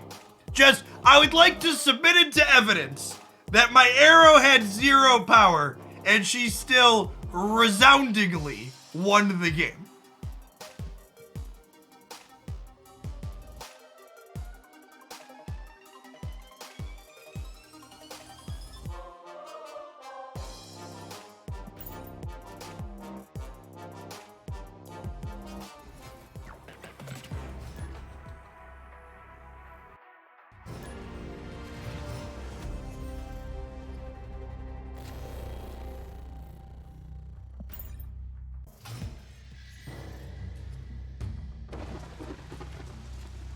This question, are we the bad guy? We are 100% the bad guy playing Shuri and Arrow. I think Shuri Arrow puts you firmly into bad guy territory in the current metagame. Yes.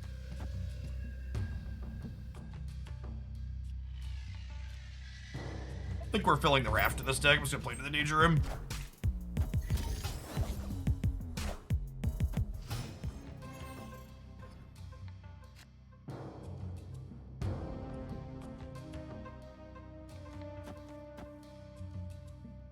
Okay. Okay.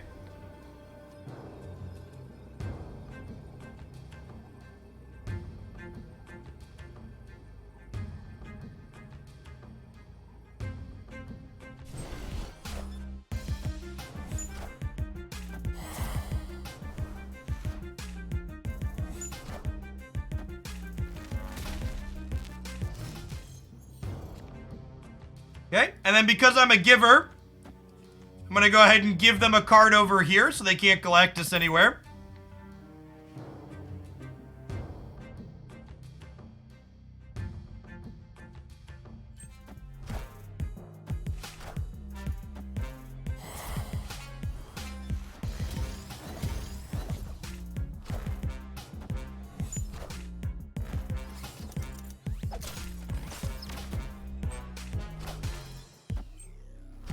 Okay, next card we play has its stats doubled.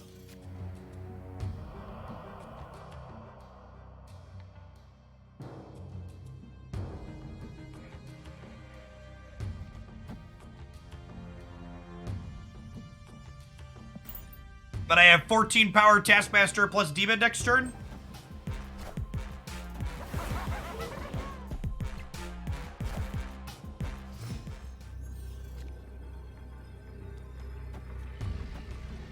So they have to add 5 here while also adding a bunch here.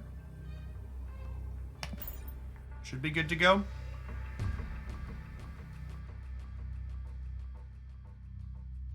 Let's queue up 20 here in the middle. Build our own Infinite. Oh, they can only play 1 card at that too? Yeah. They're probably trying to decide, does Doctor Doom win? No way. They probably don't even have Doctor Doom with their Galactus deck, right? Pretty sure they're Galactus, yeah. Victory.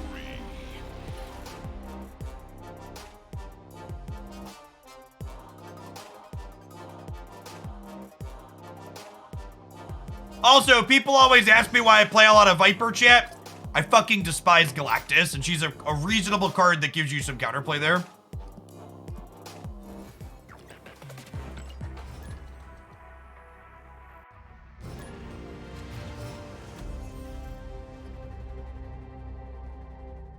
Titania is Series 3. The only Series 4 or 5 card in this deck is Shuri, and she is Series 4.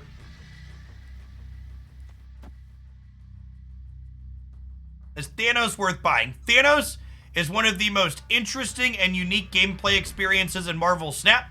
And if you like the look of how it plays out, I think it's an excellent card to spend your resources on.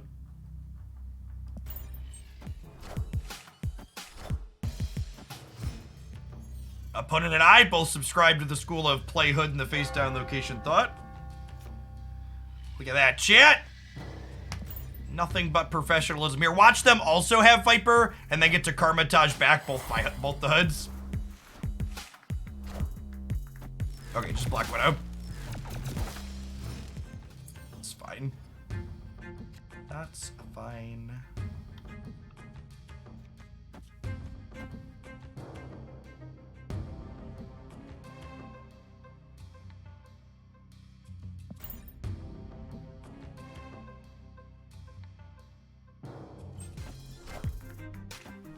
Hey, Carnage deck.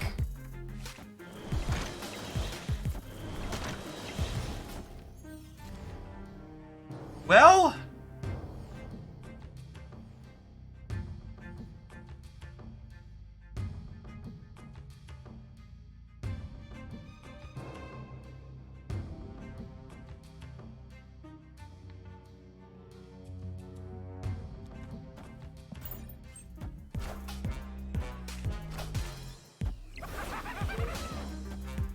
I believe we have died, chat. I believe we have died. Escaped. The opponent's deck is a ton of fun and is very bad cube equity. As someone who's played their archetype a lot, it is a very low cube equity deck. Your opponent gets to know when the game is over very early. This is the same opponent we just played against. Dear Marvel stat, please stop with the recues.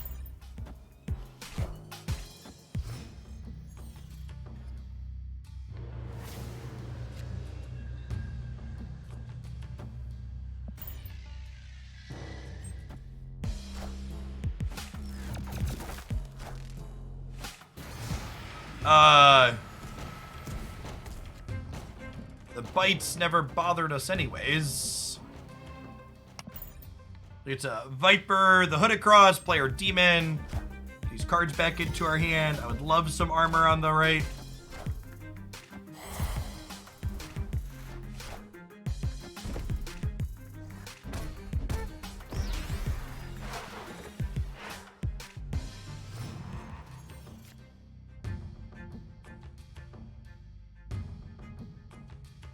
We need to worry about Killmonger out of them. What are we deploying here? We're lacking some of our, like, big statted cards at the moment. I think I'm just doing this and chilling for now.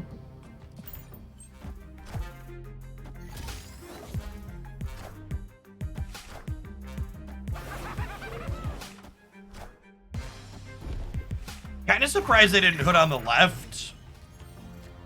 It's indicative of them not having Viper, at least.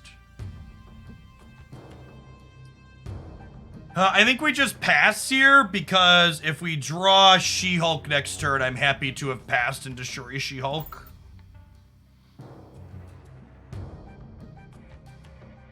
I get punished for passing if I draw Arrow. But Arrow next turn's probably enough to win the game anyways, so that's fine.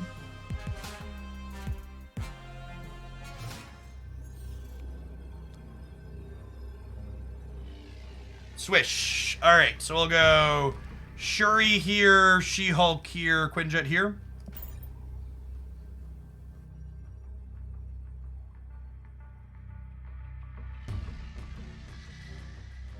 Victory.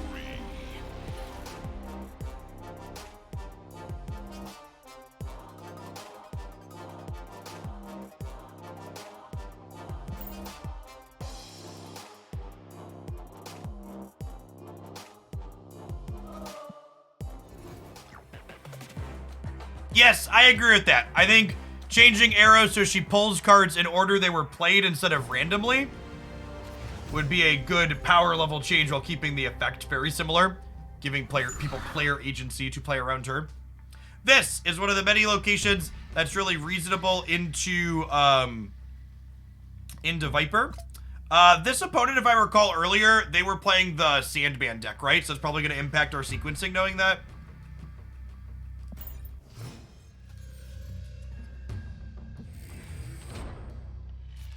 Play like She-Hulk out more aggressively. Our hand's pretty good. Nice tap them. We just get to have like the big natural solid curve here, right? Shuri into Arrow into Taskmaster. Big natural solid curves.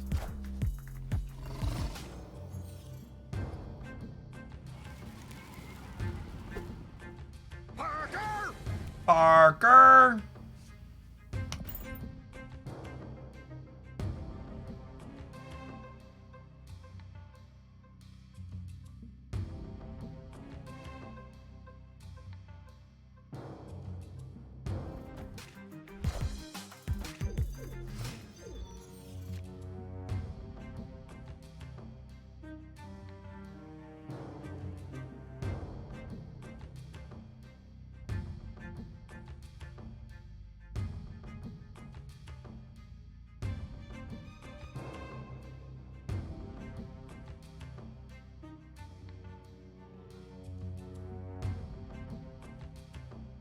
If they don't Sandman me, I want to play the Hood, right? What if we do this into this? This gives us some nice flexibility, I think.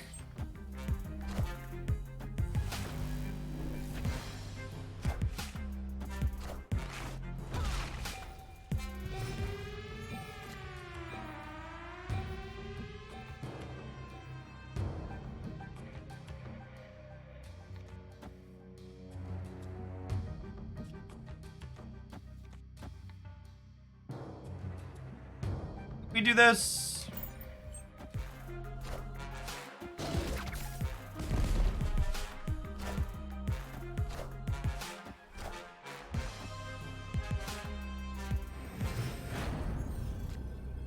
All right, they're doing something different than they were doing earlier. Does 20 win over here? 21? 21 might win the raid.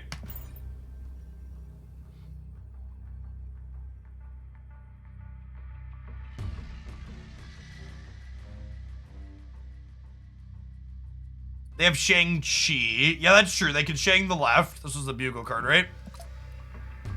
But they have priority, right? So if they Shang-Chi here and kill She-Hulk, Arrow then pulls her in over here and we still win the game. So because they have priority, the Shang-Chi doesn't matter, right? They need to have Shang-Chi plus enough to have 5 points of power here after we drag two things kicking and screaming into the Bugle.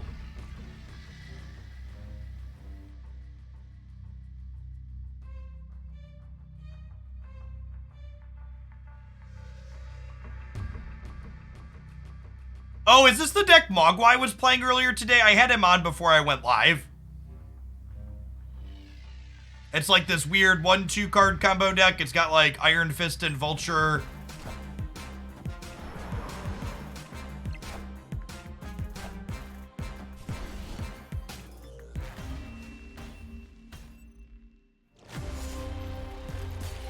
I hate it when my opponent's deck full of bad cards is given my good card from Daily Bugle and it loses us the game. It's truly, truly unfortunate when their deck full of terrible cards is given my good one and they win the game because of it. And that was a pure coin flip. There's a world where they grab the Sunspot randomly and then we win the game anyways. Oh, are they playing Arrow themselves? That's fair. And most, like I said, most decks should play Arrow, chat. They're all, chat, only I'm supposed to get to use the good cards, okay? Everybody else should be relegated to playing bad ones. We could have beaten that line with Sunspot left. Ooh, that's true. That's true. We should have been thinking about my own Arrow. I fucked up then. So we ended up losing because of a coin flip, but I could have played around that coin flip. That is a good call out. Those were our cubes to lose and we lost them. Good shout.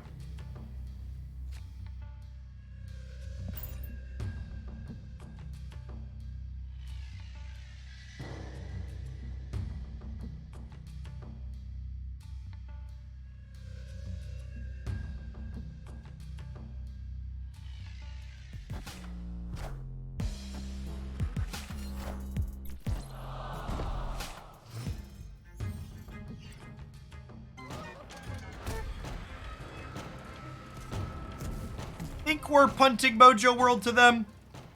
Just gonna go ahead and play Armor into Murder World.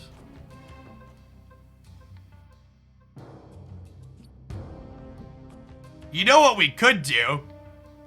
We could do this. This is cheeky. Maybe it's great though. Who's got 2 thumbs that isn't punting Mojo World? This guy right here.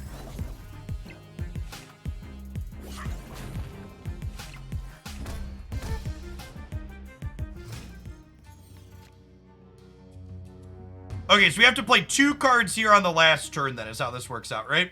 Can we snap them?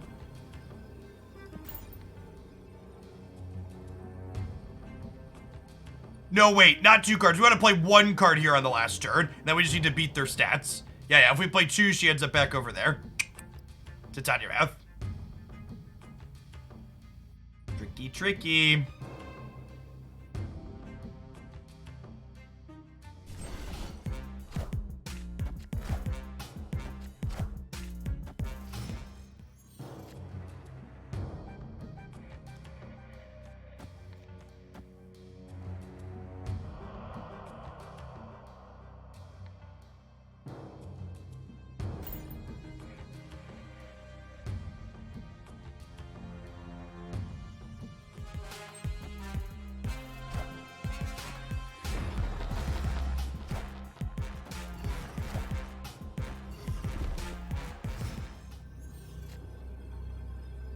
Has Second Dinner reduced the amount of times that Zabu is drawn? I've drawn it far less the last few days. For everybody else, no, but for you personally, they reduced it. I sent them an email and was like, listen, fuck this guy in particular. They need to not draw their card.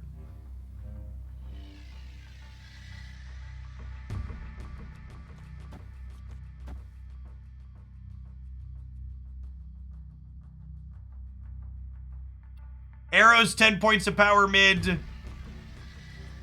They haven't time stoned, right?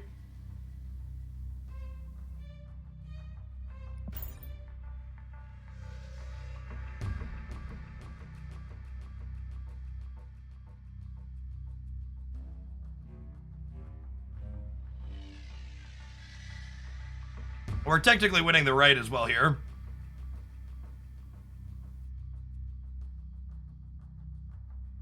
Yeah, we She-Hulk left to grab the Titania back. And then we're 3 cards to 3 cards here. And we have more total points. And then Arrow in the middle puts us to 18 because she has no abilities because they leached us with DC on the board. Did they pick Time Stone back up? We could get got by a Thanos, I guess, but we're also winning the right? Like they Thanos in the middle. We're winning the right as well.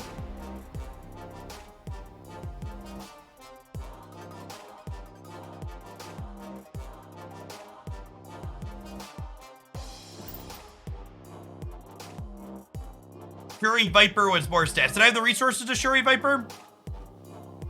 Why not Arrow left and Hulk mid? Because that's less total stats on the board. The Arrow has no abilities from the Leech, and she has 10 stats.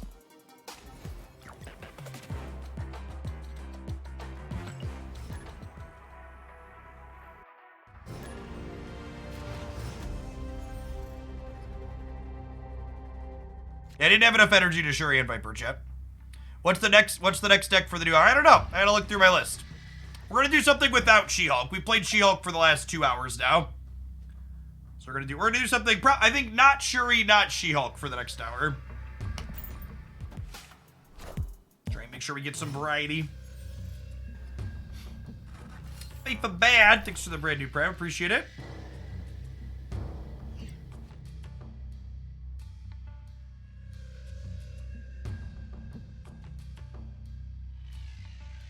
I think it's pretty good, chat. It's snappable good. They have a demon into DC. So maybe not quite snappable good. Let's see what they're doing.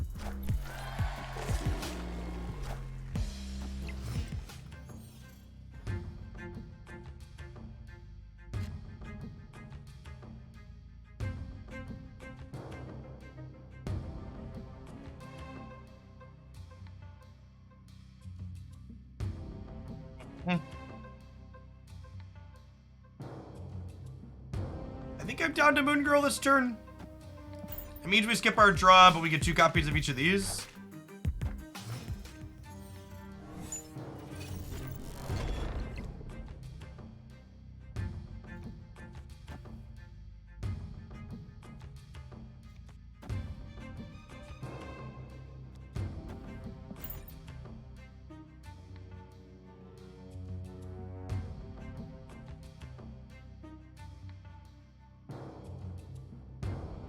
Next turn, one of these She-Hulks will cost 3.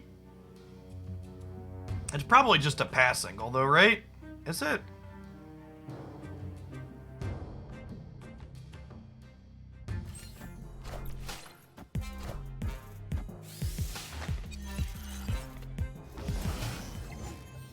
They also have a She-Hulk. That is 12 stats.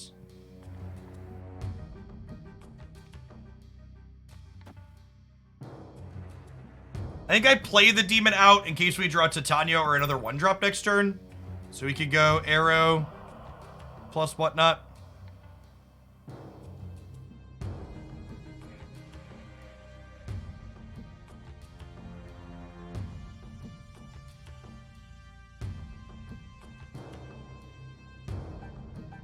Yeah, I have 3 1-drops out of 6 draws next turn, so 50%.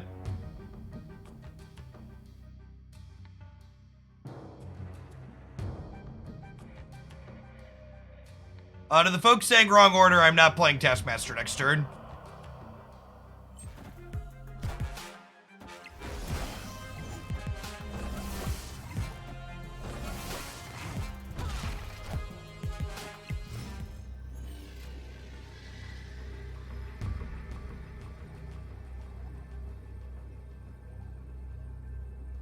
We're dead, unfortunately.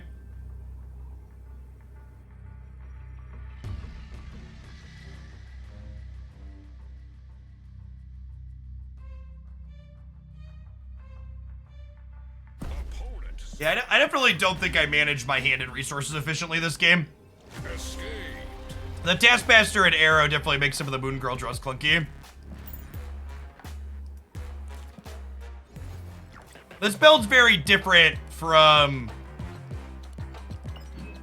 We'll probably play some more of the other build later. I don't know how I think about this build versus this build without Shuri.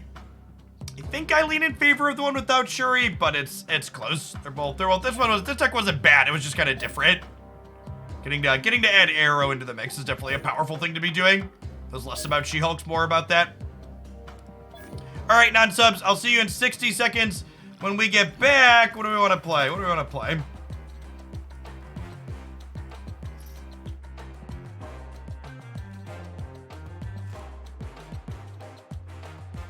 A little toxic. Let's play some hazmat when we get back.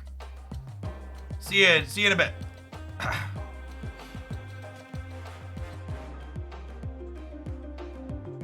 We're not gonna play any Thanos today because YouTube comments cry like little babies every time I play Series 5 cards, so I'm trying to build up a backlog of YouTube stuff.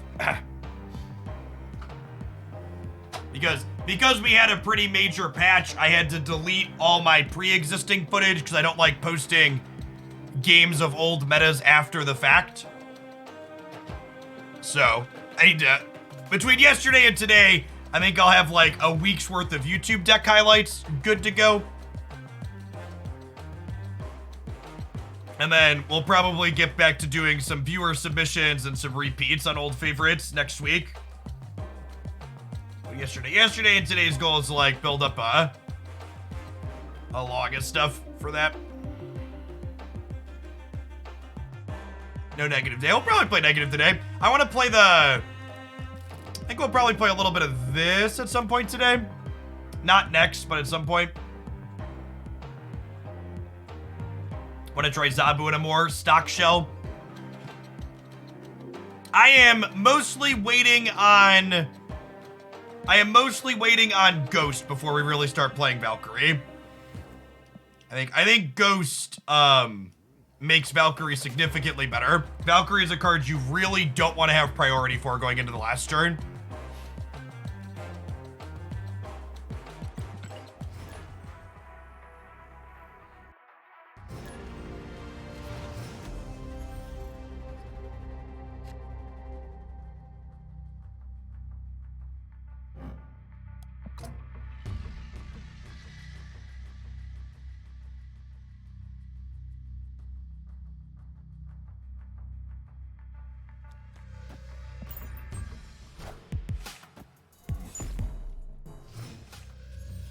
Is Zabu good at negative decks if negative is the only 4-drop?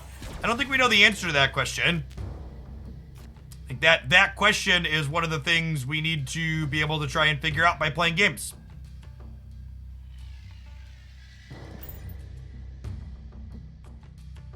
This is a wonderful Ironheart variance.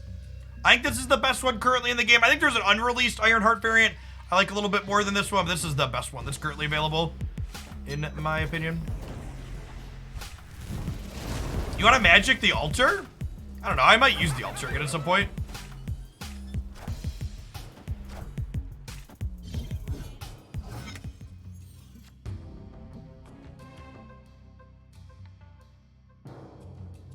Should I play Absorbing Man to copy the Green Goblin and send him over?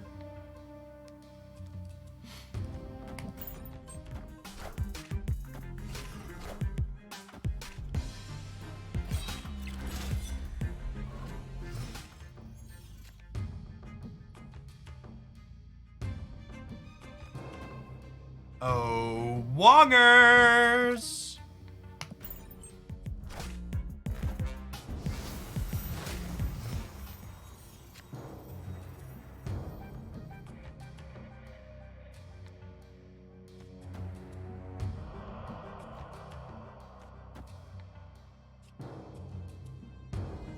Oh, snap.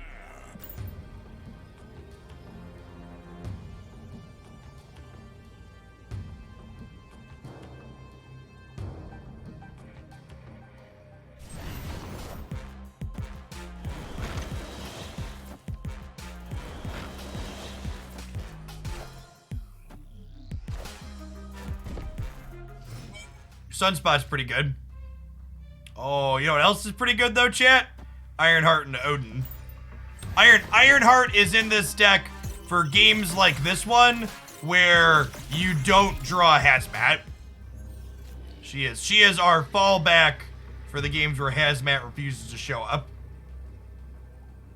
Gosh, what's better here? Do I want 3 Hazmat triggers? Yeah, 3 Hazmat triggers is probably ideal, right? Because even if they full soak, they go to 25. 3 hazmat, 6 2 minus whatever. Yeah.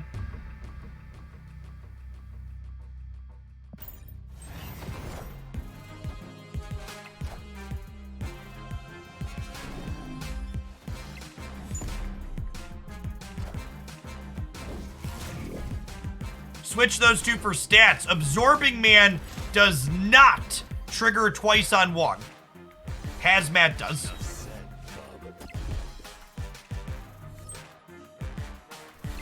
It's the noteworthy sequencing here. Victory. Is that a bug? Let's call it a feature. And if you are not aware that Absorbing Man does not trigger twice on Wong, that means you have not watched my Marvel Snap Interactions You Need to Know video over on the Hooklandia Snap channel. You should take a second. It is worth 15 minutes of your time. I cover a lot of corner case things like that.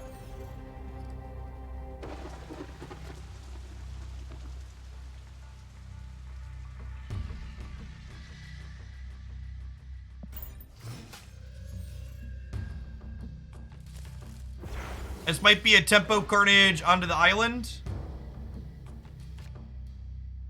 Let's get this building up.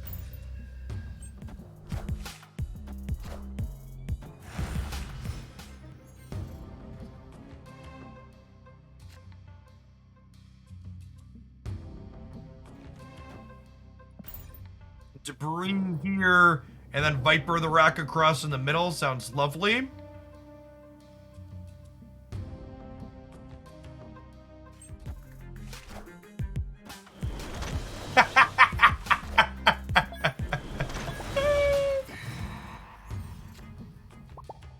Excellent. Excellent.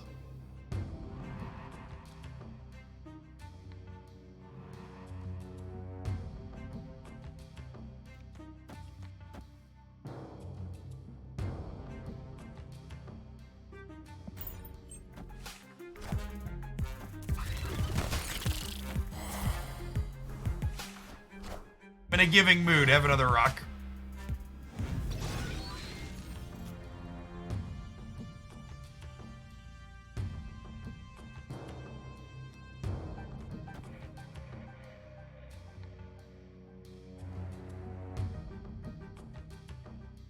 So they could go +8 over here with Patriot, which puts me 15 to 21.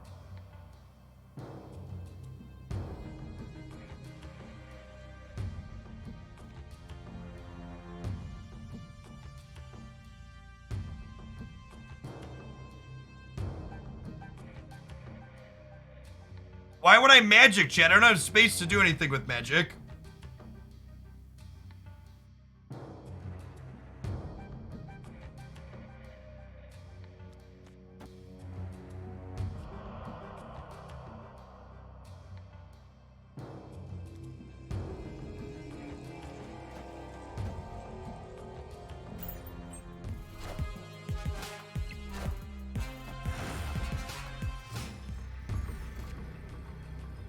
I needed you last turn, friend. I needed you last turn.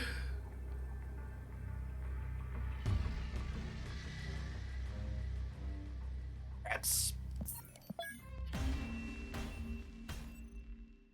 Escape. We would have jammed the shit out of this green goblin in the center path with no fear last turn if we'd have had it. Never lucky. Thanos Swarm has always been strong. It's just very bad into Silver Surfer still, and other decks with Killmonger.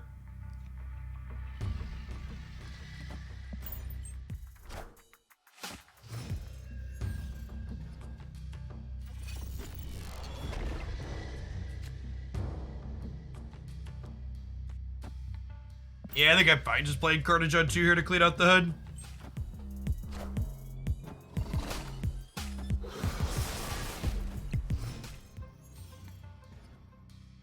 You tried Surfer post-Nerf. We played a Mimi Surfer deck post-Nerf. but not like a stock old one. We're gonna do that later today. Play a stock Surfer deck. Surfer's still very good, I am confident. We'll put it in action here in a little while.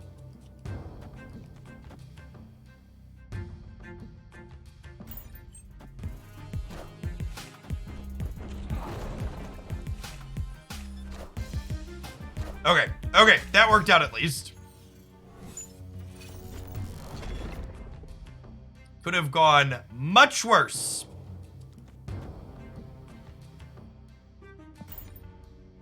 Opponent snapped. Napped.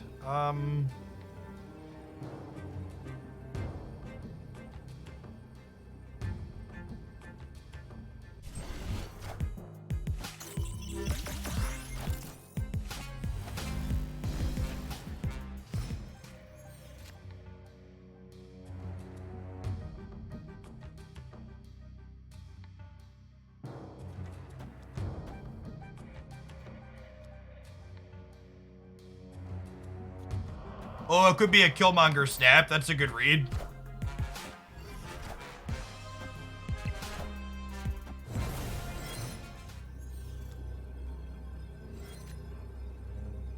It's a good read. Alright, come get my cubes.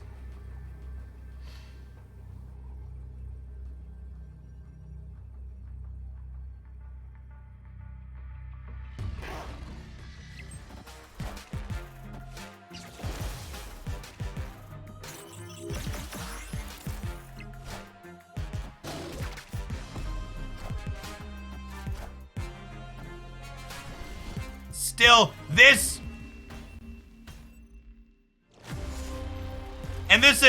kind of highlights why the Surfer deck is still fucked, chat. It's very good. These two cards are the reason why Silver Surfer has been a top deck and will remain a top deck.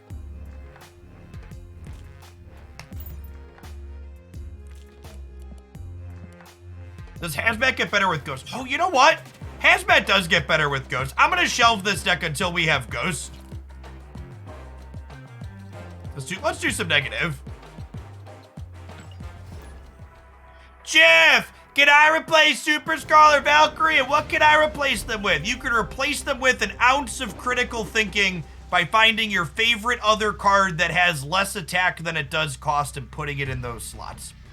Thank you for coming to my Marvel Snap TED Talk. Enjoy the rest of your day.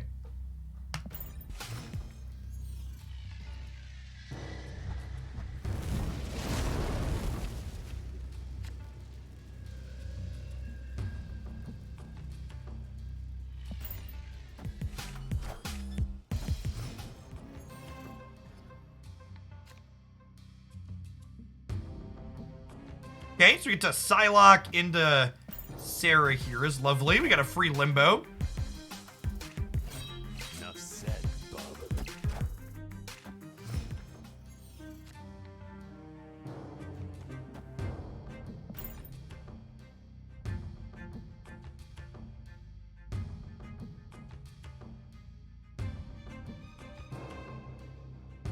Super Skrull serves the same role in any deck you put him in.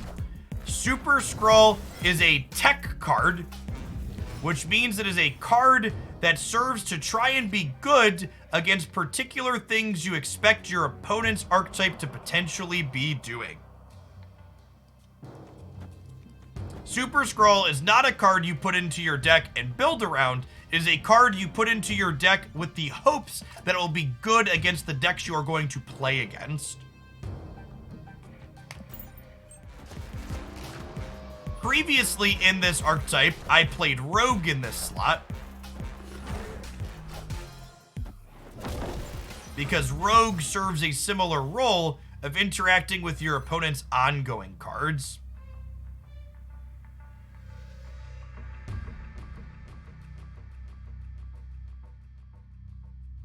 It is, however, worth noting that Rogue would have been much better against this Morbius, right?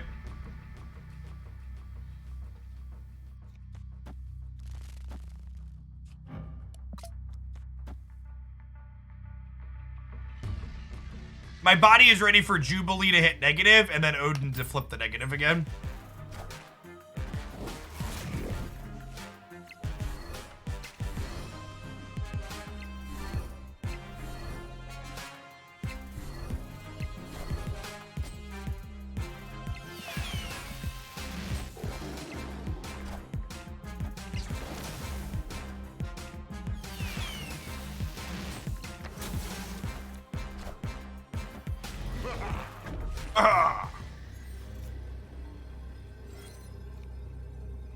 We are unfortunately dead here the way we filled the board, despite Iron Man and Mystique being wonderful in the last turn.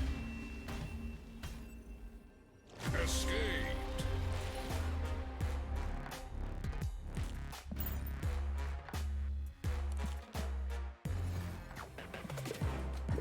The real nice thing about Super Skrull is it's another card that gives a giant middle finger to Galactus.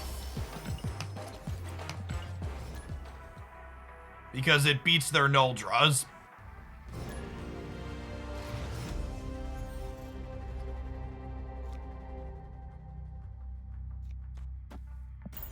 Bast gets to add a giant mess of stats here. Lovely.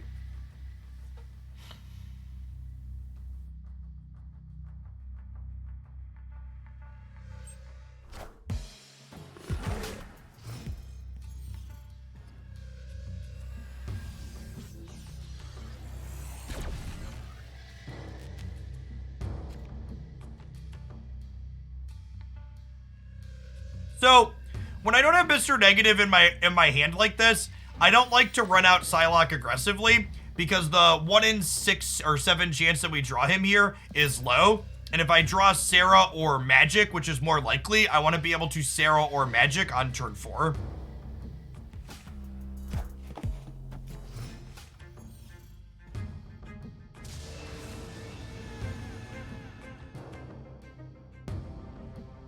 This Mr. Negative lesson brought to you by someone who's played the deck before.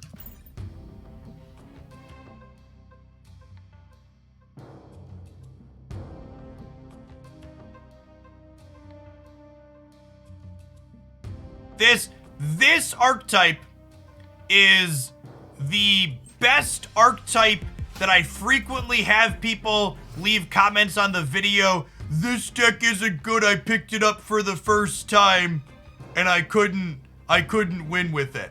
This archetype plays very differently than a lot of other decks in Marvel Snap 2.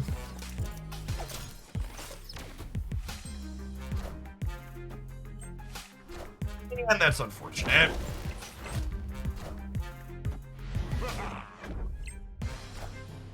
We have some stats over there at least, but not in a nearly ideal order. It's a shame Valk didn't end up over here.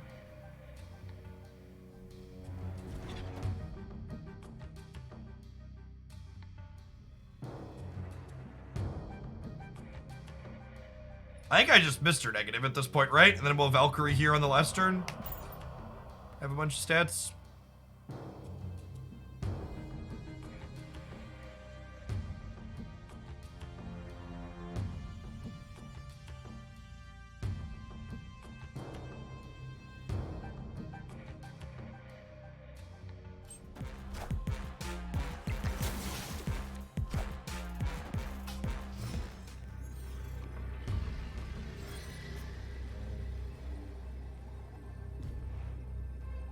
Yeah, even with a good Shuri here, I don't think they really do anything.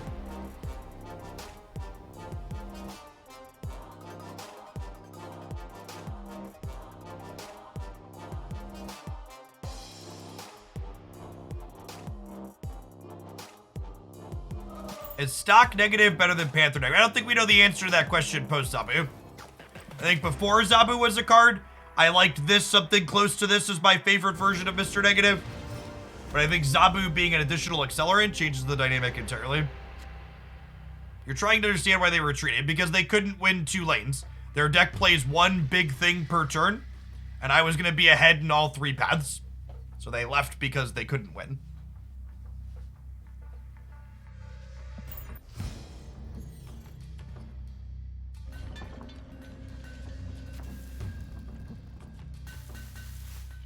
Well, Zabu on the left here, so he ends up in Nidavellir.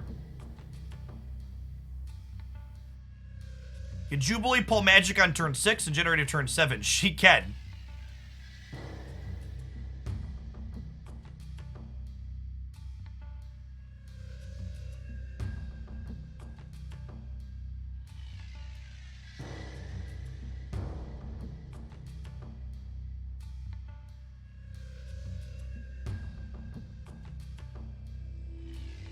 Oh, forgot to press the button. Zabu to the left here. So they slide over into the middle. Mr. Negative? Mr. Negative.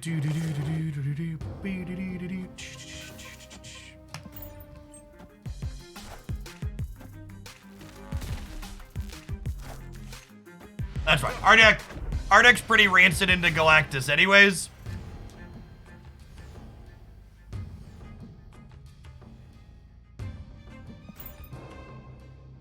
We're also bad to Dream Dimension.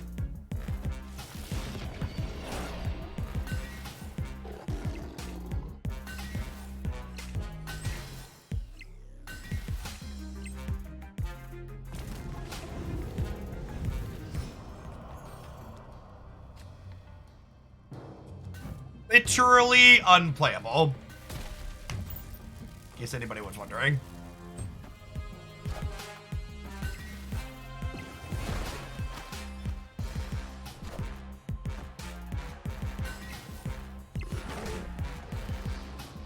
Honestly, we probably should have Mystique Super Scroll. Center deck. Bunch of bad cards. Enjoy your Boomer Snap. I have a cube. Escaped.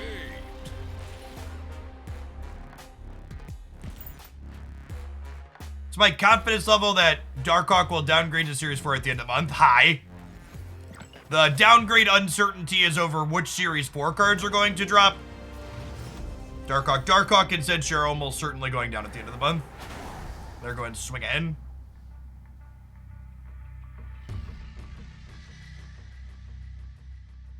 No, I don't really have any interest in playing tournaments for Marvel Snap, JD Mac.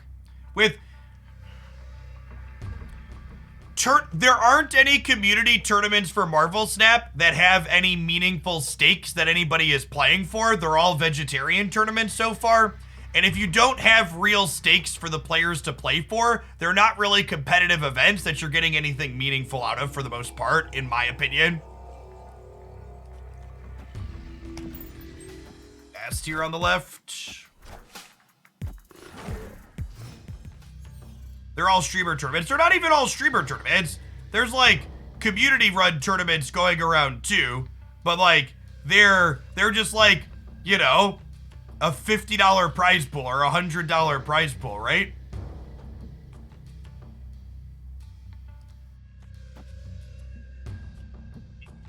Do I Psylocke into Jubilee? Yeah, let's do that.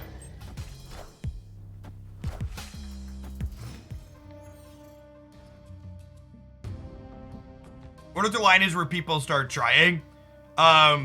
I think for a free tournament for people to really start trying, it's probably in the low 5 digits KM best.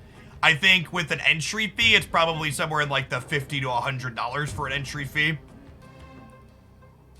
Anecdotally, based on my years, you spent time as a Magic grinder too, right, KM?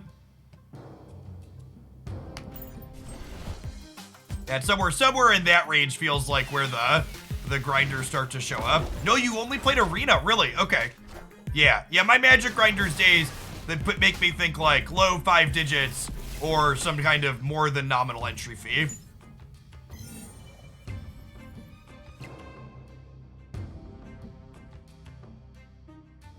Now, Jubilee does not count as having played Blue Marvel, so I unfortunately cannot Mystique that. Which is sad.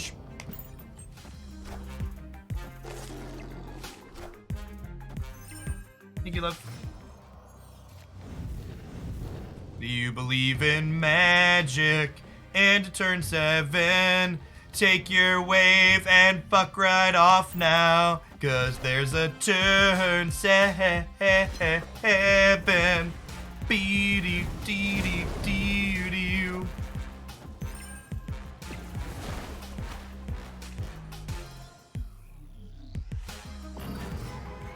Playing Magic on turn 5 is one of the actual best things you could do into Deathwave. Just like, go get out of my house.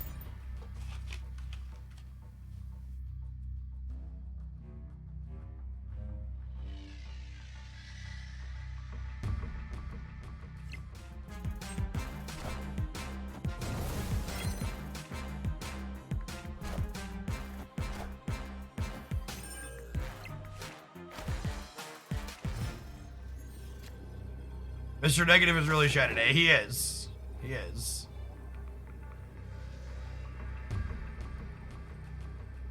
How does this work out? This is 22 over here. Sorry, 24 over here. Probably lose this game most of the time.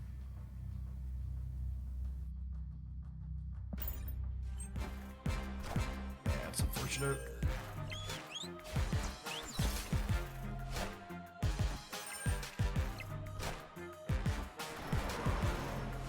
Best card in Marvel Snapchat, and it's not particularly close.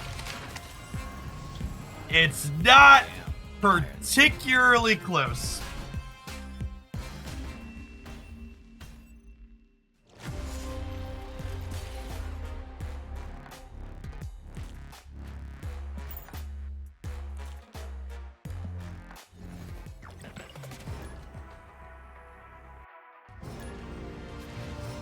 Someone said a New York tournament announced a $5,000 prize pool. Is that an open entry thing? What's the New York tournament?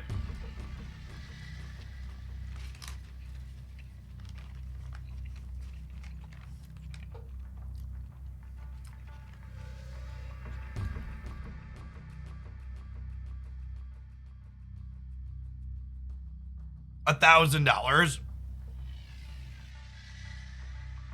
Oh, it's the content creator thing? Oh yeah, anybody. It's a 1K and it's invite only. Wait, 1K entry or 1K prize pool? 1K entry gets interesting. 1K prize pool, not particularly interesting.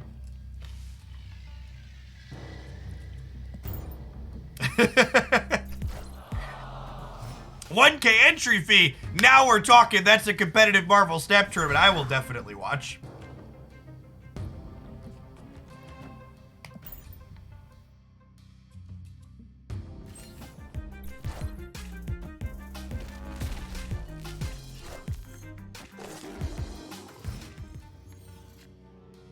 We're getting Galactus, right? Is what's happening?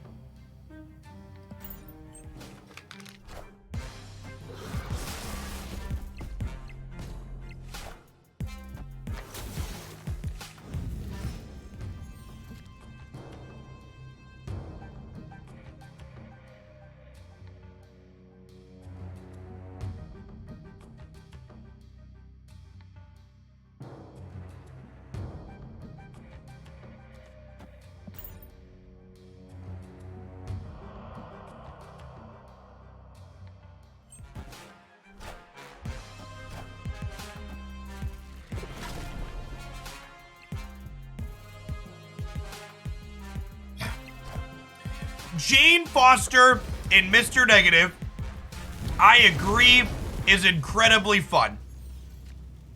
However, Jane Foster is one of the single worst cards you can put in Mr. Negative because Jane Foster ruins the best thing about Mr. Negative, which is that it's difficult for your opponent to calculate your output range, and thus you get people to stay in for games where they're going to get beat. But if you Jane Foster after you Mr. Negative, they know you have a bunch of busted cards in your hand and they can easily leave. So you give up cube equity in a big way, which is one of the best things about this archetype by doing that. Would Bast have been better than Psylocke? Oh, maybe? I didn't reassess, but yeah, you might be right. Bast would have added stats here, and I'm probably playing these.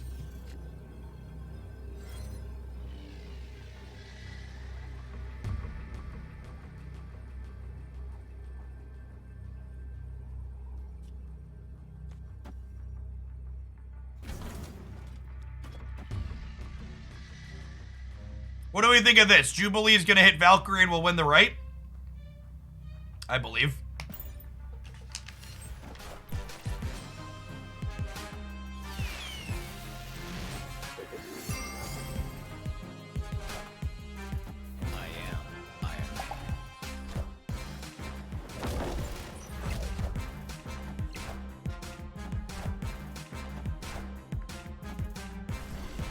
Damn, close game.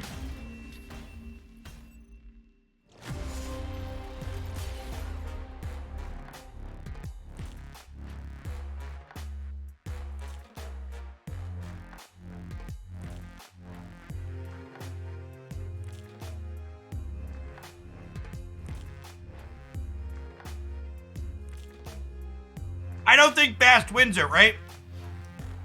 Because I used all 8 energy this turn. If I Bast last turn, I can't Jubilee. I would have Jubileed Mystique Blue Marveled.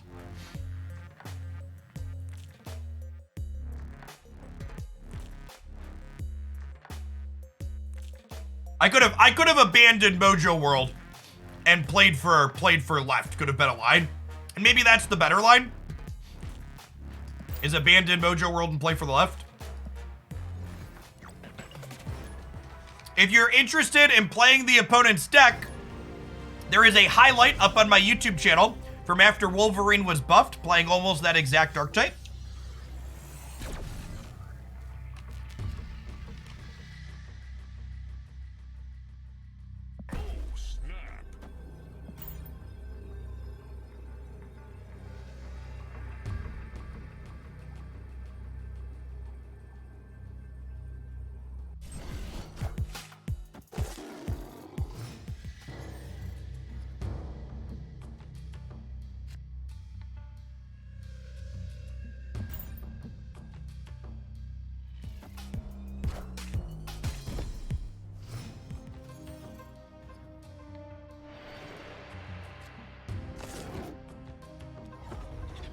I believe these happen left to right.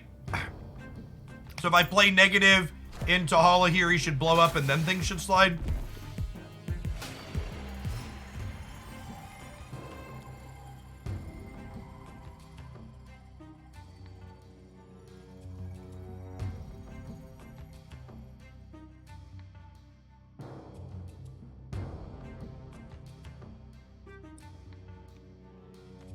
If I play this and I hit Mystique, I'm a little bit sad.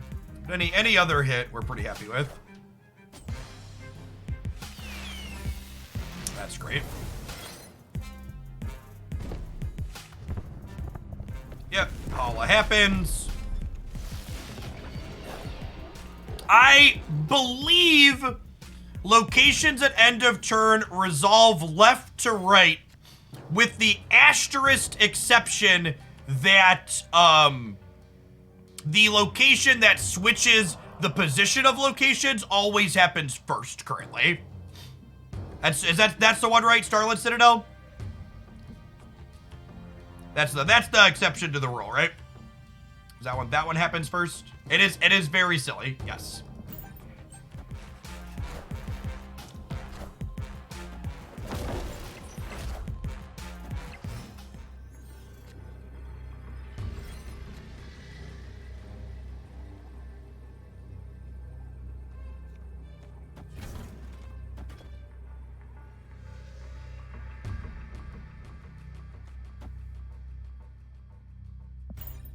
Let's shove Mr. Red Skull in a trash can here real quick.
Hey, thanks for the quarter of a year, Quantum Moron. Appreciate the support.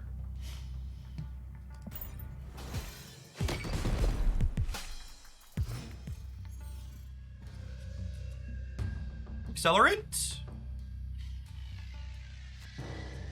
Never lucky rubber ducky.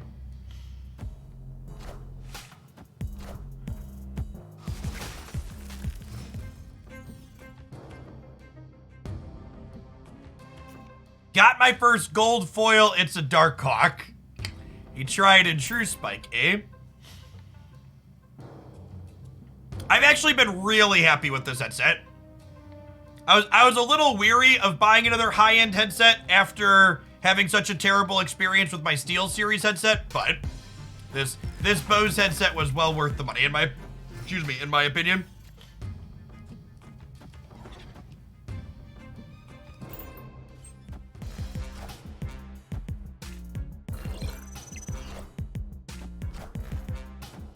This is the Bose Quiet Comfort 45. Not sponsored, but Bose, if you're out there, we certainly could be. Let's talk. Slide into my DMs.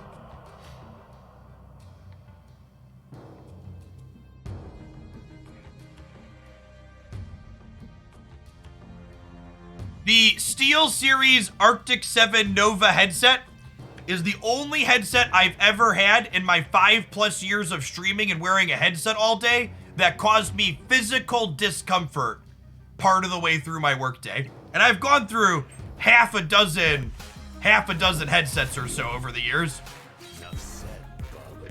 It was easily the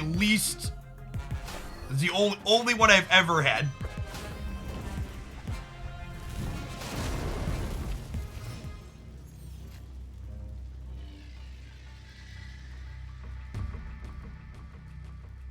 Fuck this headset in particular. I mean, like, it literally hurt me, chat. It caused me pain. It deserves the bad things I'm saying about it. Like, there's a difference between, like a subjective disliking a product and be like, this thing hurt to use.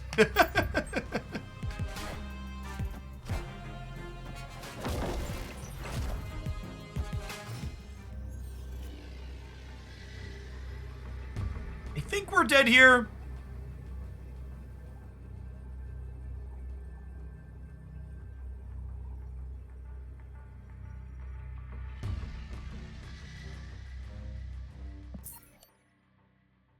If SteelSeries wanted to sponsor you right now, could they? Chat, I'm not going to say I don't have a price, because everybody has a price for the right amount of money. But I will, however, call out that I have turned down low 4 digits in sponsorships from energy drink companies over the years, and I've turned down low to mid 5 digits worth of cryptocurrency sponsorships over the years. So, like, I have a price, certainly, but I live pretty comfortably. I have enough to get by, and I have a set of principles and morals that are more expensive than most, probably. Peter Metallo, thanks for the 2 months. Welcome back.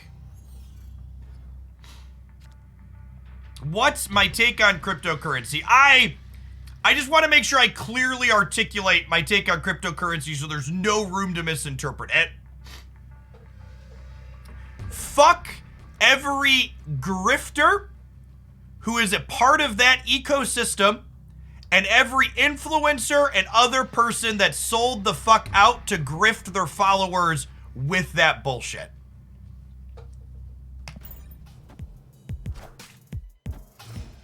I hope you got rich enough to never have to work again for what you sold out for. For every person that made a bunch of money off of cryptocurrency, another person that didn't understand what they were being talked into lost a giant pile of money so they could turn a profit. Someone else was left holding the bag. Eternal Rainza, thanks for the prime. Energy drinks aren't a big sticking point for me. I just don't really drink a lot of caffeine, and I don't really feel comfortable advertising products that are like, you should drink this or do something with your body if it's not something that I use personally. So I don't have a real moral problem with energy drinks like I do with cryptocurrency. I just don't consume them, so I don't really want to advertise them.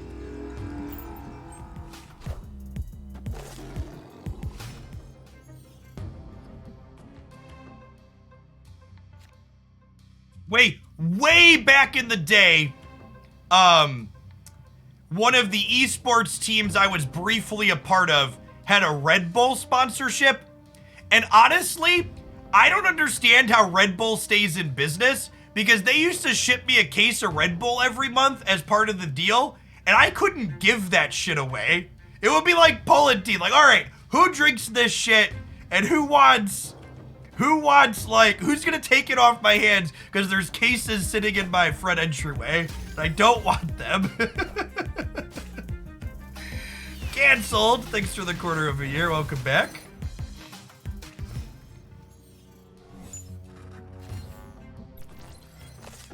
Ooh. Missed negative.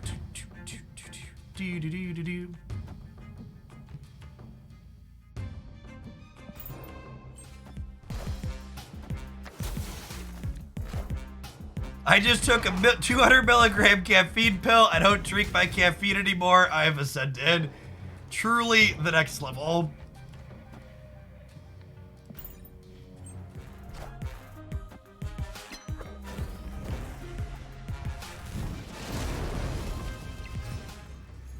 I drink iced tea, and sometimes I will drink a cherry cola with something that I'm eating, but that's about it as far as I do for caffeine. Octomac, thank you for the prime. And again, that's a thing that's not, it's not like I have a moral or ethical dilemma with it. I just don't enjoy it, so I don't do it. Whereas like cryptocurrency is big, fuck all these grifter energy for me. Not a fan.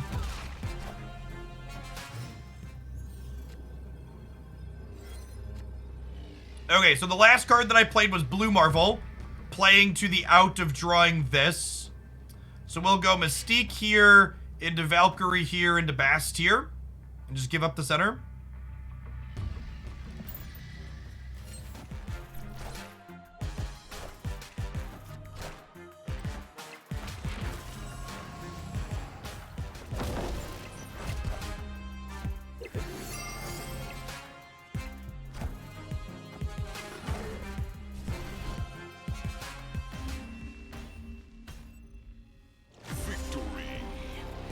Blockchain is a solution looking for a problem. Use a database like a professional. Yes, I co-sign that take. That is a good and reasonable take.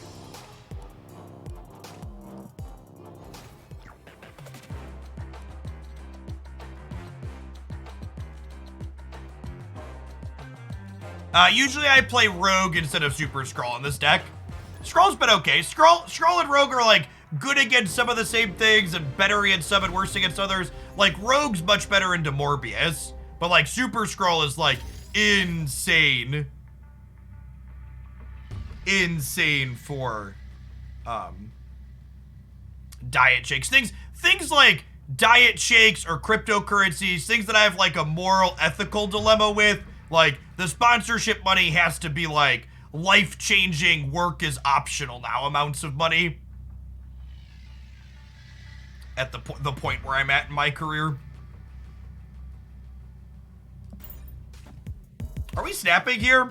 We have Psylocke into negative, and we have Magic in hand. Yeah, I think so. My body is ready for this to flip up Icebox and make this unplayable next turn, but you know, it is what it is.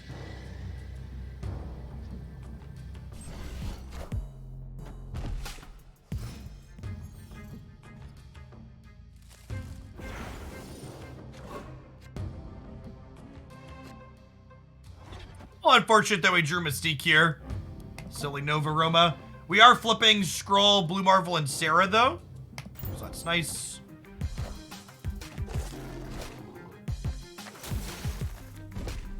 Yeah, we've drawn most of our good flips here, unfortunately.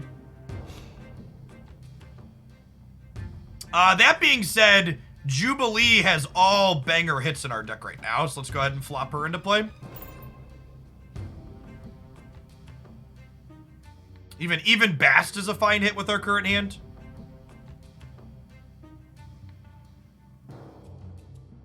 Can I interest you in my caffeinated NFT-based diet pill company? Only if it's sold via Amway. I only want to talk about it, Scott, if there's Amway sales involved.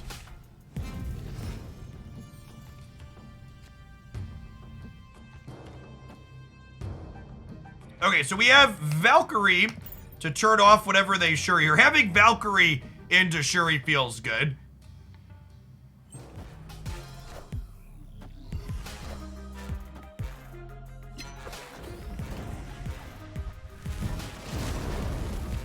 We'd like one Sarah, please. Bast will also do. Bast will also do. Do we do this now, or do I leave the Valk as a surprise? I think we do it now.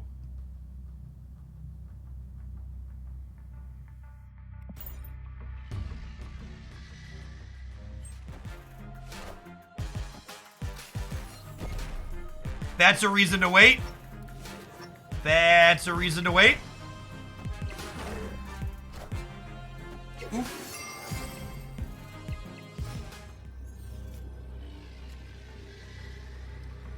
Biggest of oofs. Does this win here? Each of these are +1 from... Sorry, I don't want to do that one. That one will give them the Red Skull bonus back. If I do this, these are each 6 because of their Red Skull and our Blue Marvel, which puts us to 23. And then we double to 46.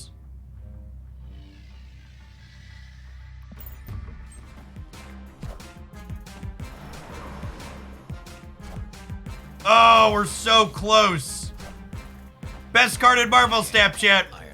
Best card in Marvel Snap. It's happened a lot today. That has happened a lot today. Good news is our Valkyrie play didn't matter. Good news is our Valkyrie play didn't matter. Also worth noting that that was again a game that Arrow would have won with 0 points of power.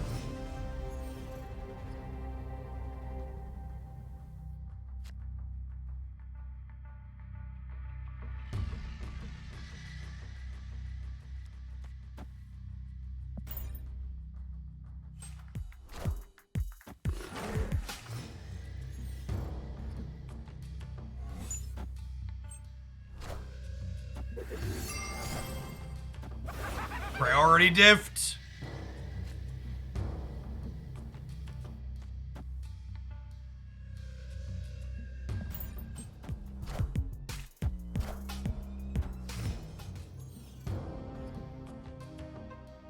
Are they Galactus?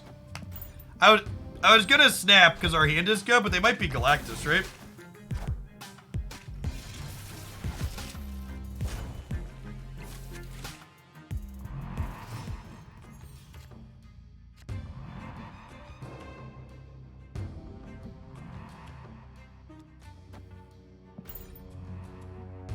I think they're non-null Galactus.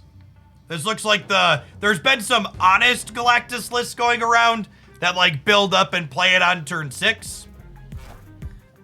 Which I get that they're a little bit more novel, but they're still just as offensive as the other variations.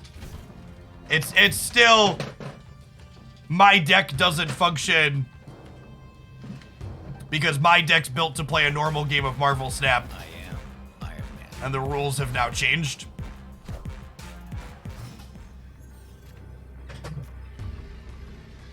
Opponent snapped. Yeah, enjoy your 1 cube, Galactus player. Escaped.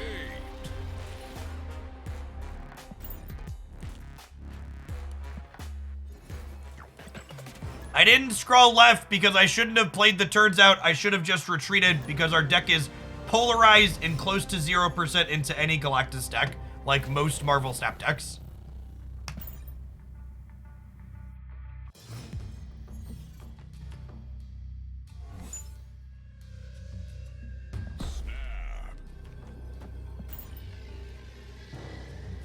Red had a really sweet brew earlier. They like vipered us Ebony Maw and then bodied us with Professor X and Spider-Man. It was really sweet.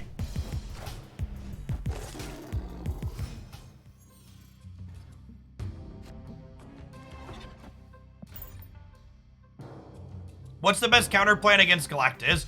All of the cards that are the best counter plans against Galactus are bad against Dr. Octopus and Leech, which Galactus commonly plays. Is the kind of core problem. They did Viper S and Ebony Maw again.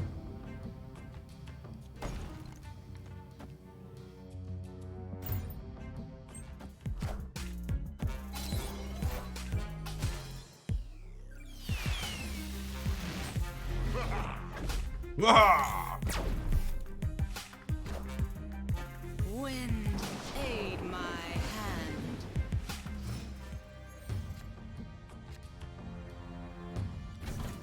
Shit, we didn't draw magic to turn the flooding into limbo.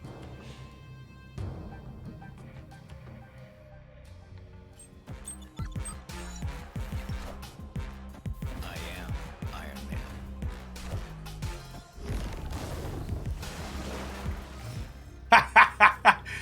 Chat, I am not good enough to play against Fred.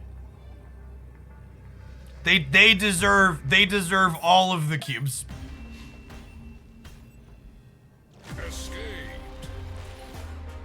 Escaped. They are smarter than most of us put together. Just at an entirely different level of gamer.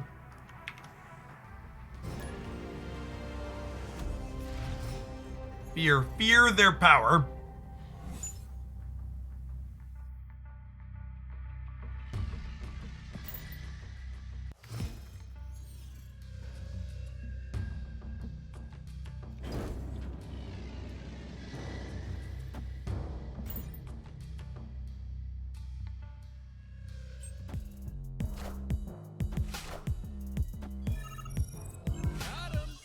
Got him.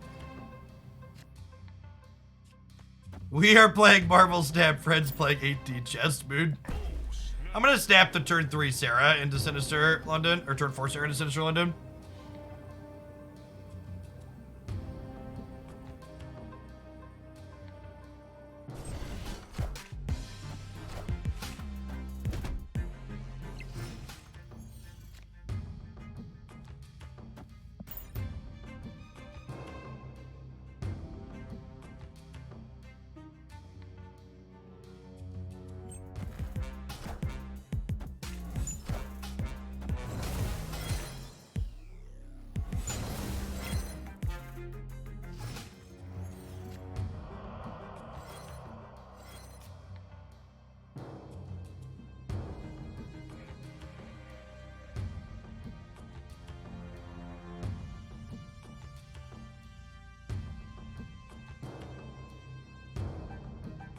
Valkyrie is not good into Dracula, unfortunately. I think we Iron Man and see where the cards fall. I am Iron Man. I am Iron Man.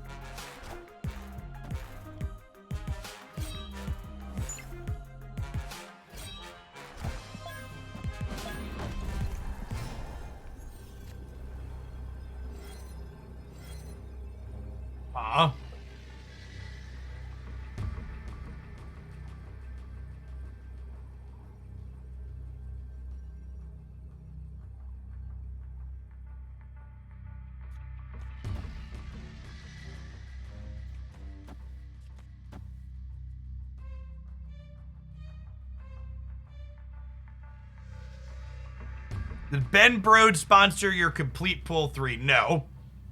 We did a sponsored stream for Marvel Snap to show off battle mode when that released. But I have put many of my own dollars into this application. Victory. Lots of time too. I've been playing since the start of the closed beta. I've logged, gosh, we're probably getting close to 1,000 hours in Marvel Snap for me, huh? What's my thing say? Last 365 days, I have streamed almost 800 hours of Marvel Snap. Funkmaster Foos, thanks for the 3rd of a year. Welcome back.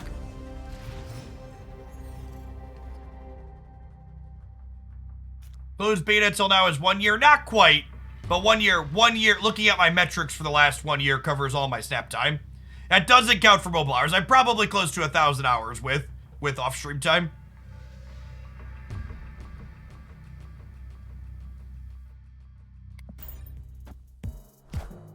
Good to have you here, Teddy. I think the best iteration of Shuri has Sauron, and I don't know, actually. If we draw one of our accelerates next turn, we can still turn 4 negative.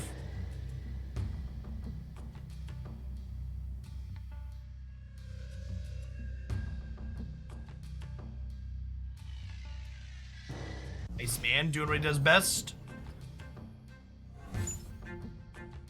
The issue with Sauron decks is they run Ebony. Escaped.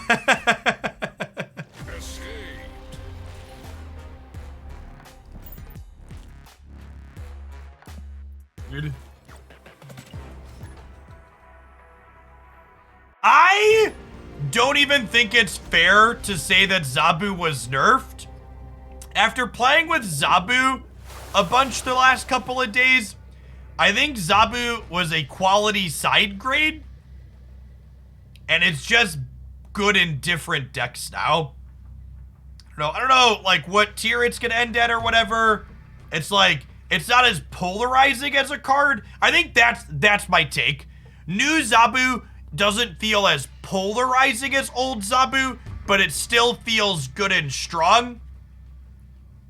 So this is my extra validation for calling out the people that were saying they ruined their card they paid for with, like, your card is still fine and good. Zabu's a different card, yeah. Alright, let's play Bast over here.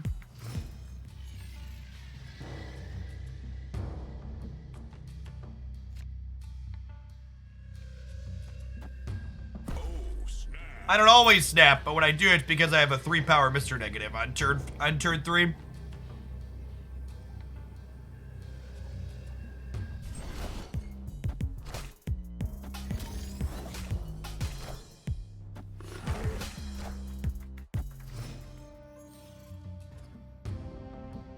I no longer see Zabu on curve and think it's time for me to lose. Yes, exactly. Much more reasonable and fair card. Ooh, this is probably going to be a good Super Skrull matchup. Wonder if they're full Spectrum Thanos, then Skrull will be great. No! Okay, we can move him up. No, we're going to magic the bar with No Name, right? That's fine. We're going to magic the bar with No Name. Fine. Oh! Wah! Wah! I wouldn't do it. I wouldn't do it. I got a little magic for you, okay?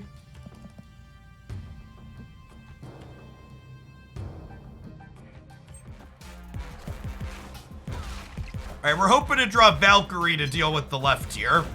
That's why we played a bunch of low power things over here.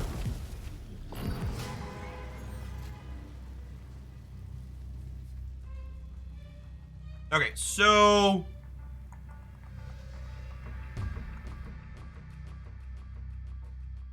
I think we're waiting to Jubilee till next turn, right? They could end the game. Yeah, that's true. They could end the game, couldn't they?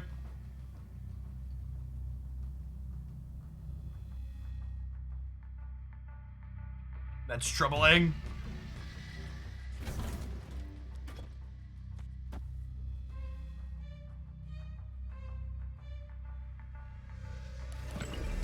No, chat.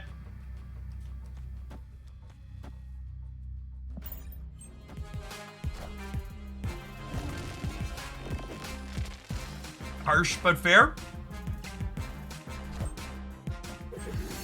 The fact that they can take away Limbo means I have to give up the equity on showing them Valk, which sucks.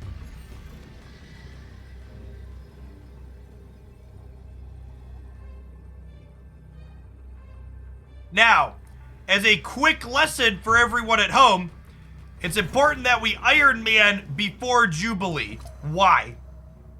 They're leaving. But why is it important that we Iron Man before Jubilee? There is a Mystique in our deck, and Mystique will copy whatever card we played before Jubilee. So it is important sequencing here that we Iron Man and then do this because she has a 50% chance to hit Mystique.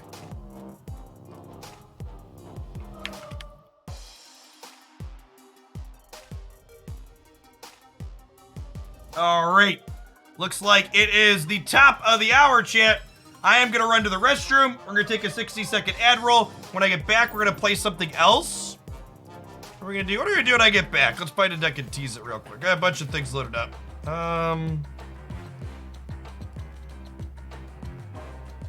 Okay. I will have an extra prize. I will have an extra prize when I get back, if for anyone that can tell me why my deck is named what it is. See you in a minute.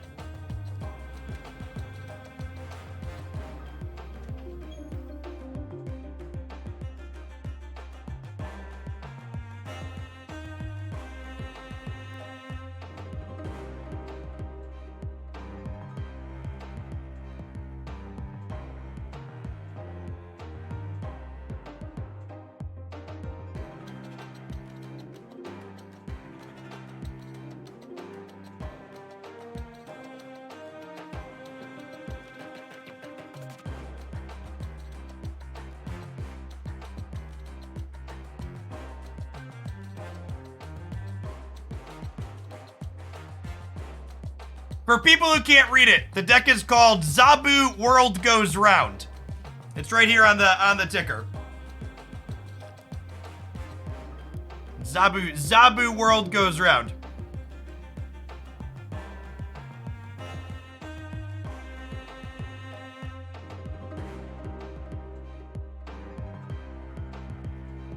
Hickok got it. There's the first one. This was a real obscure reference. Hickok, we got all the fat bottom girls in this one, chat. We got Rescue and White Queen and Typhoid Mary.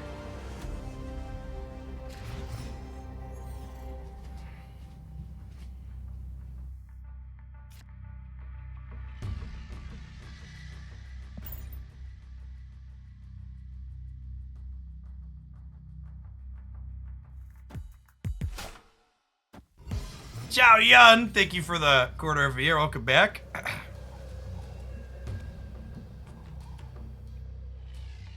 We snapped the Luke Cage into the Jotunheim, right? Snap.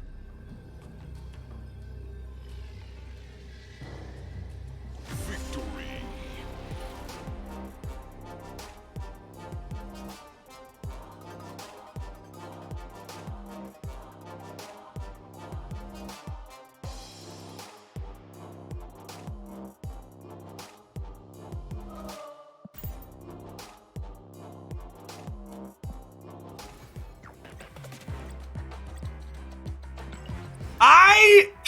I've heard a lot of people saying that they're expecting Kang to be Perma Series 5, and I'll be interested to see if that's the case. Thanos and Galactus were added outside of what would have been weekly releases, and I would be kind of surprised if any of the cards that are weekly Series 5 releases end up being Perma Series 5. So we'll see. We don't really have good information one way or the other, but that would be my gut would be I would be kind of surprised if that was the case.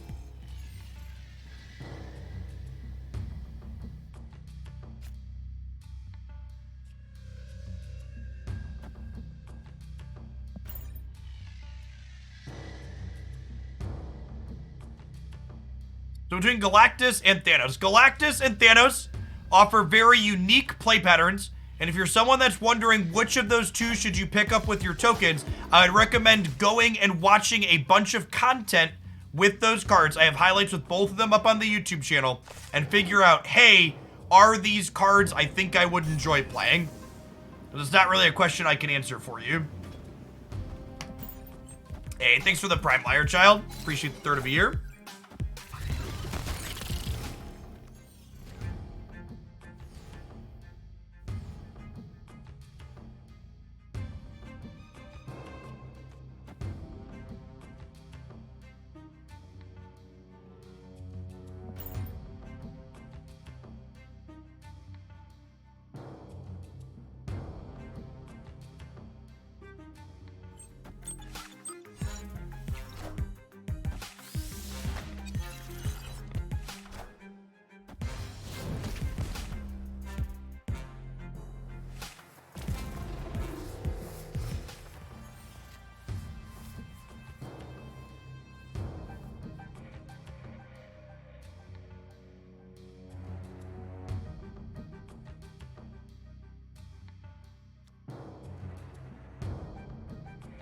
Huh?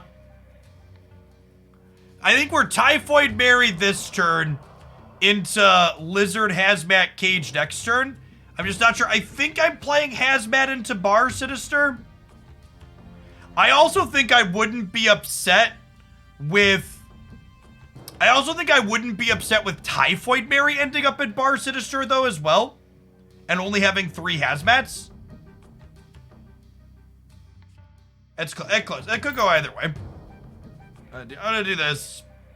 I can see an argument for playing Mary on the left and hoping that she goes right. Drew Allen, thank you for the over a year and a half. And Dedic, thanks for the quarter of a year.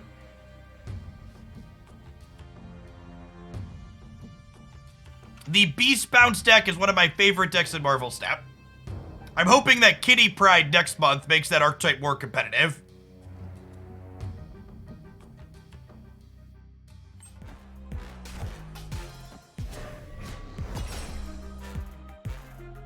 Wow, they're surfing now?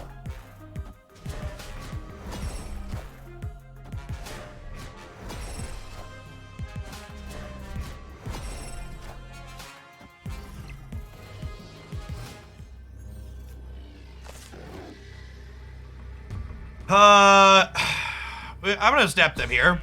Because our deck, the Typhoid Mary might give it up. But there's a chance that our deck is weird enough here that they stay for this call.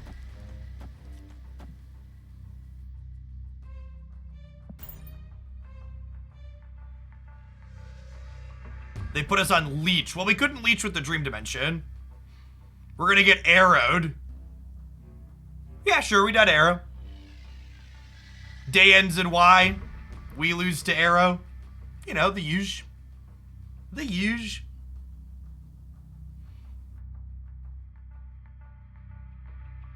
There's no arrow in their deck. Chat, arrow could go in literally every deck, and almost any deck is probably better with her in it. She's a little bit leader-esque in that her effect is slightly less offensive than leader, but she's no synergy, just powerful card.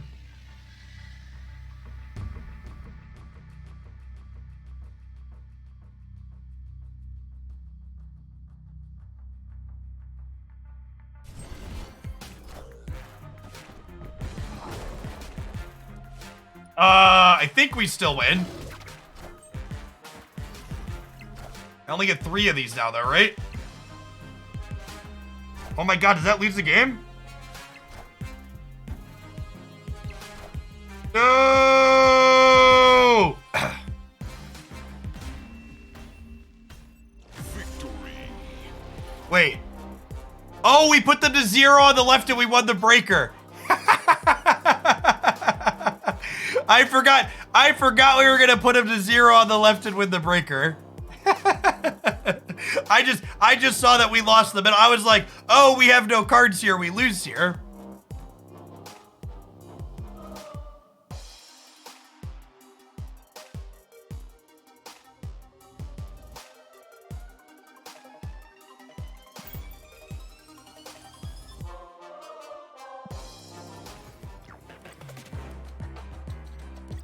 Yes, Luke Cage makes it so Lizard does not have its penalty.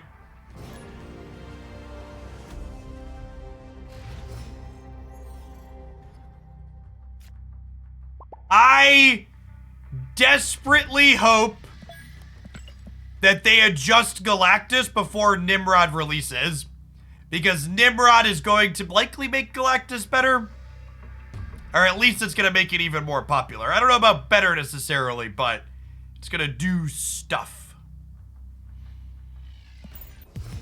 And Nimrod's the season pass card next month based on the data mine.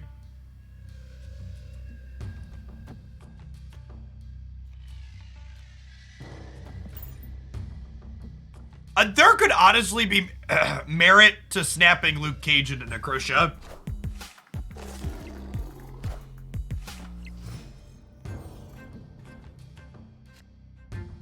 But they could also be a Galactus deck, and then we should just vibe.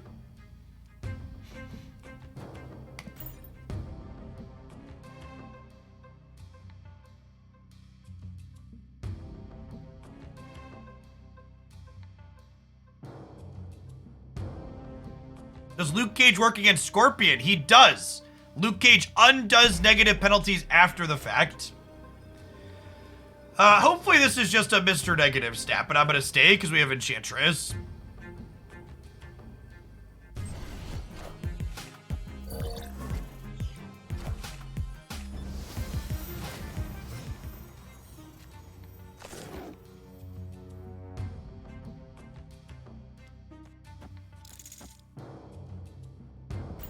Why, yes, chat, I am fun at parties.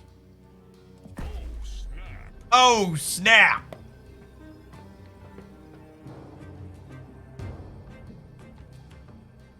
Oh, wongers.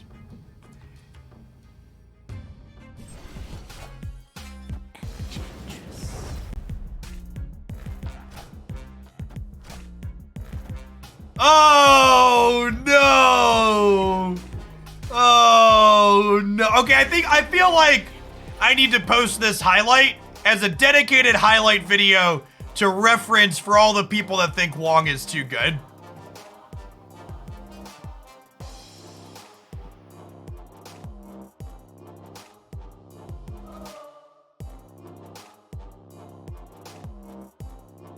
This is the first time you played this list on stream. It is, but I posted this deck list in the deck building discussion channel in the Discord server last night. Because believe it or not, after I stream Marvel Snap all day, I like eat dinner and watch more Marvel Snap and then talk about it in the Discord server.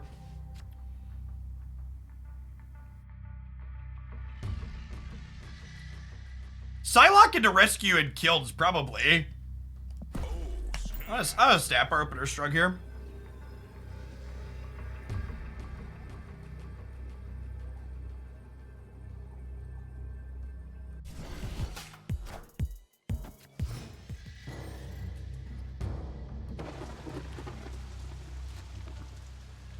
I think Wong is the most overrated card in Snap. Wong is a very appropriately rated card by players that understand how to play Marvel Snap. You'd be correct in that people that are bad at Marvel Snap and don't know what they don't know frequently think that card is better than it is. Oh gosh, this hand is shaped up really well here. We get to go Maria into Mysterio here and turn their Lizard off. Actually, do I even need to turn the Lizard off? Maybe we just play here. Maybe we just play here and get the Maria bonus going. That might not be enough. I might need to put the real Mysterio into here if I do that. Let's do that.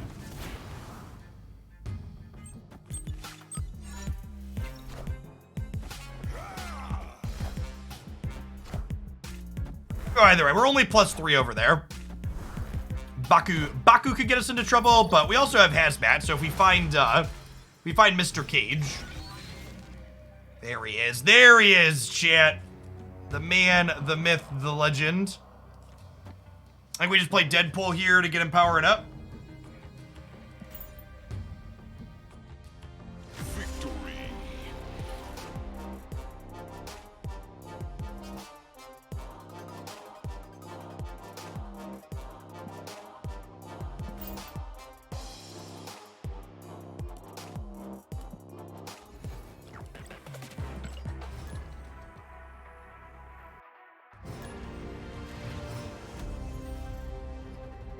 You can place Maria Hill with Agent 13 if you're missing Hill.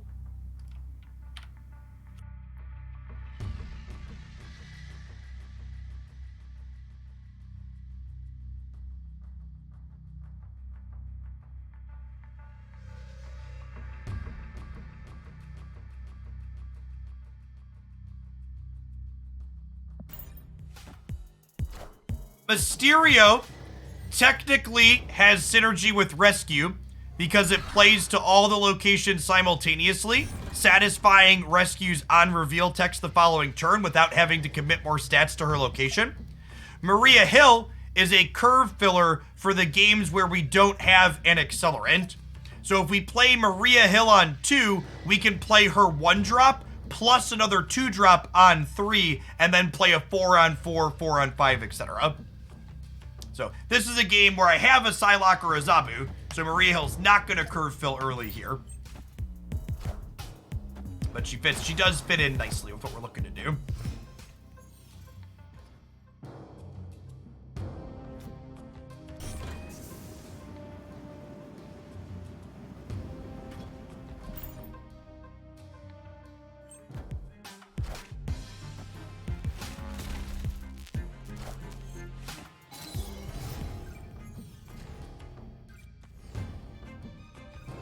Well, the good news is we can't get Galactus next turn because of Dream Dimension.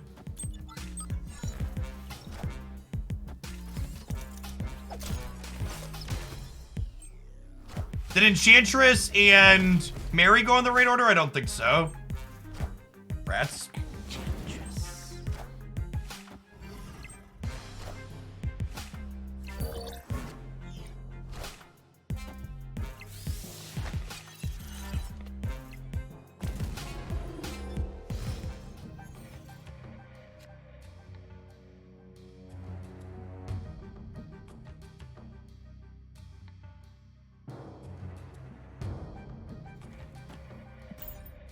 I'm not going to play the Zabu out because I want the flexibility to play Null into either of these locations.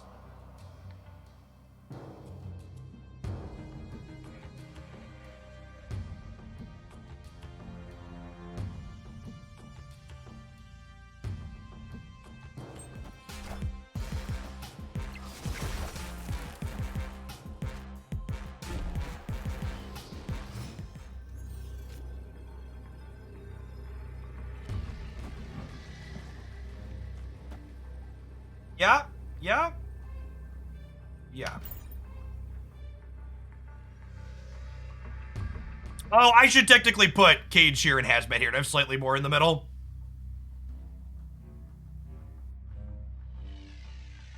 Helek, thank you for the 6 months. Welcome back.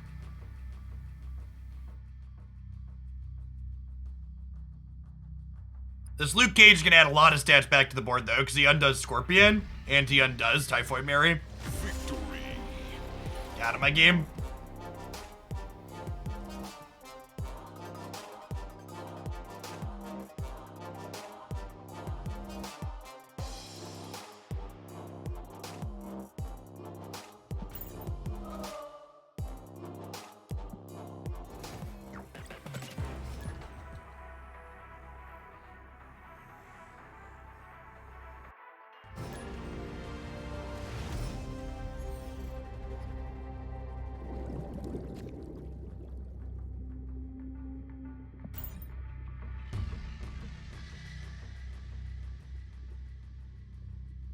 Thanks, Handsome. Yeah, I really like the way the new overlay turned out. It's really a huge quality of life upgrade compared to what we used before. Almost makes it look like we have a real desktop UI. Almost.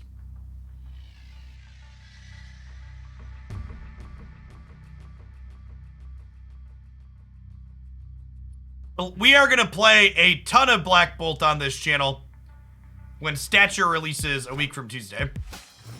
I am really looking forward to Black Bolting and Staturing people.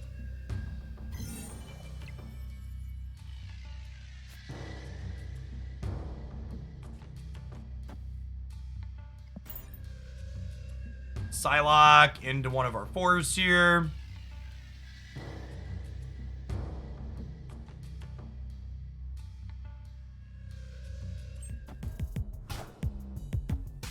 There's my opinion of the Shadow King. I think the Shadow King is largely unplayable. I think it is much worse than other 4 energy tech cards that have similar effects.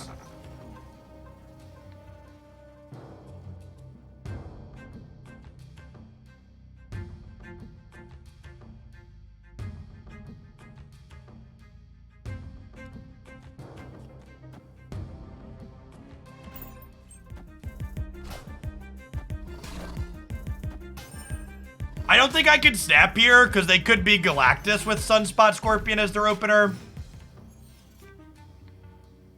Wait, the way this works, when I play Mary and White Queen, they'll get their original stats back at least, right? I'm pretty sure.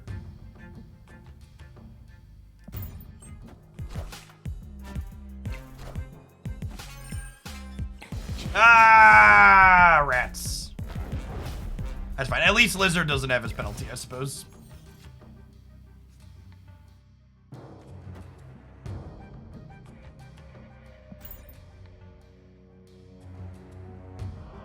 I expect Shadow King to be as bad as it is. Yeah, it just didn't look very useful on the surface.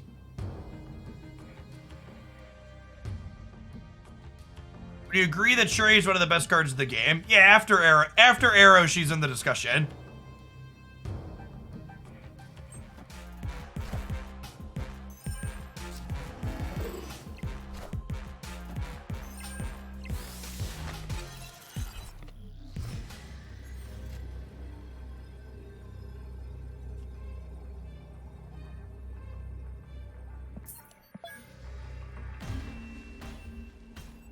Escape. We've held Cage for longer because he was free. Yeah, that's a good take. I punted by playing Cage when I did. It's a good call out. They likely weren't a wave deck.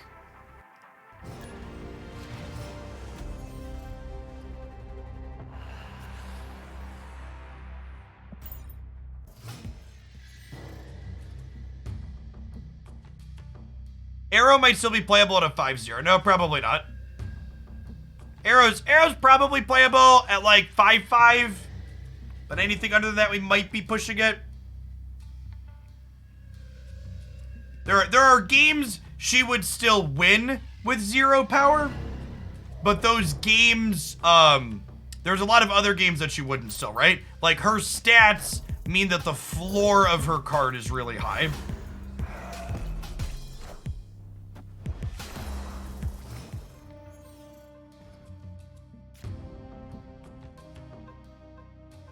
Oh, that just got interesting. Okay.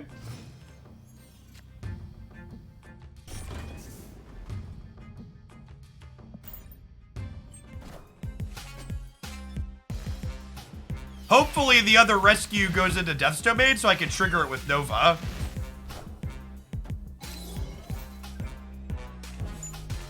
Nice, nice. So we'll go Typhoid. I'm gonna snap them. We'll go Typhoid into Nova on Death's Domain. And then next turn I have Luke Cage plus Shang-Chi. Yeah, let's play a game. It's called Marble Snap.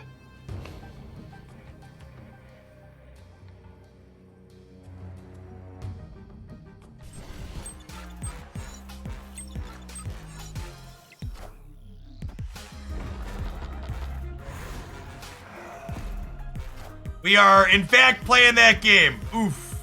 Oof.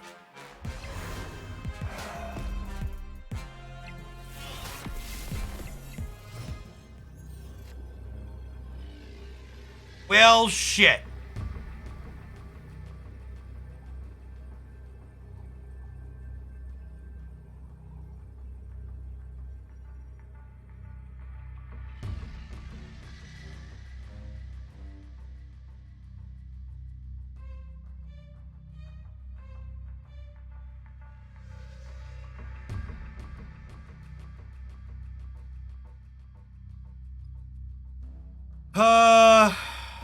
There's a world where +3 wins the game here, right?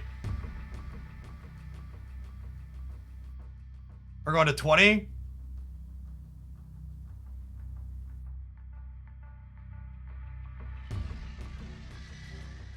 Remember, all my cards are -2 stats, chat.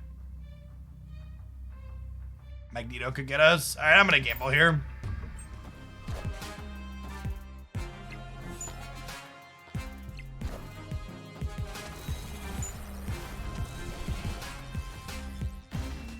Lost the fucking 50-50 for 8 cubes. That's so frustrating.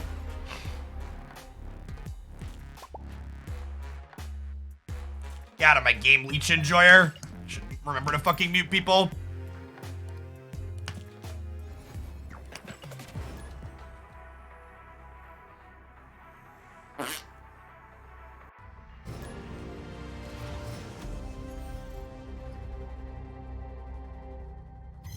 A Mysterio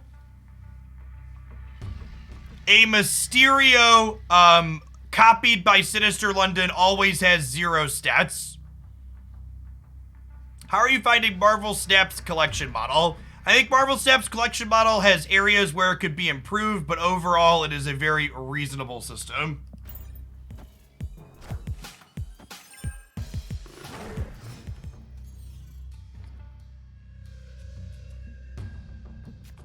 Mysterio clones have no abilities, so they get to get into DC nicely.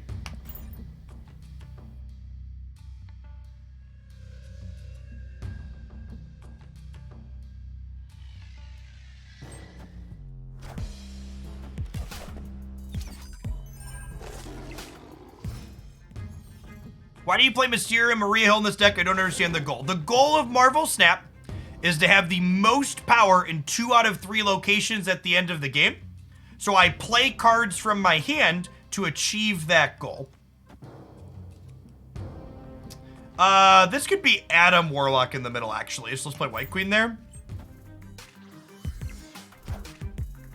Psylocke, okay.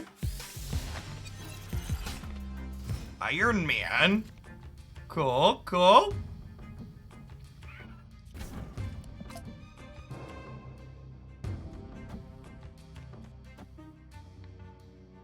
Questions like that take me back to like when we were streaming Magic the Gathering, and people would be like, so what's the win con with this deck? It's like attacking with creatures is the win con. Chat, not every deck in every game of Marvel Snap has this big convoluted thing that you jump backwards to do. Are you aware that you come across as condescending? Are you aware that you come across as fucking entitled coming in here to my Twitch chat and demanding things of me?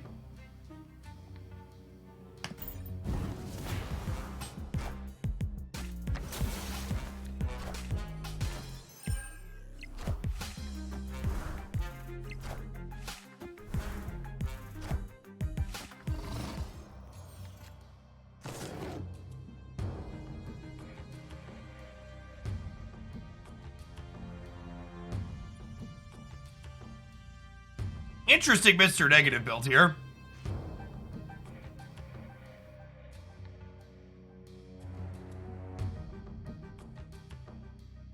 Honestly, this deck's felt pretty reasonable.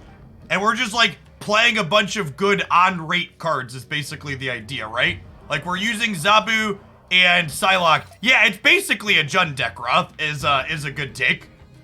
For my Magic people, is basically what we're doing here. We're just like playing good cards with good abilities on rate. And hoping that they're good enough.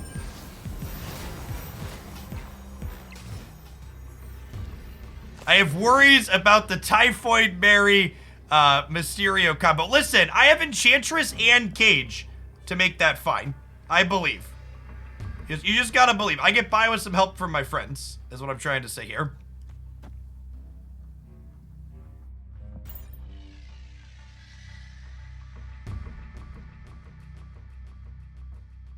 Like, honestly, this deck is like the simplest type of Marvel Snap deck, right? People are like, oh, you're being condescending saying you play cards. But like, that's all it is, right? Like, there's like a combo, like Luke Cage works well with Typhoid Mary and Lizard, but like, that's it, right? Like, that's where it stops.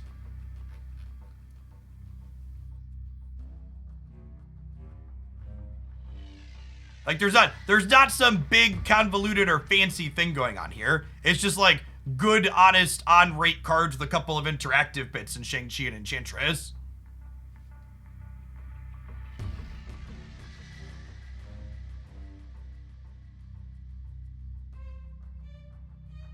Thanks for being here, Mercy.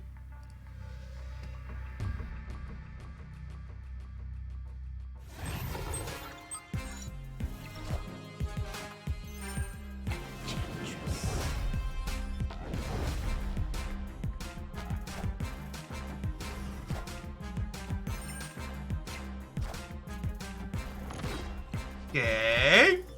Good shot. Good shot.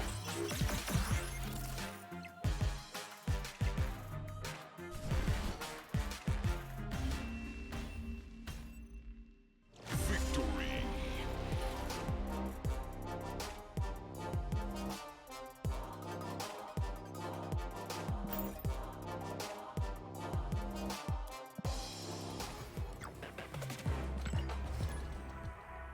it's so strange to me.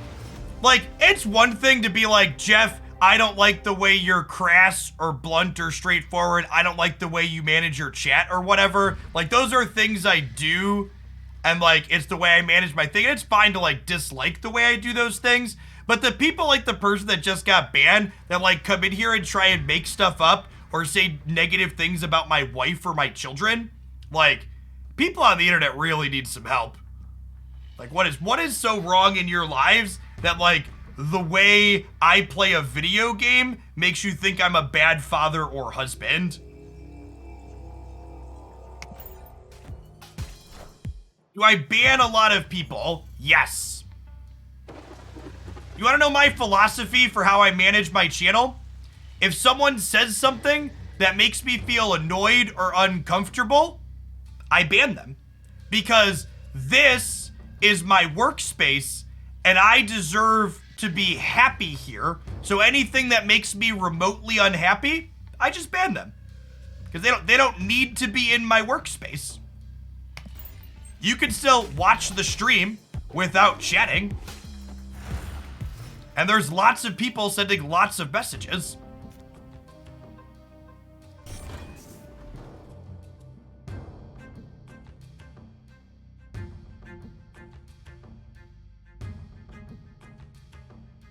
How many of you out there wish you could just remove things that make you unhappy from your workplace? Probably most of you, right? Like if you work in sales and you had customers that were customers making you unhappy, do you wish you could just like tell them to leave or forcibly make them leave? That's what I do. No!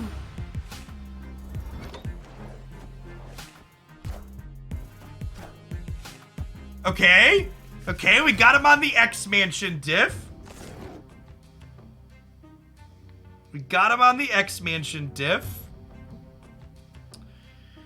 Can we win Murray Isle, or are we giving that up?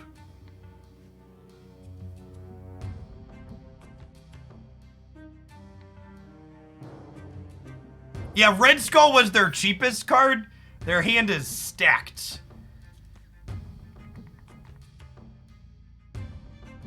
We might be able to win the middle with Hazmat, is the thing.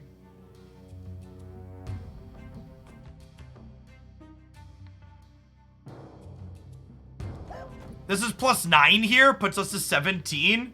17 is +6 on them, and then -4 we're like +10. I think they're gonna have to fight over the middle. I'm gonna play for the center here. Because remember, Luke Cage turns off Lizard's downside here too. So Lizard is guaranteed to be a 5 here.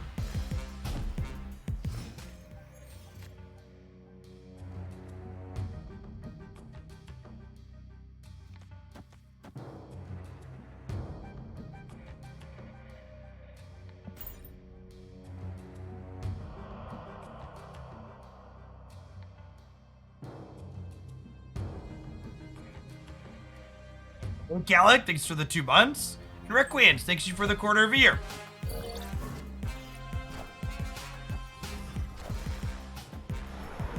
Oh! And the best card in Marvel Snap claims another cube.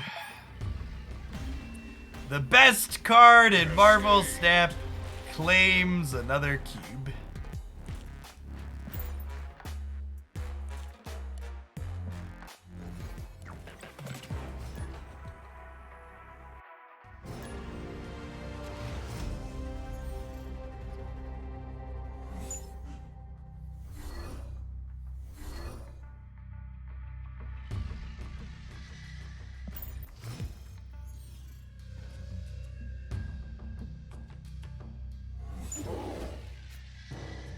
What did they discard? They discarded Arrow. Okay, that's good for us. And we discarded Enchantress, I think.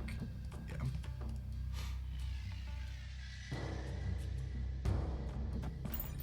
Hey, Nomad Farmer. Thank you for the 3rd of a year. Welcome back.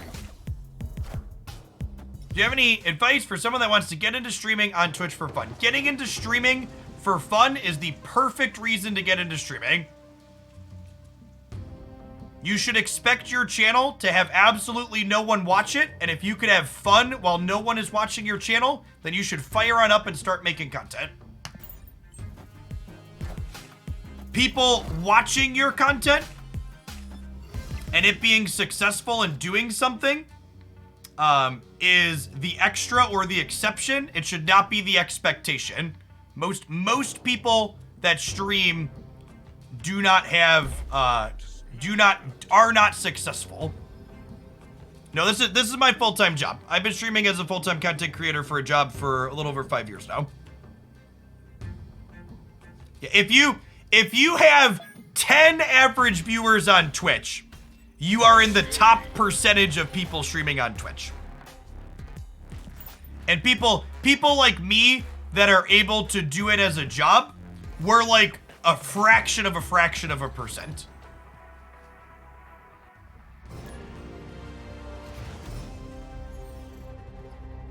Around 20 concurrent viewers is top 1% of the entire website. Yep.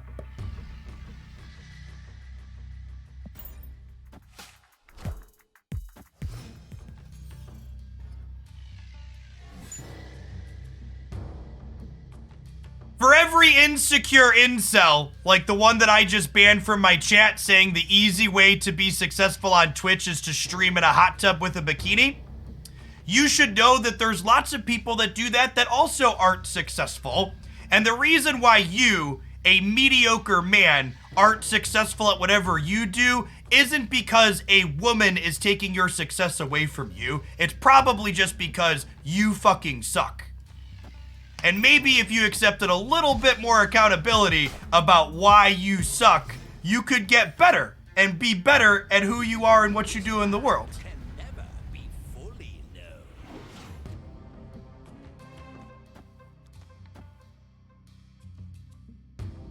We don't want a Mysterio into the Clintar because it'll be 0 and we'll be sad. We'll put Iron Fist over here and then we can Carnage eat these next turn, I think. Thanks for the Prime, Voltan.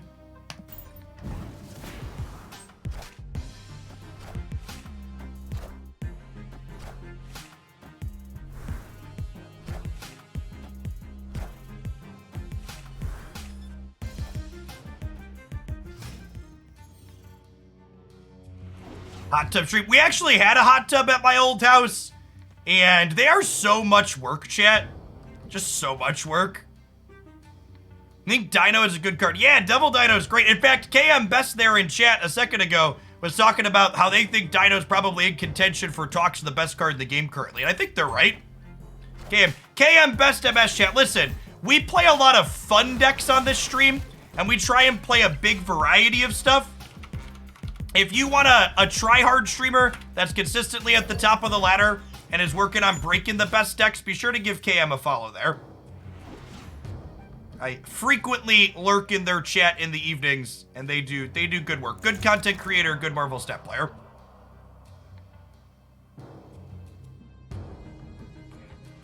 Ooh, this Khazar is gonna buff the symbiote.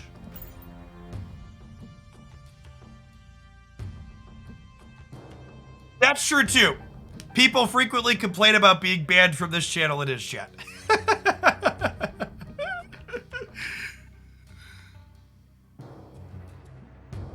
My cousin sells and installs hot tub, told me not to get one, and the best hot tub is your neighbors or best friends. Yep. KM Best MS. You should see them floating above the thing there. Why not Typhoid Berry Clintar? That would be a good take. I just had the Iron Fist lined up, and I wanted to put Carnage into the middle. But I could see Typhoid being good into Clintar last turn. That's a good call out. Okay, well, now we're not playing Typhoid on the last turn. They are... Patriot's kind of funny. Patriot gives Luke Cage +2 now, which is amusing.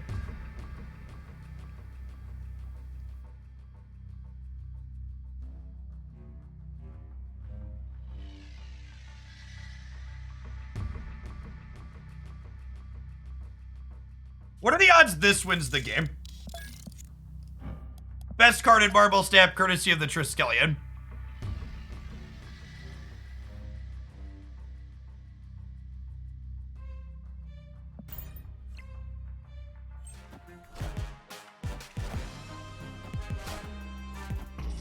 No! That was a good try, lads. That was a good try.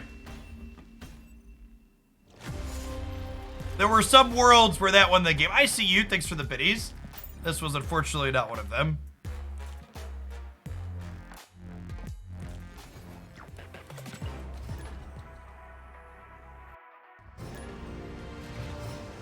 I could see swapping one of our 2-drops for a 5-drop like Sarah or Arrow being good in this deck.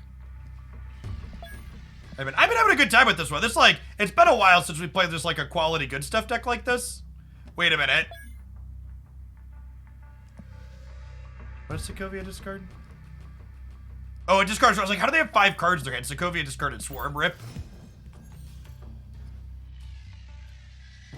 I was like, wait, are they Agatha? No, how would they have 5? Can I share something with you? Because I made something and I think I did a really good job. What's up, bunny? Okay, so I was working on making a little tree box for Jacob's birthday party. They can't see you yet. Okay, and I asked both of the boys separately if they liked them. I just had cute little brown craft bags, and I put like Pokemon color ribbon on them and made them curl and stuff. And they were both like, well, can't you put like a sticker on it or something? They both said that separately. So I made homemade rubber stamps. And didn't they turn out cute? It did turn out cute. Look at that. Look at my stamps, chat. So now I'm gonna stamp all the little treat bags. See my little stamps? That's cute. I made them myself. What'd you make them out of? Is it like blocks of rubber laying around? I mean, I had to buy them. They're not Okay, laying sure. around, but...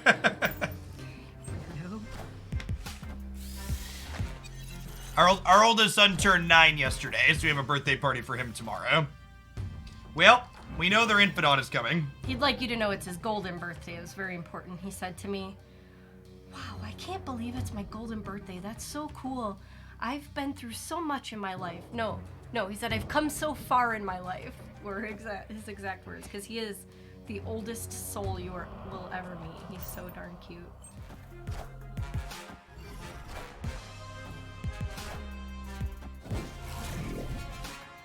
Okay, wait, so they're... That's all I just wanted to share, because That's great. I'm awesome. Good job, honey. Opponent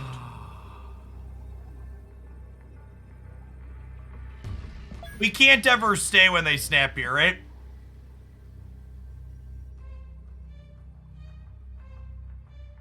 I don't think we can ever stay. I think we give them 1 cube.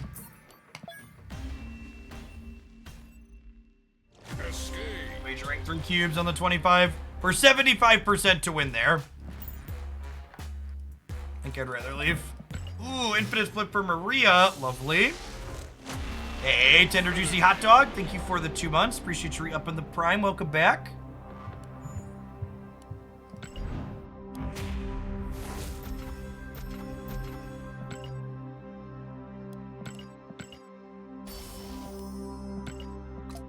My infinite bordered cards.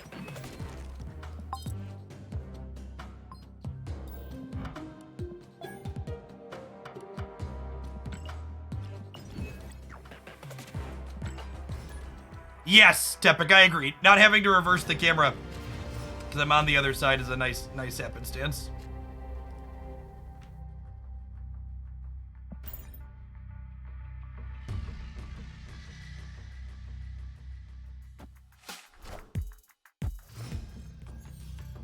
Oh, this is another chibi that's perfect for that, chat.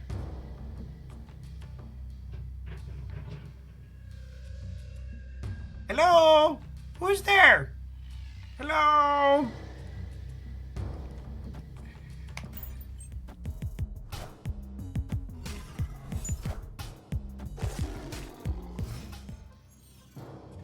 They also have Luke Cage. Well, that's cheating. Opponent snap. When we do it with Absorbing Man, it looks cursed, yeah? Am I staying? I feel like I'm staying. Arian's alright.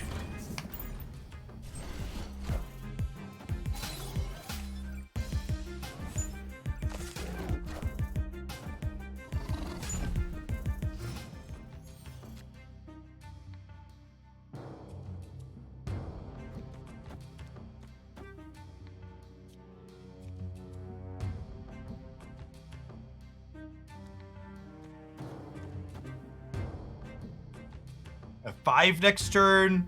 Still get to draw a card. Do I just keep stacking rescue left? I don't know. I think I want to be more resource efficient than that, right?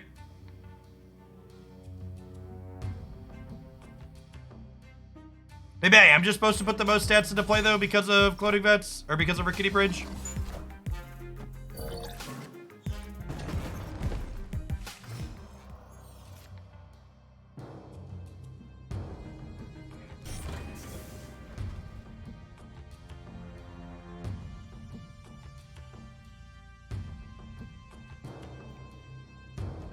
And I think I take an extra energy for next turn, right? Well, actually, do I do this one here?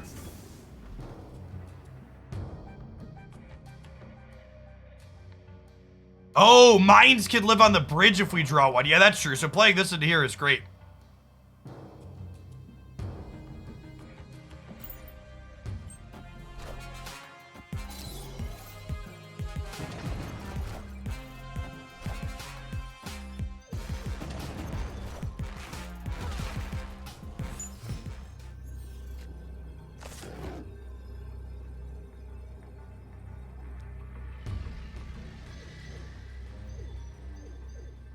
They have a She-Hulk, but she costs a bunch of energy. Because of Day Night, what's going on, Turkey Man? Sean's great. Always great to have some of his viewers around. So I think this is Rescue into Cage into Lizard then, right? Or Typhoid Berry into whatever into Lizard. If they drew one of their Vibranium for the Rickety Bridge, that would be bad for us. Nobody's Lizards are getting smaller.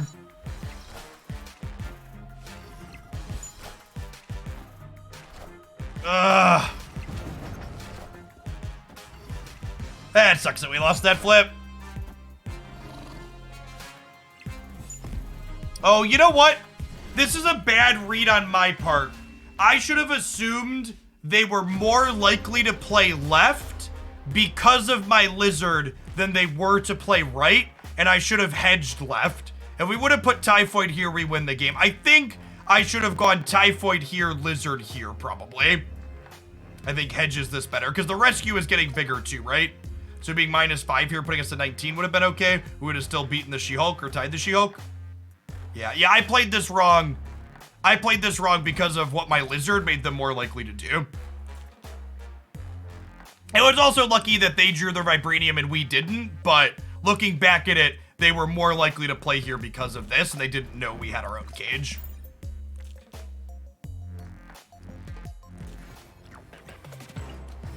So unlucky, but also could have controlled their own destiny.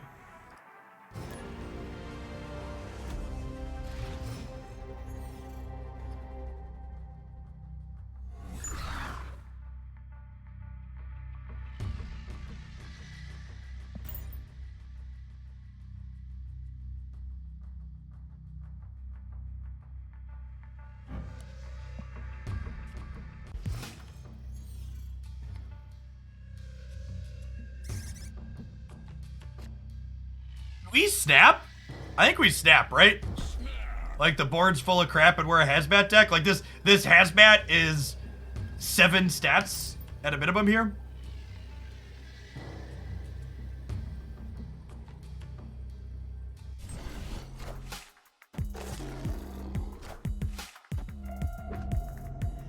Jackie is not a bot, chat. Jackie is a human being. Folks making the assumption that anybody with a first human name is a bot, you are part of the problem. Please stop. You need to learn how bots work. It's a bot cosplay. That's true. It's a good reasonable take. It's definitely a bot cosplay. Oh, Sentinel Bishop. This could be a Killmonger deck, which is kind of scary.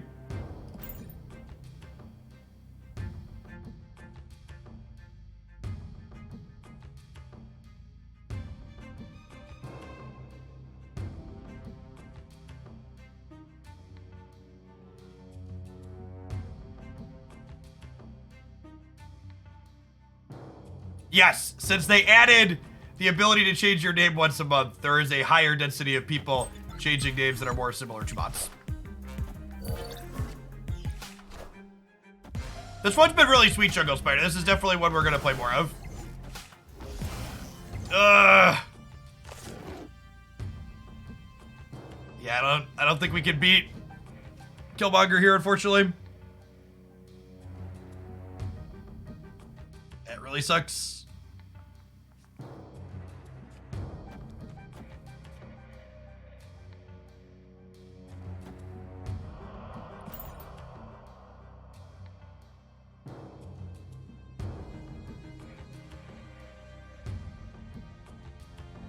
What's going on, Samanel? I'm pretty confident Zabu belongs in Mr. Negative now. I am not confident on which combinations. Do you want Psylocke? Do you want magic, etc.? I think all that still needs to be figured out.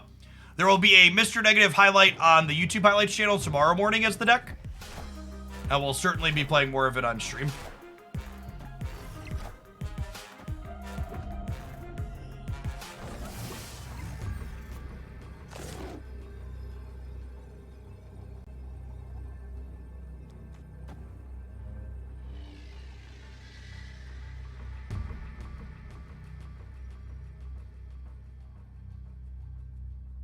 I could stay or just super into a Killmonger. Normally, Killmonger isn't very good against our deck, but in this happenstance where the board happened to be loaded up with a bunch of free one-drops we were kind of counting on, and we got locked out of making our other plays with, we are dead to Killmonger.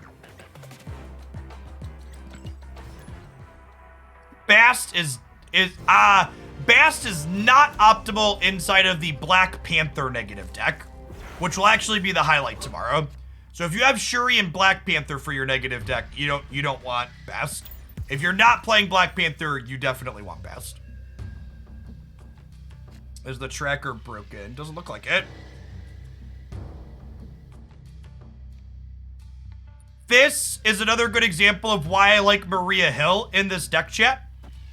In these games where we don't have Zabu or Psylocke, Maria Hill gives us a 1-drop, so we can play a 2 into a 2+1 into a 4. She lets us spend our energy efficiently. God damn it, Maria! I was trying to make a point.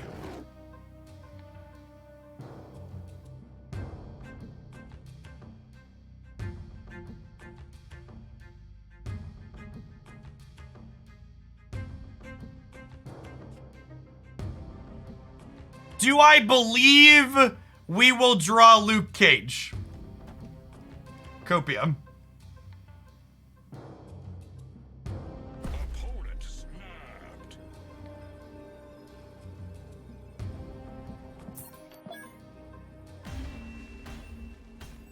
Escaped.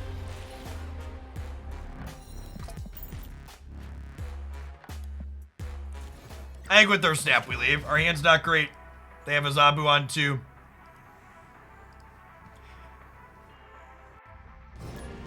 Against a snap Zabu on 2, I've typically been staying if we have Enchantress, because Enchantress means that we can deal with Mr. Negative draws a lot of the time.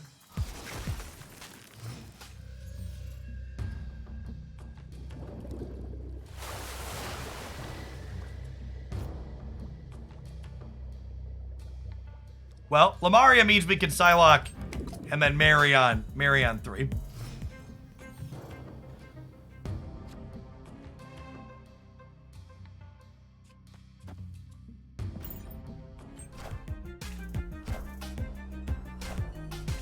Bucky Iceman.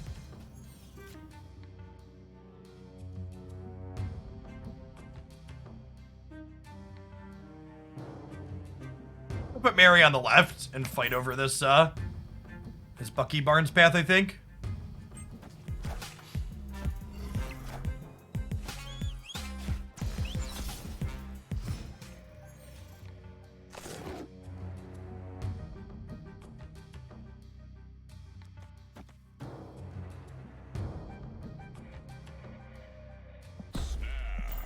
I think we're in a good spot here. Opponent snapped. Okay. I don't think they're Galactus. Galactus usually play Bucky. Probably just Deathwave.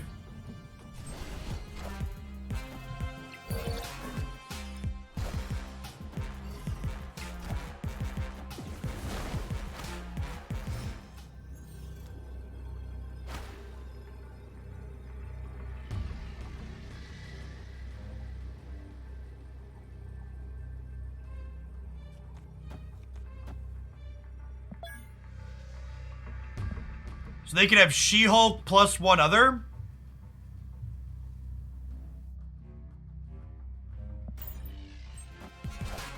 Yep.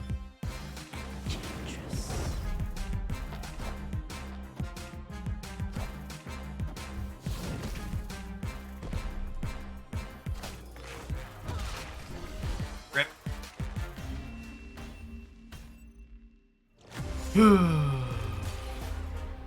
Unlikely because of Subterranea. Man, it's been a hard fall, chat. Been a rough end of the stream. We were almost 90 at one point. Yeah, I just played Deathwave. I think once the honeymoon part of this format is over, the Deathwave deck will likely be oppressive and need adjusting.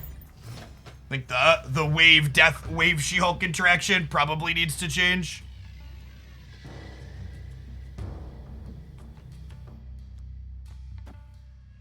I don't know. I would believe Deathwave's not good wherever you're playing at, KM Best, but wherever the rest of us are playing, it just like, it shits on everything that's good. It shits on everything people want to play.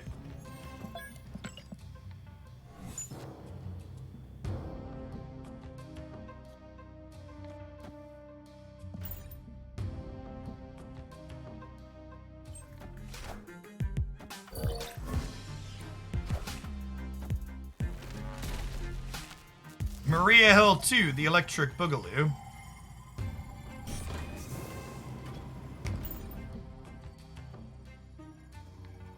It shits on everything people want to play is a good way to put it, yeah.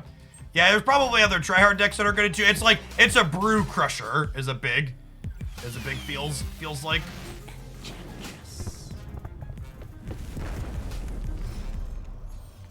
I agree, KM Best. Galactus is the other thing. Galactus is busted. Big cosign. Galactus is busted feelings.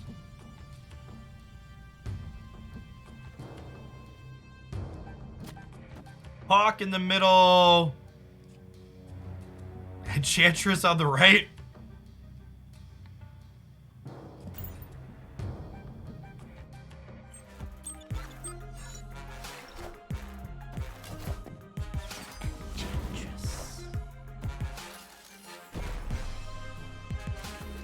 Yeah, playing Leech just isn't great though, okay, Best? Like if every deck, if Leech is expected to keep Deathwave in check, so most of your matchups end up being Deathwave or Leech decks, that's a pretty deeply unfun format for most human beings, I think.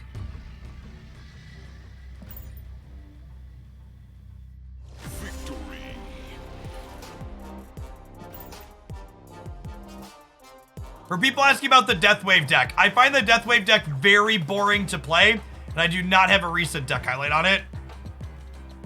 Should we do that? Is that what we're doing? All right, let's bully people.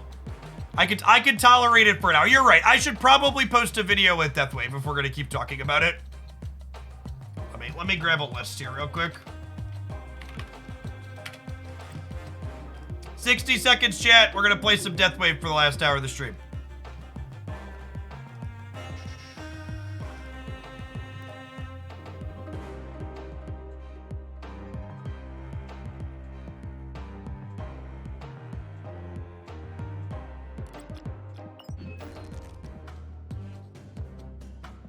I'm out of deck slots, chat.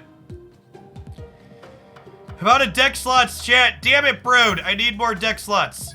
Please, Brode. My family is dying. They need deck slots.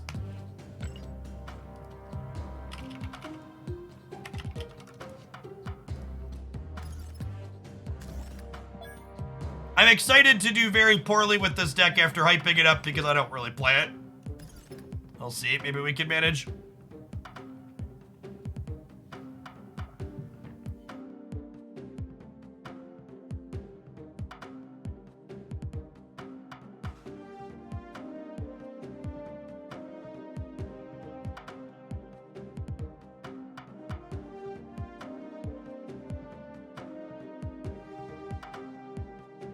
KM, you're hanging out. You have any opinions on this? I think this is pretty close, just like generically whatever. You can replace She-Hulk with 1,000 collector tokens. You like running Chavez, really? You think that's better than, you just like more chance to set up? You think that's better than, I guess it gives you wave more often, huh? It means you miss your, I guess the fact that you combo, with She-Hulk and Death means you can afford that now.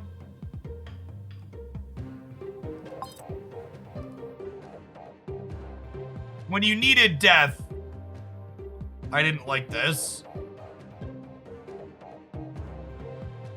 Yeah, Nova's probably not very good. Swap that.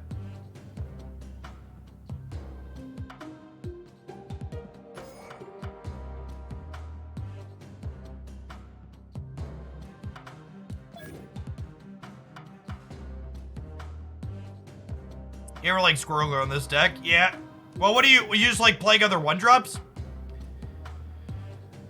I don't know. I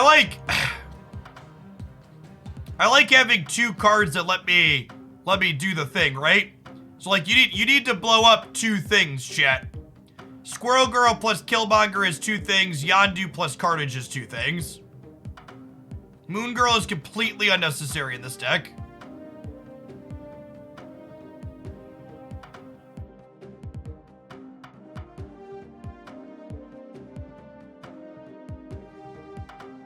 Hood, Yondu, Mysterio? I'd buy Mysterio. Mysterio's a good card. Moon Girl is completely overkill. You're winning games without that.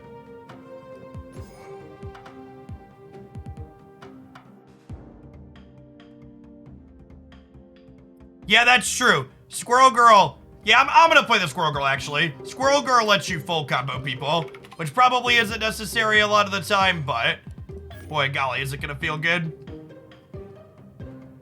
We could play Debris to fuck with Galactus.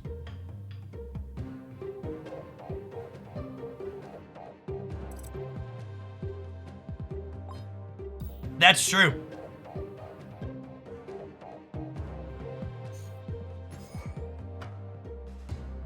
You're okay against Galactus. I don't think that's true at all. You're never beating Null. Ever in a million years. People playing in my MMR bracket have Null when they play Galactus. At lower ranks, maybe they have Galactus without Null. Where I'm playing, most people have the good cards.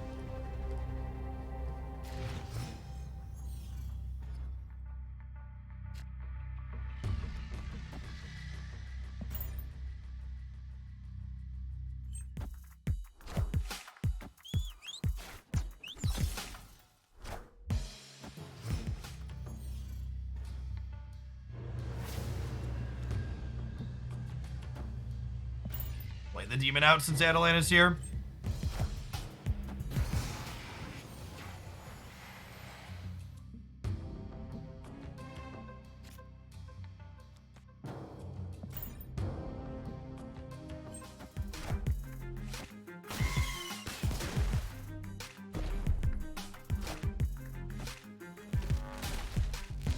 I'd like to dedicate this to everybody that tells me we're playing a mirror match and that our opponent is playing Galactus. Good chat. Thanks for hanging out. There's Debris.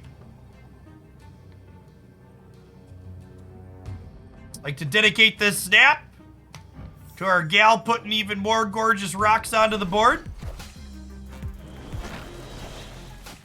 Oh wait, no, fuck, Killmonger. No!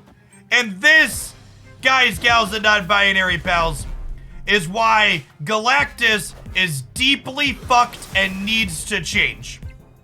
We literally had 2 different counter cards to Galactus, and it actually just doesn't fucking matter. Because they play Leech and they play Dr. Octopus. Yes! They're unlucky! Yes!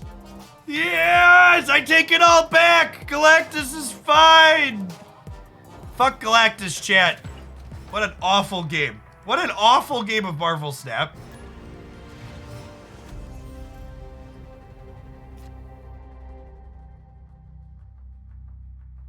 Very skill testing much, wow.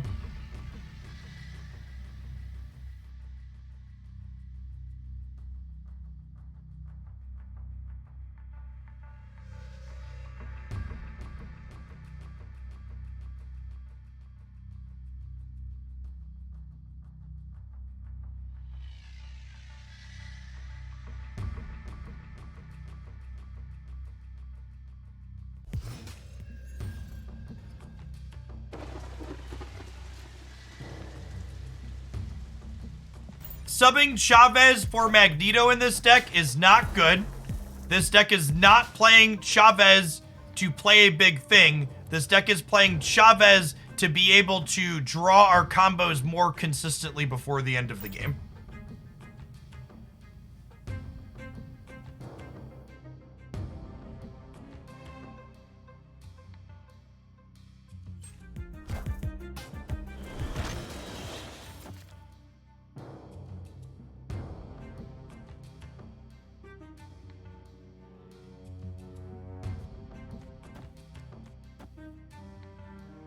Okay, and then if we draw Wave next turn, we've got a full combo here. We're 1 in 4, 25% to have that happen.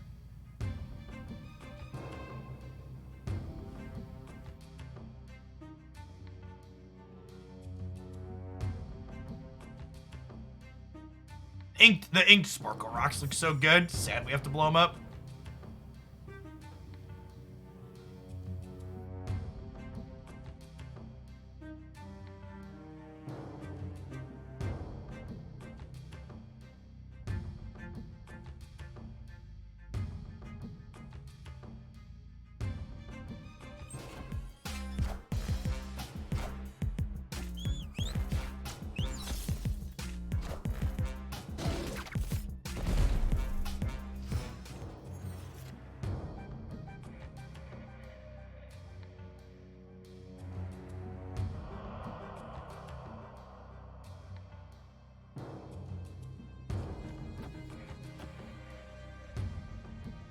There's no way 17 is big enough here, right?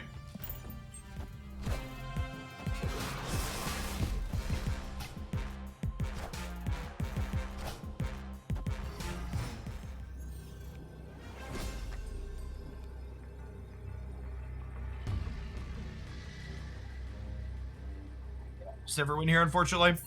This deck's probably not good at the Shuri things. Maybe if Shuri's popular, this deck isn't fucked. Sometimes Arrow can be good on the last turn, but our numbers are definitely smaller than what they do.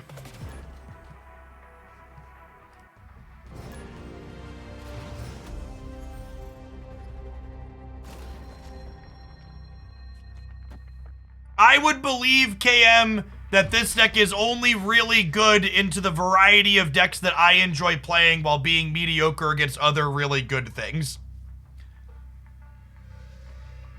I would believe that.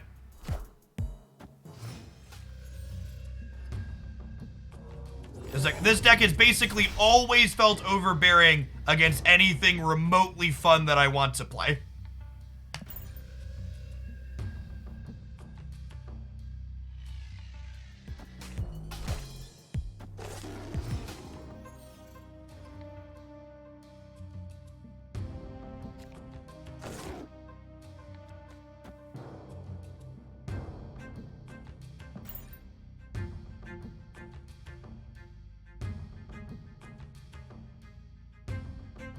Someone in chat mentioned playing Shang-Chi to beat Shuri. Yeah, I'd buy that for $1.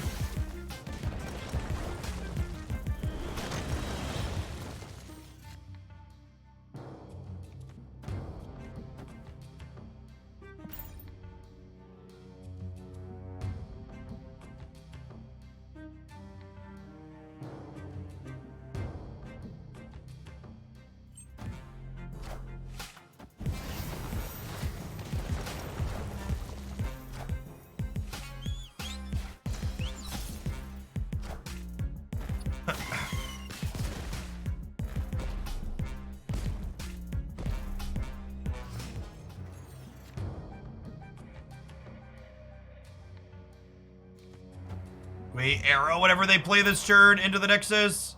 And then we Death plus Demon. I think Ongoing Destroyer's always been okay, Cam.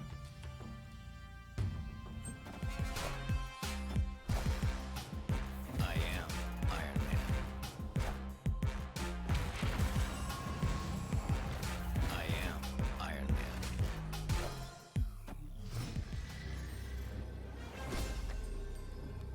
Turns out I should have been arrowing off of the Nexus, not onto it. Funny that.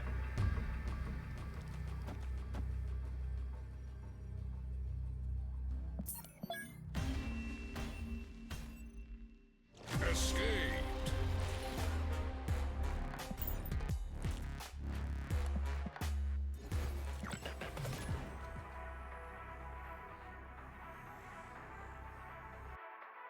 Mr. Negative, generally speaking, yeah, also, like, the fact that we've gone how many games down without playing a wave on 5 is worth noting, and Mr. Negative basically always wins the games. These are here. Anybody else want a free ban for letting me know that my deck where I haven't drawn our key combo enabler despite having Chavez by turn 5 3 games in a row? Let me know. Also, like, the Mr. Negative deck wins every game it draws the Iron Man Negative. Just how it goes. Oh, snap.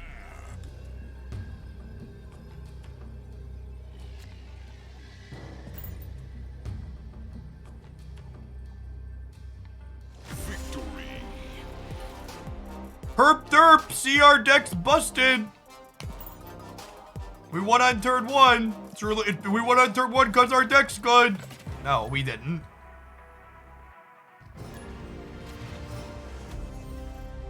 We went on turn 1 because of fucking variance. That's what happened.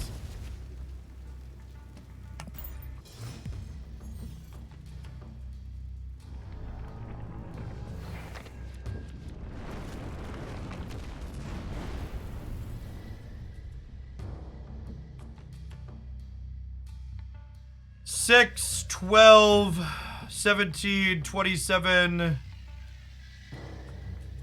36?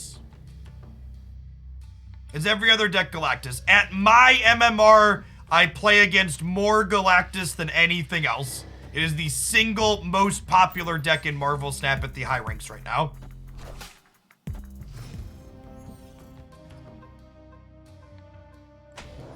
And it is incredibly uninteresting and very annoying.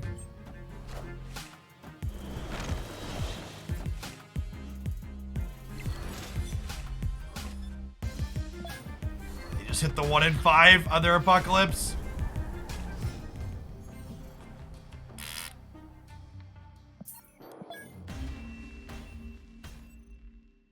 Escaped. Oh, guess our deck's bad again.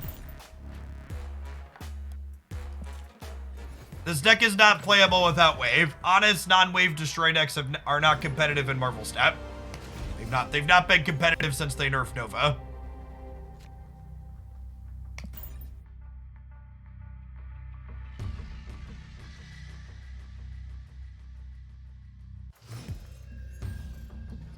Rip Nova. I don't miss him.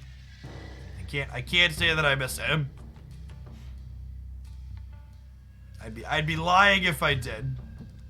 Like, I'm gonna Bucky the X-Man shit, because I don't really have anything else I can blow up.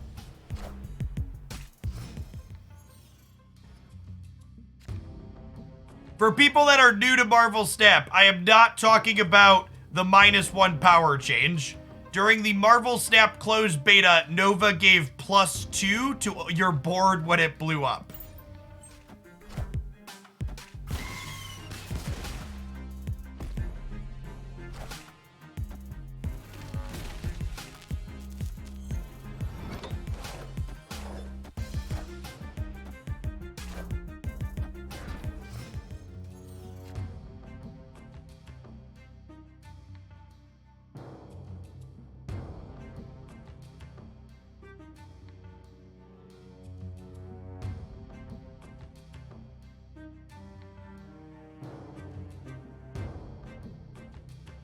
I'm not supposed to cartage, right?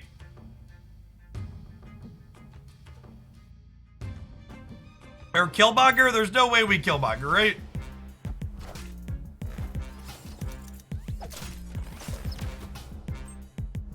Or we do.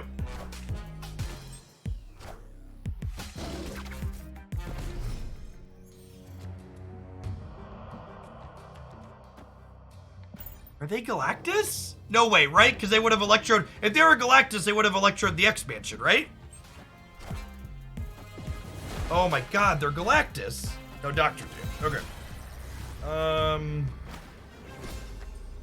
We're probably dead here, right? Because they only need to put 9 power into the middle to kill us.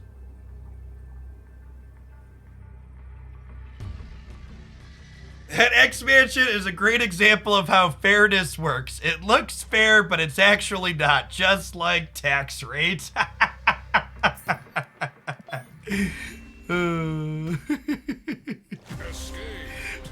What an excellent take.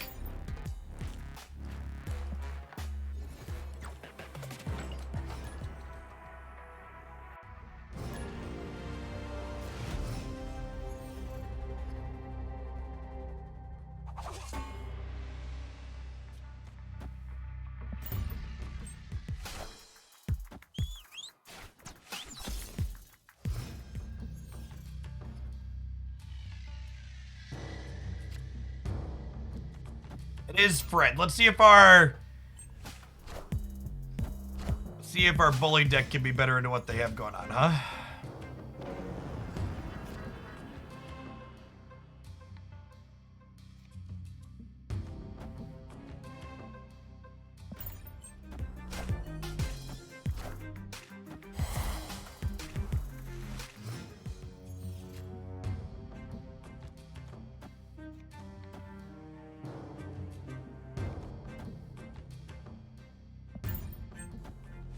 Friendly neighborhood Spider-Man here.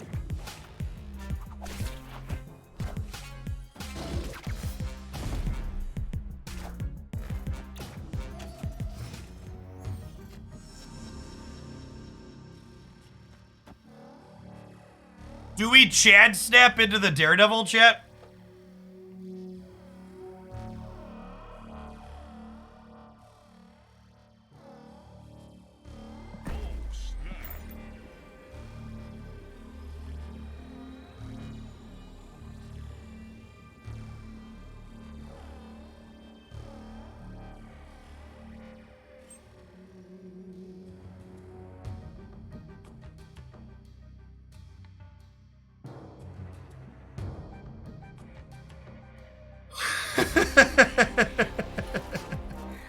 Okay, for people asking why we're not carnaging here, you have to have 2 unused energy on the wave turn, so She-Hulk can cost 2 the following turn. Waving with 2 energy up means I can Arrow plus She-Hulk or Chavez plus She-Hulk next turn, or Carnage plus She-Hulk.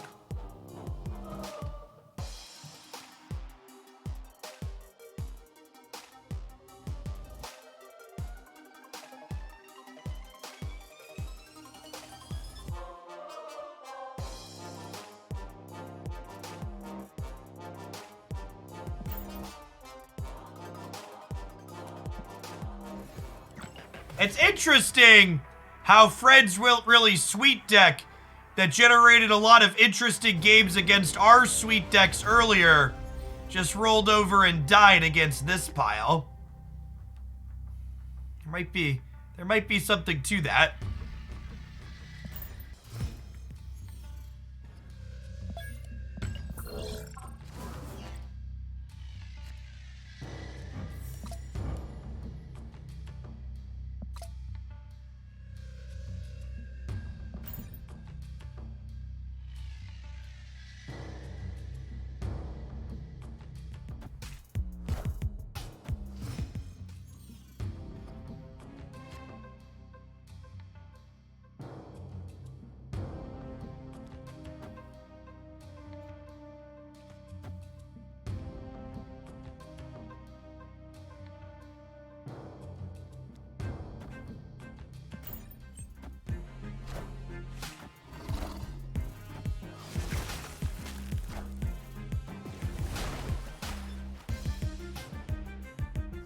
Die a hero or live long enough to hub Galactus.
Opponent snapped.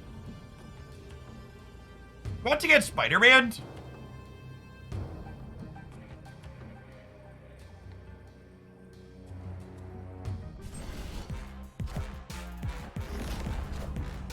Sure.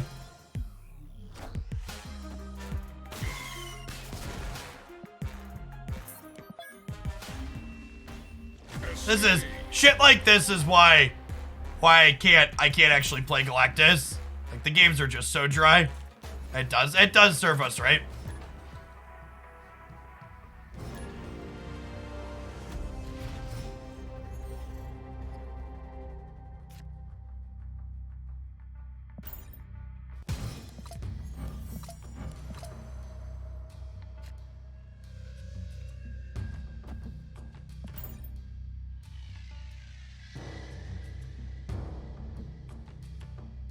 I always love when stuff like that happens and people are like, see?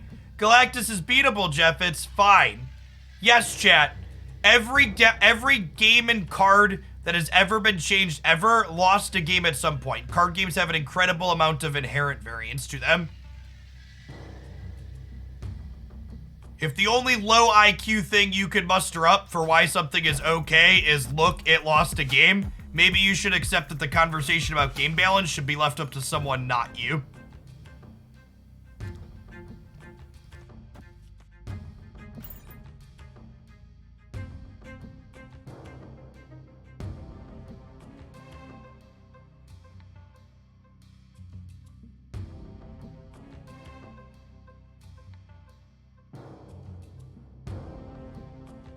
This wave was a season pass wave from the closed beta.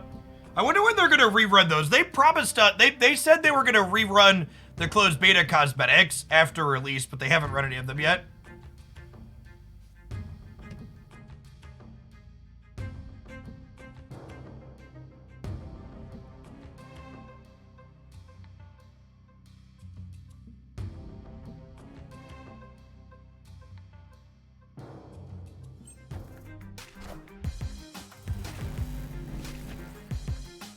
Fine, I have a different way to blow this up.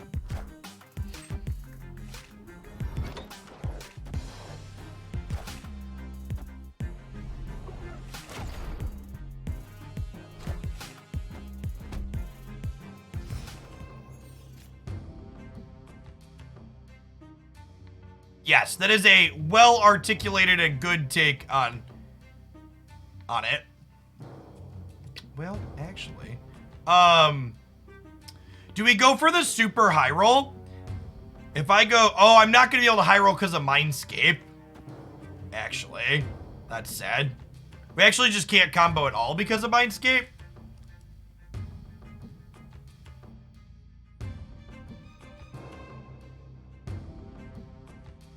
Oh, it's frustrating.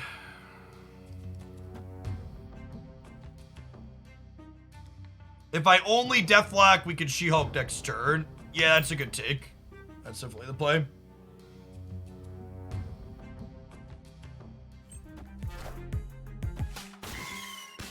We're giving them a Killmonger for our demon as well. Sure are. Or they just have their own deal.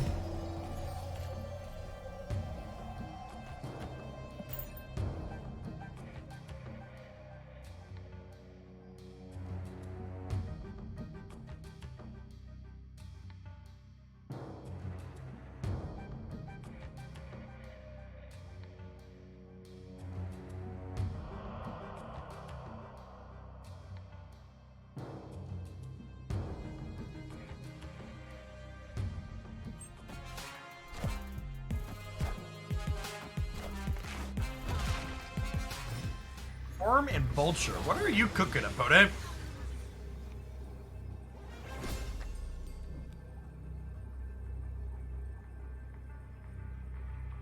Yeah, it's like Surfer Jank.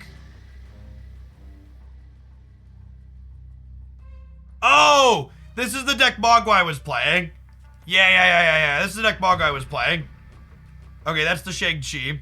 And what did we give them? So there's no Surfer. He was playing Maximus. We lose if they draw Maximus, which is 1 in 4. Outside of Maximus, I think we're good.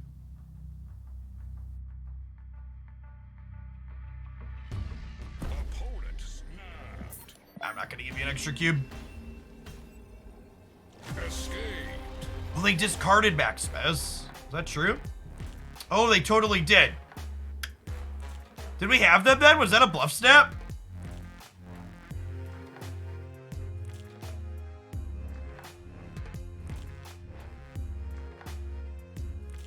I was only going to +7 over here. I gave them Killmonger. Yeah, if they were playing Surfer, they could have been a Surfer variation too. Oh, it's probably Arrow. Yes. Yes, we lose to Arrow in the middle.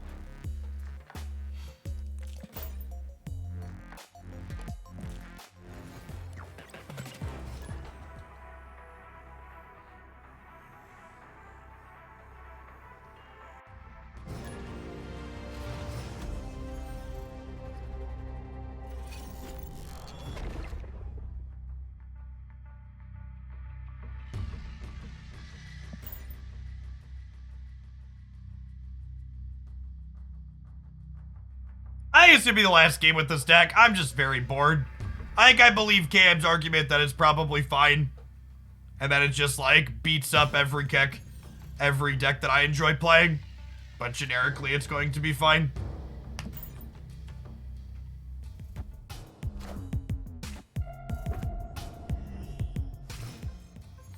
Is there any replacement of this deck card for Arrow? No, you can't replace Arrow in any decks that she's played in. Any deck you try and cut Arrow from is going to be significantly worse without Arrow. Arrow is a very unique and powerful effect that swings entire games of Marvel Snap all on her own. You should heavily prioritize getting Arrow with your collector's tokens. She is a good and worthwhile pickup. With the She-Hulk draw, I'm gonna snap.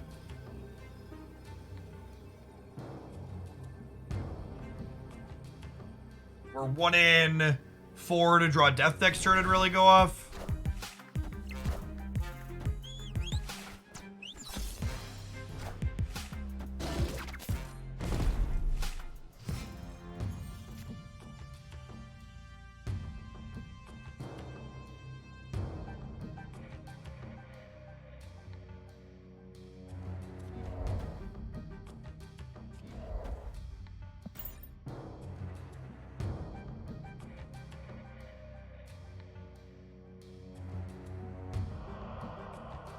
I wouldn't say Arrow swings games, she locks them if you're already winning. Arrow wins games that no other card in Marvel Snap would win, quite frequently. If you don't describe that as swinging a game, I don't know. I don't know what is.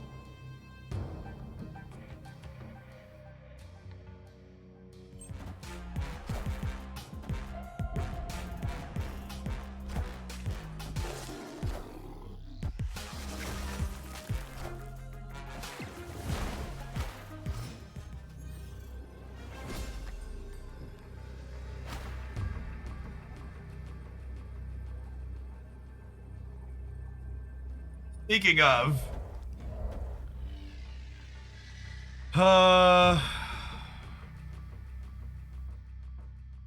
this puts us to 31, and it puts them to 10, so we're winning the tiebreaker. Isn't Bucky better here? No, Chad, if they play like an 11 or 12 power thing here. Oh, she doesn't kill the thing she pulls. Yeah, that's true. I think we're just dead then. I think we're actually supposed to retreat. Yeah, I think I'm over this. I think I'm right. I'm right. I agree I was wrong. And this deck just makes me feel bad. It doesn't seem like it's too strong. Bucky wins. All right, I'm gonna give chat two cubes. Just play anything bigger than 10 here and we die. We also lose to Dr. Doom. Oh no, wait, we beat Dr. Doom? Look at that. Chat got me cubes. It's a happy ending to this boring pile. God bless us, everyone.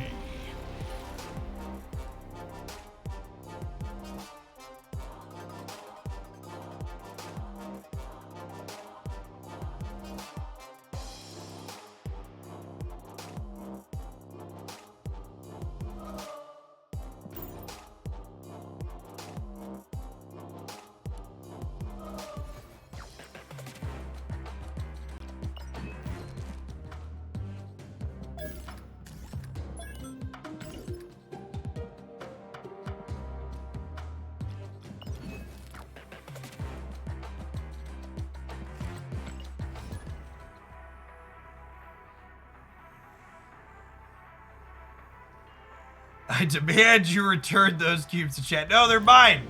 I gambled for them fair and square.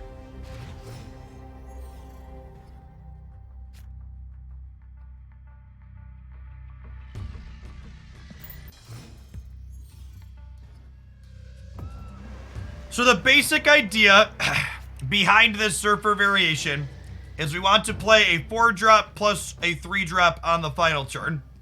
And Zabu, as well as Psylocke on turn 5, both enable those things to happen.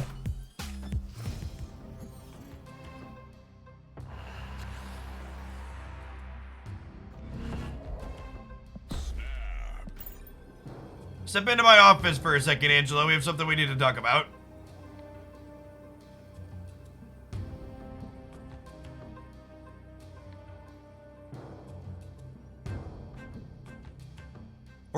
We also have Brood into Death's Domain here.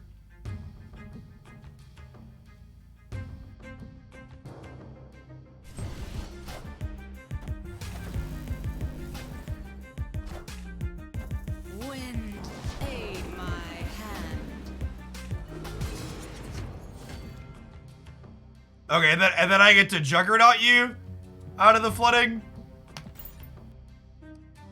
Why did the button click again, chat? Please be smaller than Polaris. Oh, chat!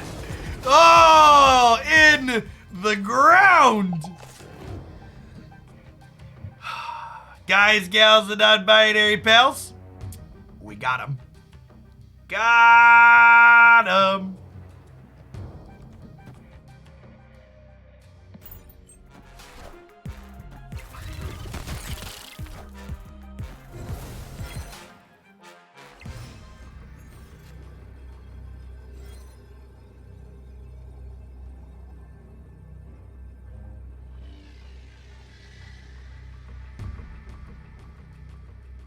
This is an awkward Jubilee at the end here.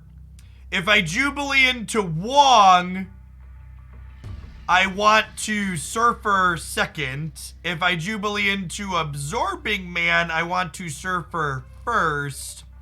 I think we're supposed to Jubilee first, because if Jubilee hits Storm, which is the third option, we would rather Surfer second. So 2 of our 3 hits favor Surfering second.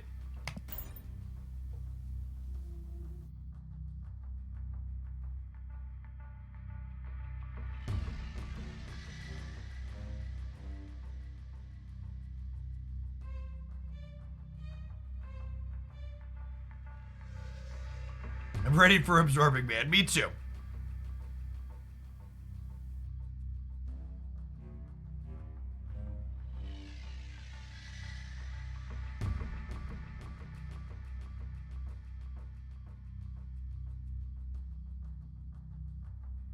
No, this is like a last second retreat.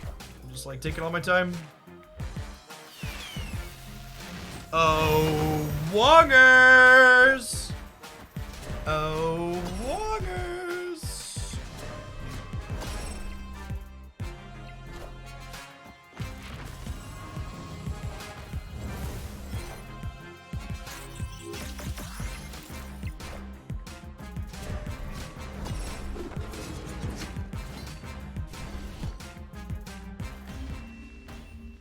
I don't know. Did they just like not realize we were a surfer deck too? They thought they were gonna win the flooded. Narrator, they did not win the flooded. Oh, you know what? That makes sense. They didn't know we were gonna double surfer. Chat, they stayed because they didn't know we were gonna double surfer because they had Ironheart. I guess that makes sense. It's not a bot. This is a human. They stayed because they were going to Ironheart this plus surfer it. That makes sense. They were beating our surfer here on the right and they thought they could win left. Yeah, that's a fair 2 extra cubes. I think that's reasonable.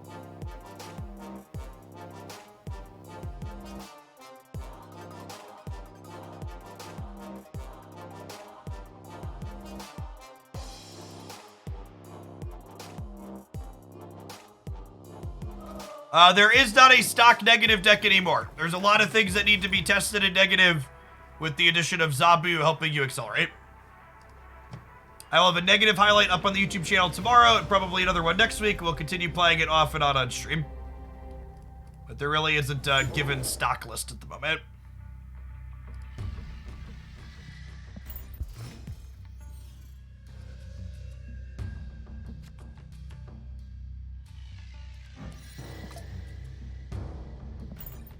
Psylocke in this deck is always to be played on turn 5. You never play her on turn 2. She exists so we can Surfer plus Absorbing Man. Wind, aid my hand.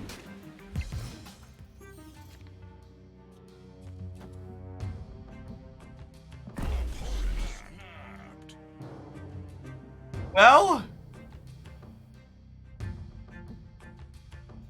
yeah. I think if they step to... No, I don't want to Brood, right? Man. Nah, I'm scared. They're going to Juggernaut me. No, just Shuri. Okay. Got my house. No, we need her to go left.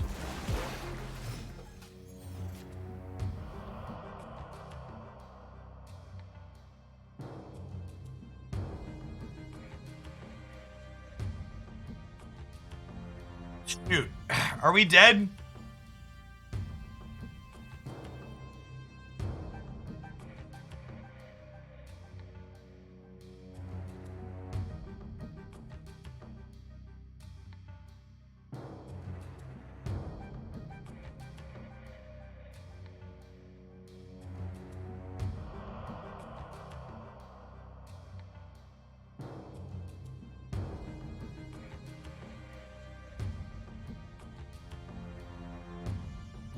Yeah, the Raptors are beating us.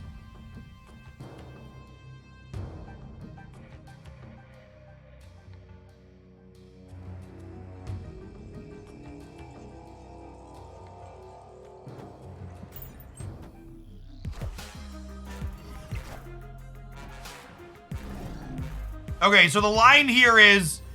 The line to win is I play Absorbing Man here to have priority going into this turn so we can beat Taskmaster here. And then I'm just betting that Taskmaster is their play.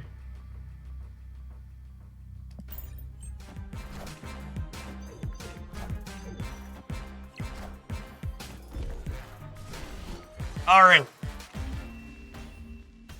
We did lose to other big plays there. But we beat that one.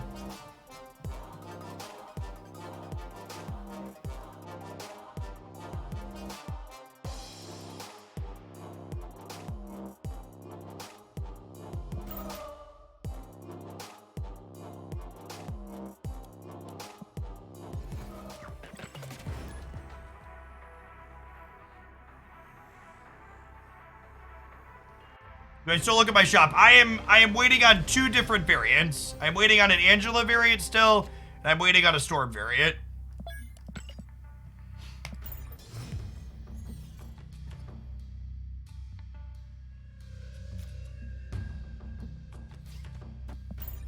We storming the Space Throne.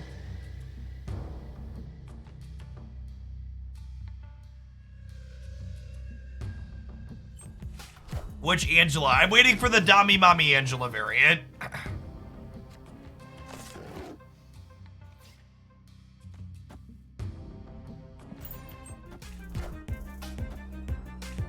Wind, aid my hand.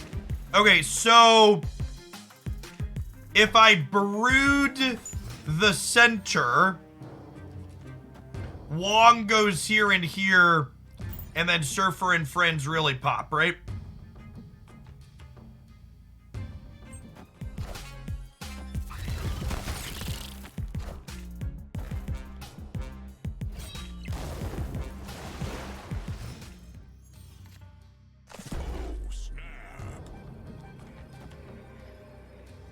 Oh, and the way this works, the original Absorbing Man won't.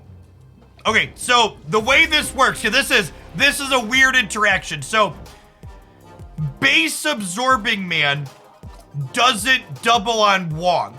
However, copied Absorbing Man from Sinister London will double on Wong on the left because copied Absorbing Man doesn't have his initial on reveal. He has Silver Surfer's copied on reveal at that point and will double. So if we go Wong into Surfer here, we would get 1, 2, 3, 4, 5, 6, 7 Surfer triggers in this instance. So when Absorbing Man copies it on reveal, it doesn't double on Wong. But a copied Absorbing Man that already has a copied on reveal will double.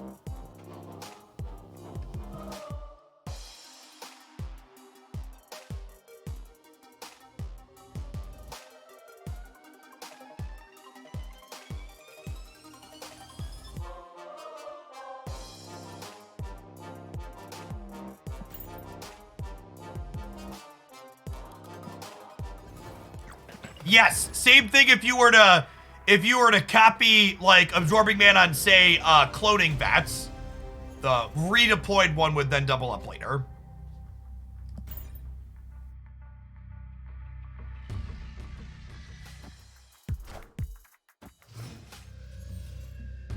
Why isn't Bunny? Thank you for the 2 months of Prime. Appreciate it. Welcome back.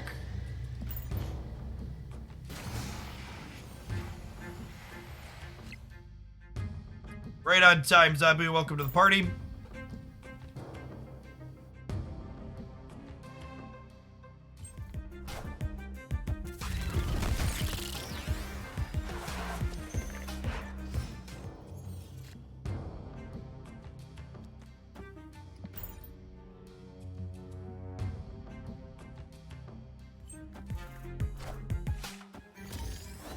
Oh, so much for killmongering the Sunspot, I suppose.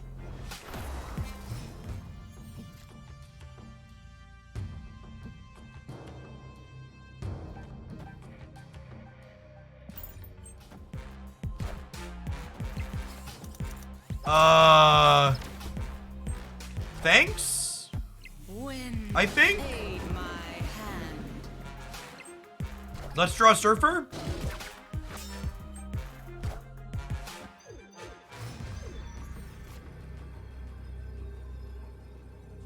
This Twitch stream is pre-recorded in front of a live audience. Thanks everybody for hanging out today. You're having a wonderful time wherever you're at. This is Wongers. This is Juggernaut. They could Cosmo us over here, but other than that, I think we're in a great spot to win this game.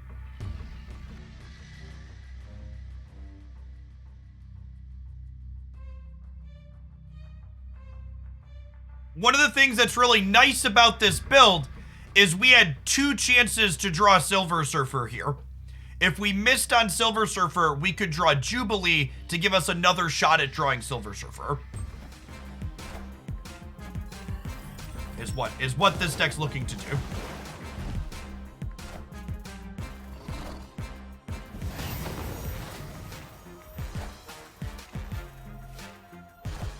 Surf's up, friends.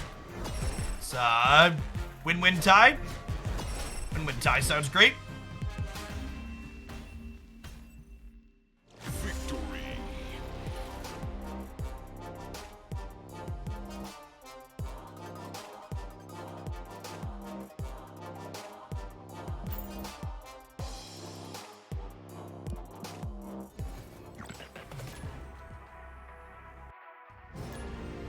Why is it funny? Thanks for the 2 months.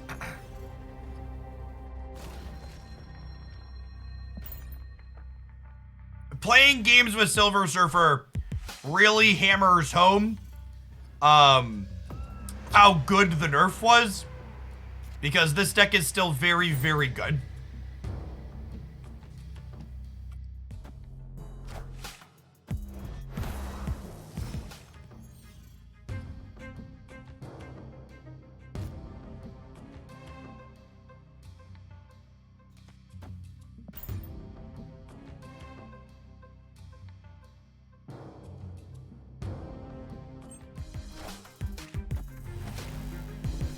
Grab the sunspot there.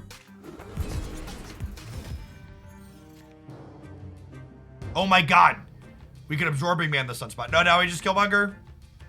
Now we just Killmonger. Oh, Wongers.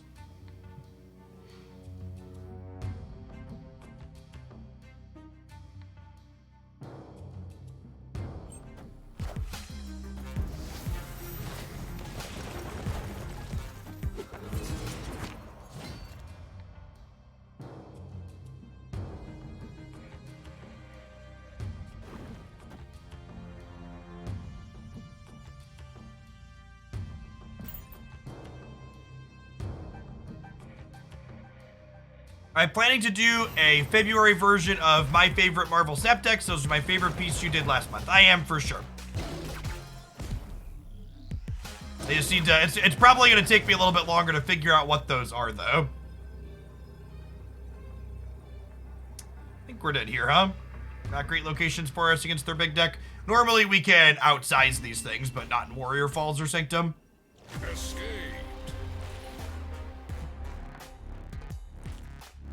You think Negative Surfer will still be viable? I think Negative Surfer was worse than regular Negative and worse than regular Surfer before the changes. And if you want to play it, you should follow your heart and do what you want to do. I think it's still worse than both those other things after the changes.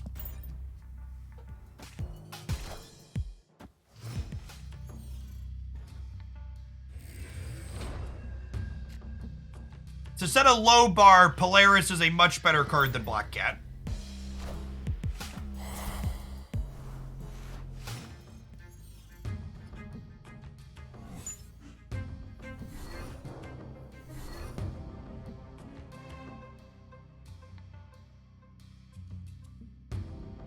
I have an Ink Viper, I'm so jealous. I've split Viper like 7 or 8 times, don't have an Ink yet.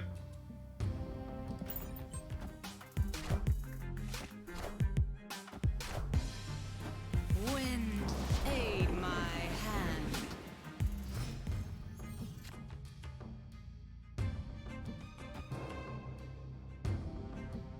Opponent snapped. I think I'm staying.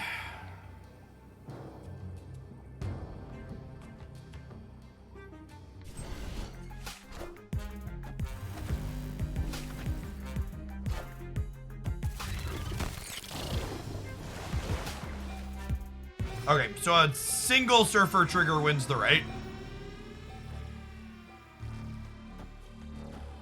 There's a world where this wins the middle. And then if we draw Wong or Absorbing Man, we can double Surfer next turn. Oh, I guess this could get us into trouble by kicking them into the Flooded. Oh, we need 2 Surfer triggers to win this, right? So we do need to hit one of our One of our two outs for 50%. Yeah, I did pre-Surfer brain math there.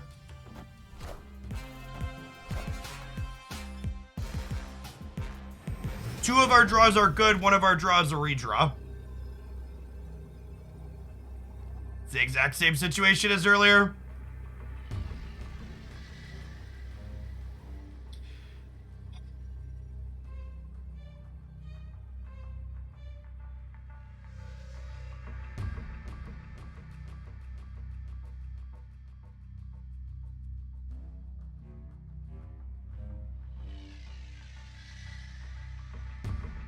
We don't have Killmonger in our deck. Killmonger was discarded. It was Sokovia on the radar originally, right?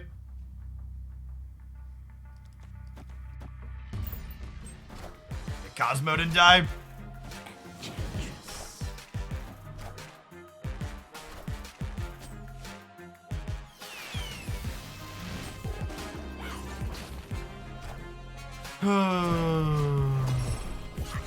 Damn.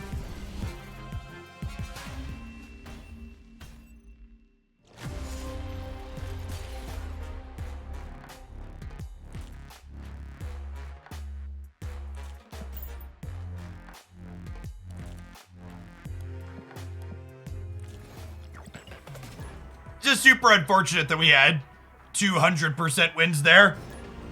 We were a coin flip to get him and missed, and then we missed on the 1/3 after. We're such a huge favorite. Can you explain the Jubilee interaction with Surfer? I don't know, like, what part of the interaction are you confused about?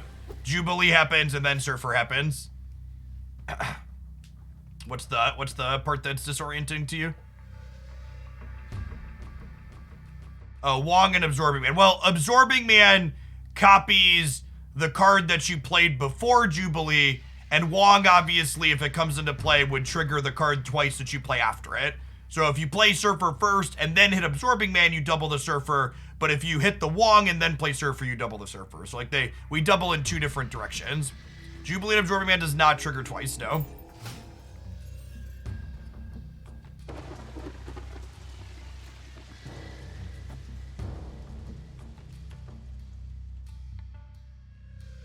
If you're confused as to why Absorbing Man doesn't copy Jubilee, that means you have not watched my weird Marvel Snap interaction video that will lose you games. It's 15 minutes. It's well worth your time if you want to understand this game better. Check it out on my Hoaglandia Snap YouTube channel.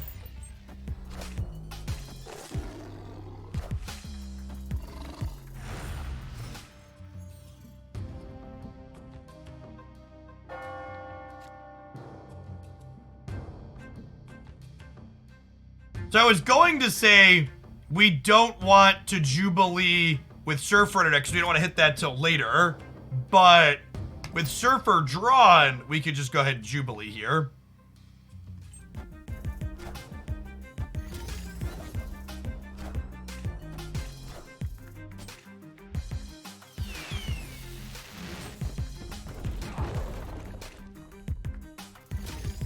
That's a pretty solid one.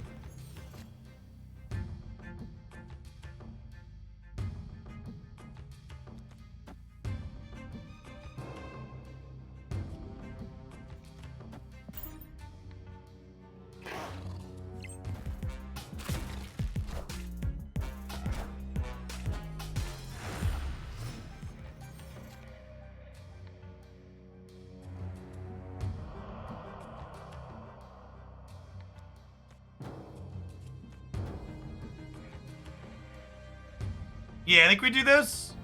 Well, this is gonna be 8 energy next turn. Because I can play Lizard here. Yeah, I think that's fine.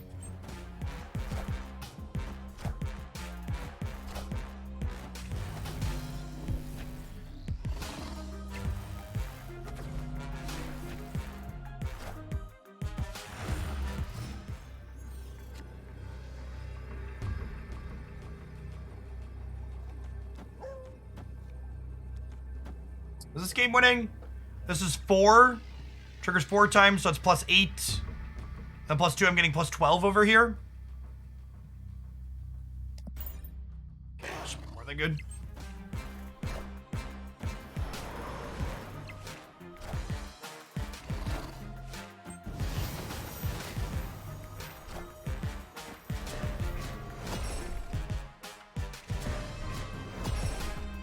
2 more cubes for the best card in Marvel Snap, and it is not particularly close. Stop me if you've heard this before. This interaction here is a big part of why they should reduce her power.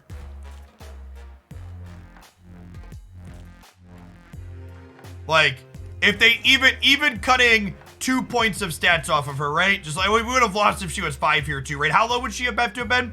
We would have lost to anything other than a 3 power arrow here. Even 3 would have done it, right? 3 would have been 12.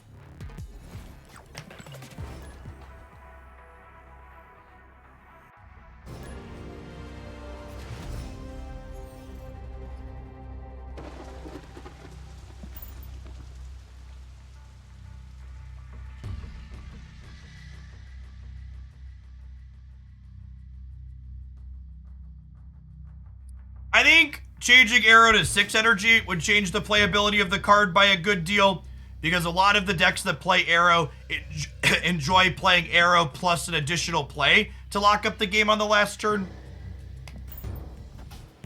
Reducing her stats would not be that big of a change.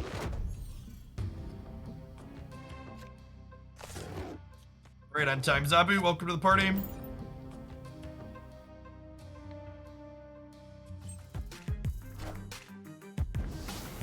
Ooh, storming their Wong Path is delish.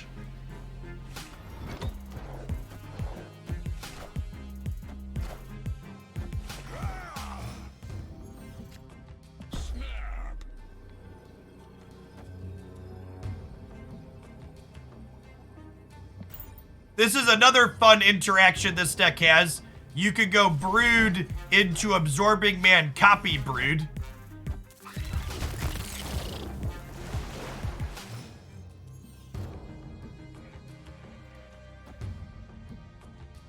Would I rather Zabu, though? If I Zabu, I could Jubilee next turn to work towards Surfer. And we could even Absorbing Man Jubilee. Yeah, I think we have to Zabu this turn, right? And do I want a Polaris to pull their Zabu over? Probably.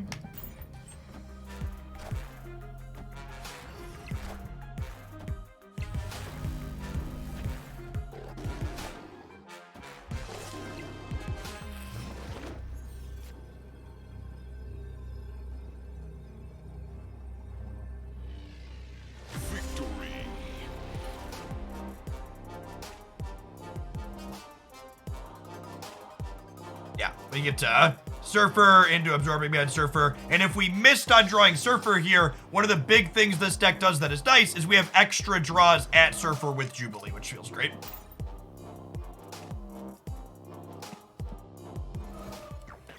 Hey, Private Pepperoni.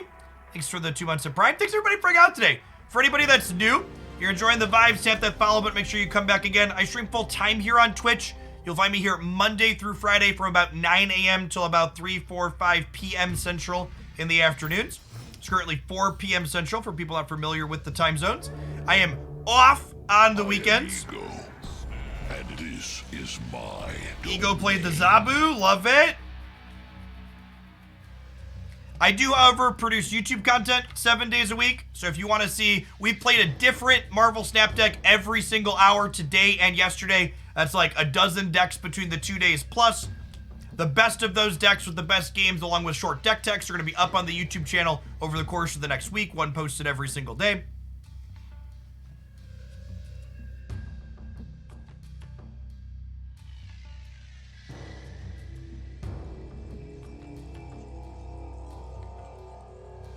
I didn't press the button, chat. We were talking and chilling and we both snapped. Apologies, opponent.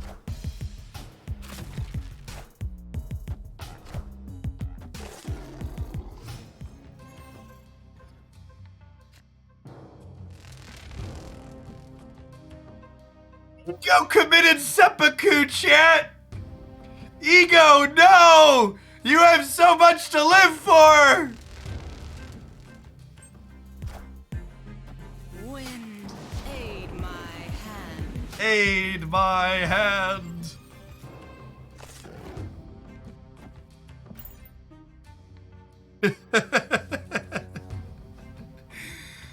No, Ego.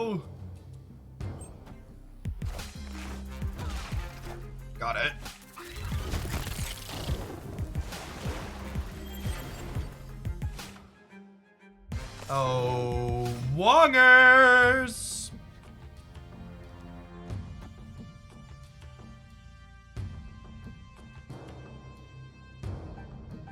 Does putting extra energy here do anything? Not really, right? I'm also missing Surfer, and we might need to double Jubilee here. So I think we just vibe for now.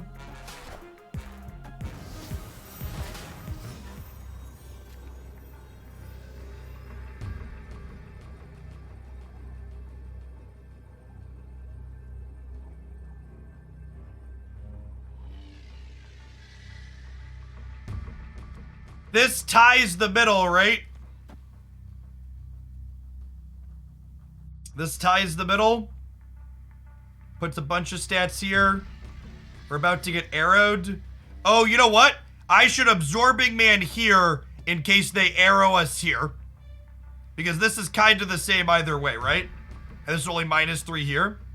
It does tie the middle. We're getting +4. We're getting +6, right? Yeah, we're tying the middle.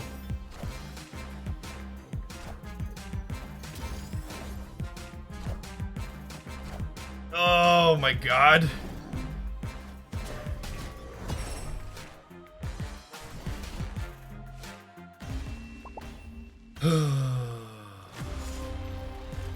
Alright, I'm done. I've had enough of my cubes taken for the day. I think we ended about right where we started today. There were some ups and downs in there. I'll see you on Monday, chat. We got a bunch of great deck highlights coming up over the weekend. Enjoy whatever you're off to do. If you missed it from yesterday, today's highlight was a Sandman control deck. So if you haven't checked out the Sandman control deck, head on over to Hooglandia Snap and be sure to do that.